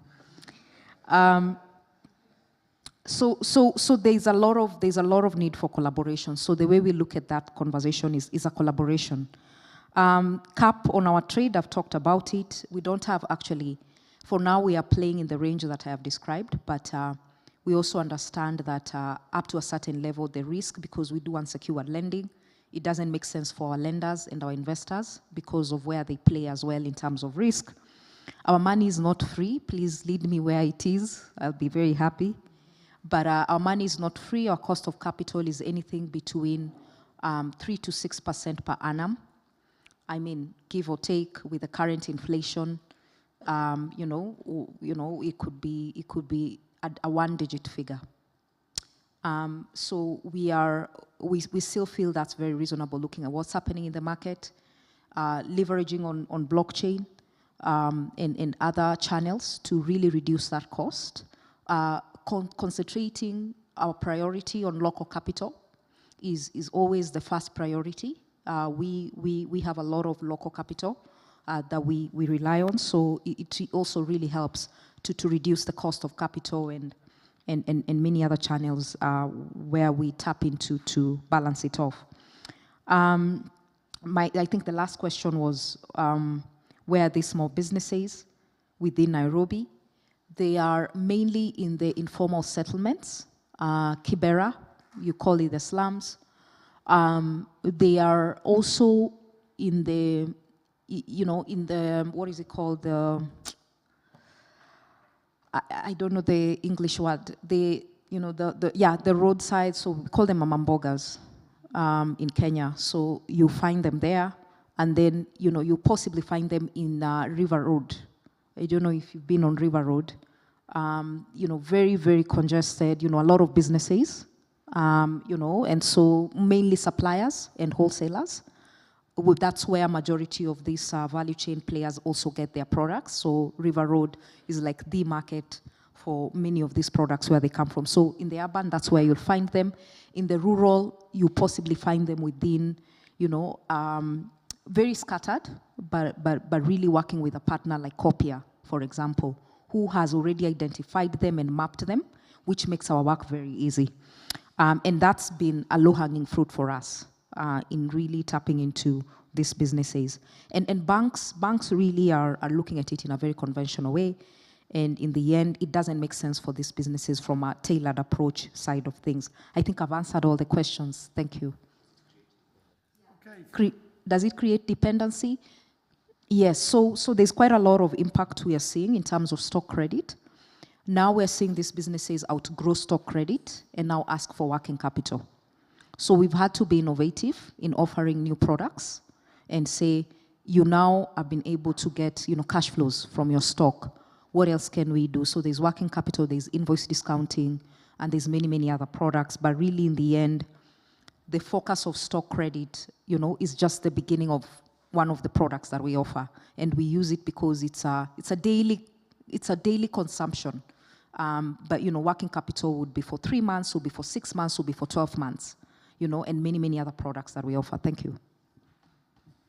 Castro. Oh, I have this.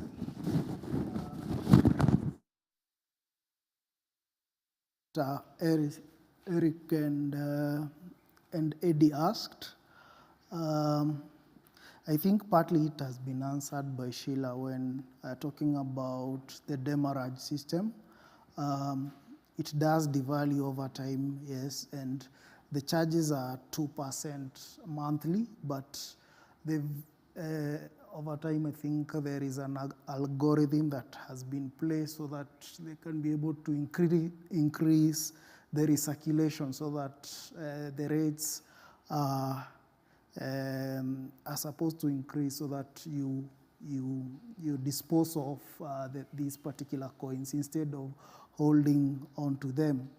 And as I said, partly this helps to increase recirculation of the currency, and it's actually a penalty for holding on to this particular currency. And from our field work, we had noted that the system also can be easily gamed, especially when there is the cash transfer system. Most of the businesses or individuals can try to accumulate these currencies as much as possible so that they can go and cash out. Actually, it was a problem in one of the slums that was using this particular community that was given the grants by Red Cross.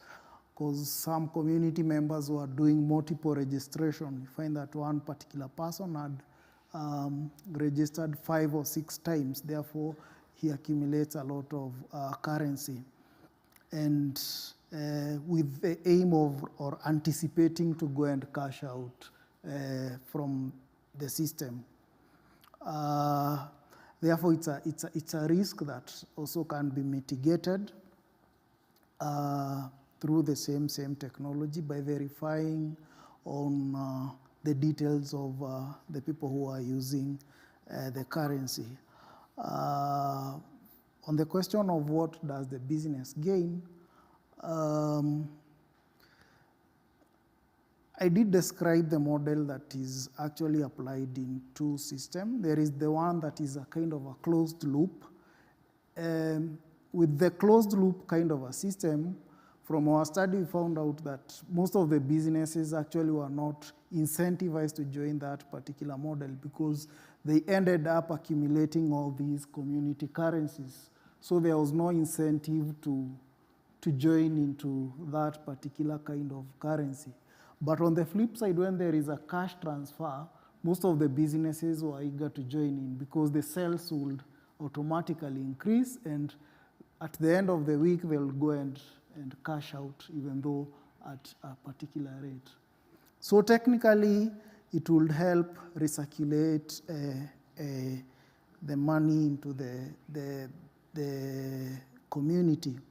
And actually, I must point out that during that particular COVID in an informal, in Kwale in particular, most of even business wholesalers were encouraged, and actually they joined in to the project because of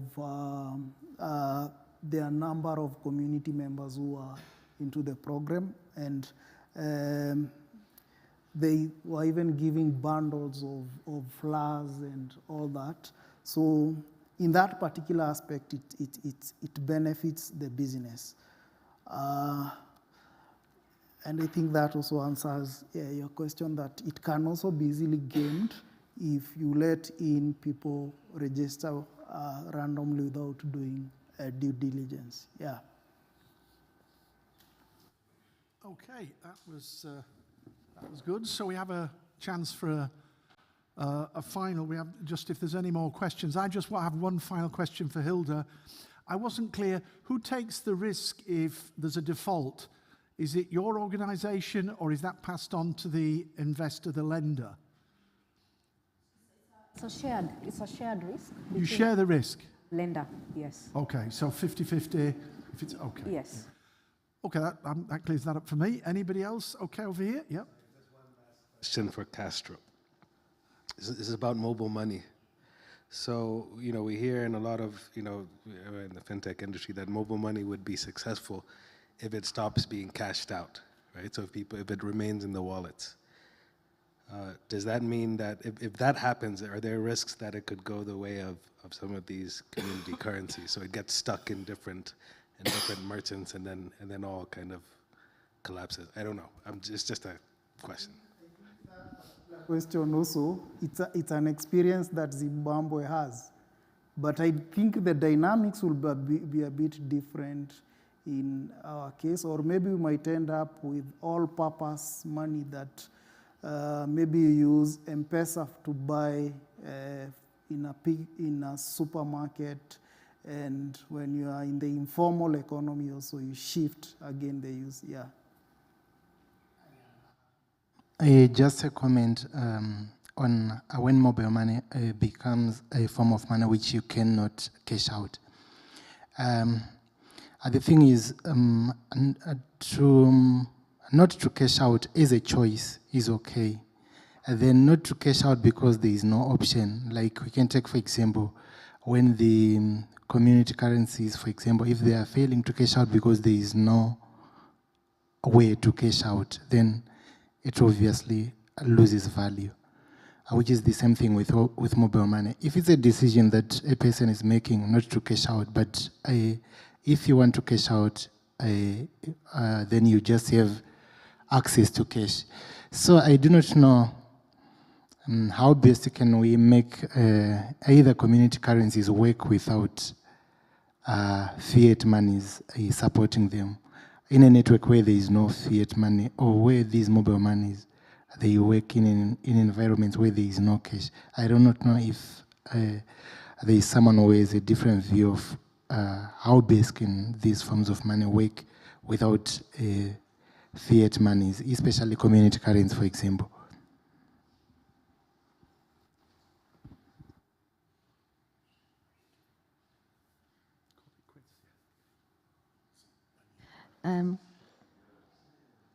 Can I answer your question? So I think I've said this already, but let me say it again. I don't think any of these interventions can work on their own.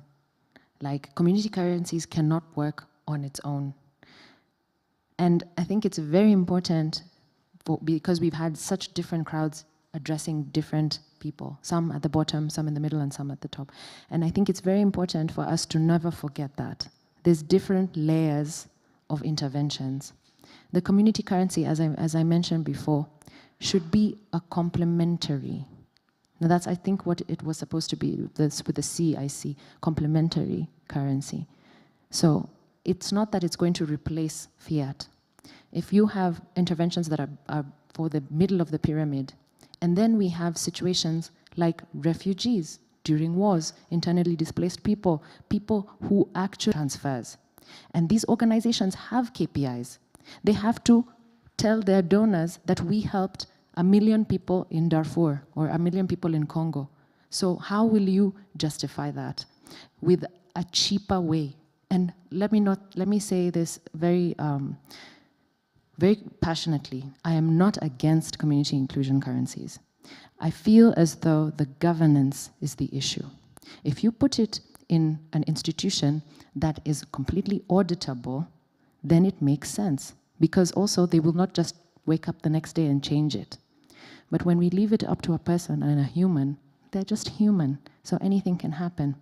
But in terms of verification, in fact, that's why WFP took on the project, because their audit and monitoring and evaluation costs were so low. You don't have to send someone into the field. You open the ledger and you automatically see that these many women were affected, these many men have used the thing, it was used between this time and this time. Like, you get a plethora of data which you can do whatever you want to do with it, which means it cuts costs, which is what all of these organizations are trying to do.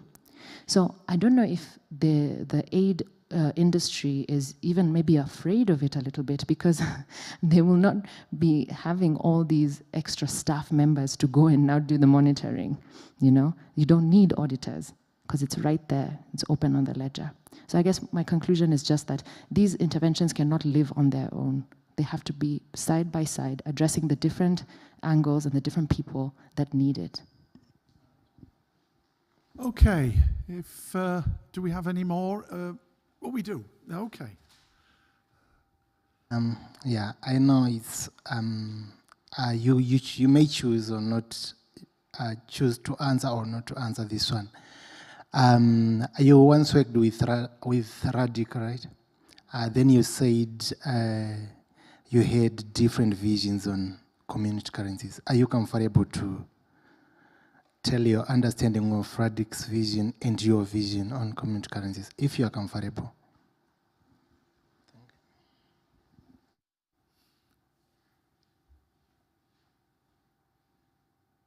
Well, I actually, in the beginning, I volunteered, by the way, for almost, I think, 5 months. I was just a volunteer there. So you can go and read, and Castro can provide you with all the papers and research that has been done, so you can very easily see his opinions. But for me, I just believed in exactly what I presented today, in community ownership, in stakeholdership, in ownership, which is what those people didn't have. They didn't have ownership. They woke up the next day and have an SMS saying, this has changed. Also, they were never asked. They were never consulted in the design process. It was an intervention that was brought from somebody and put there with KPIs from investors. Now, the second you start making people into KPIs, into metrics, people's lives, especially poor people's lives, then that's the difference. I believed in educating the people and in having them as decision makers. And yeah, that was mine. Okay. Well, if there are no more, then we only have 3 minutes left. So I would suggest we call it a day, and we have 3 more minutes to prepare to get ready for the dinner tonight for those who are going. So it's been a really, for me, this has been the best day. I've really enjoyed the presentations, learned a lot.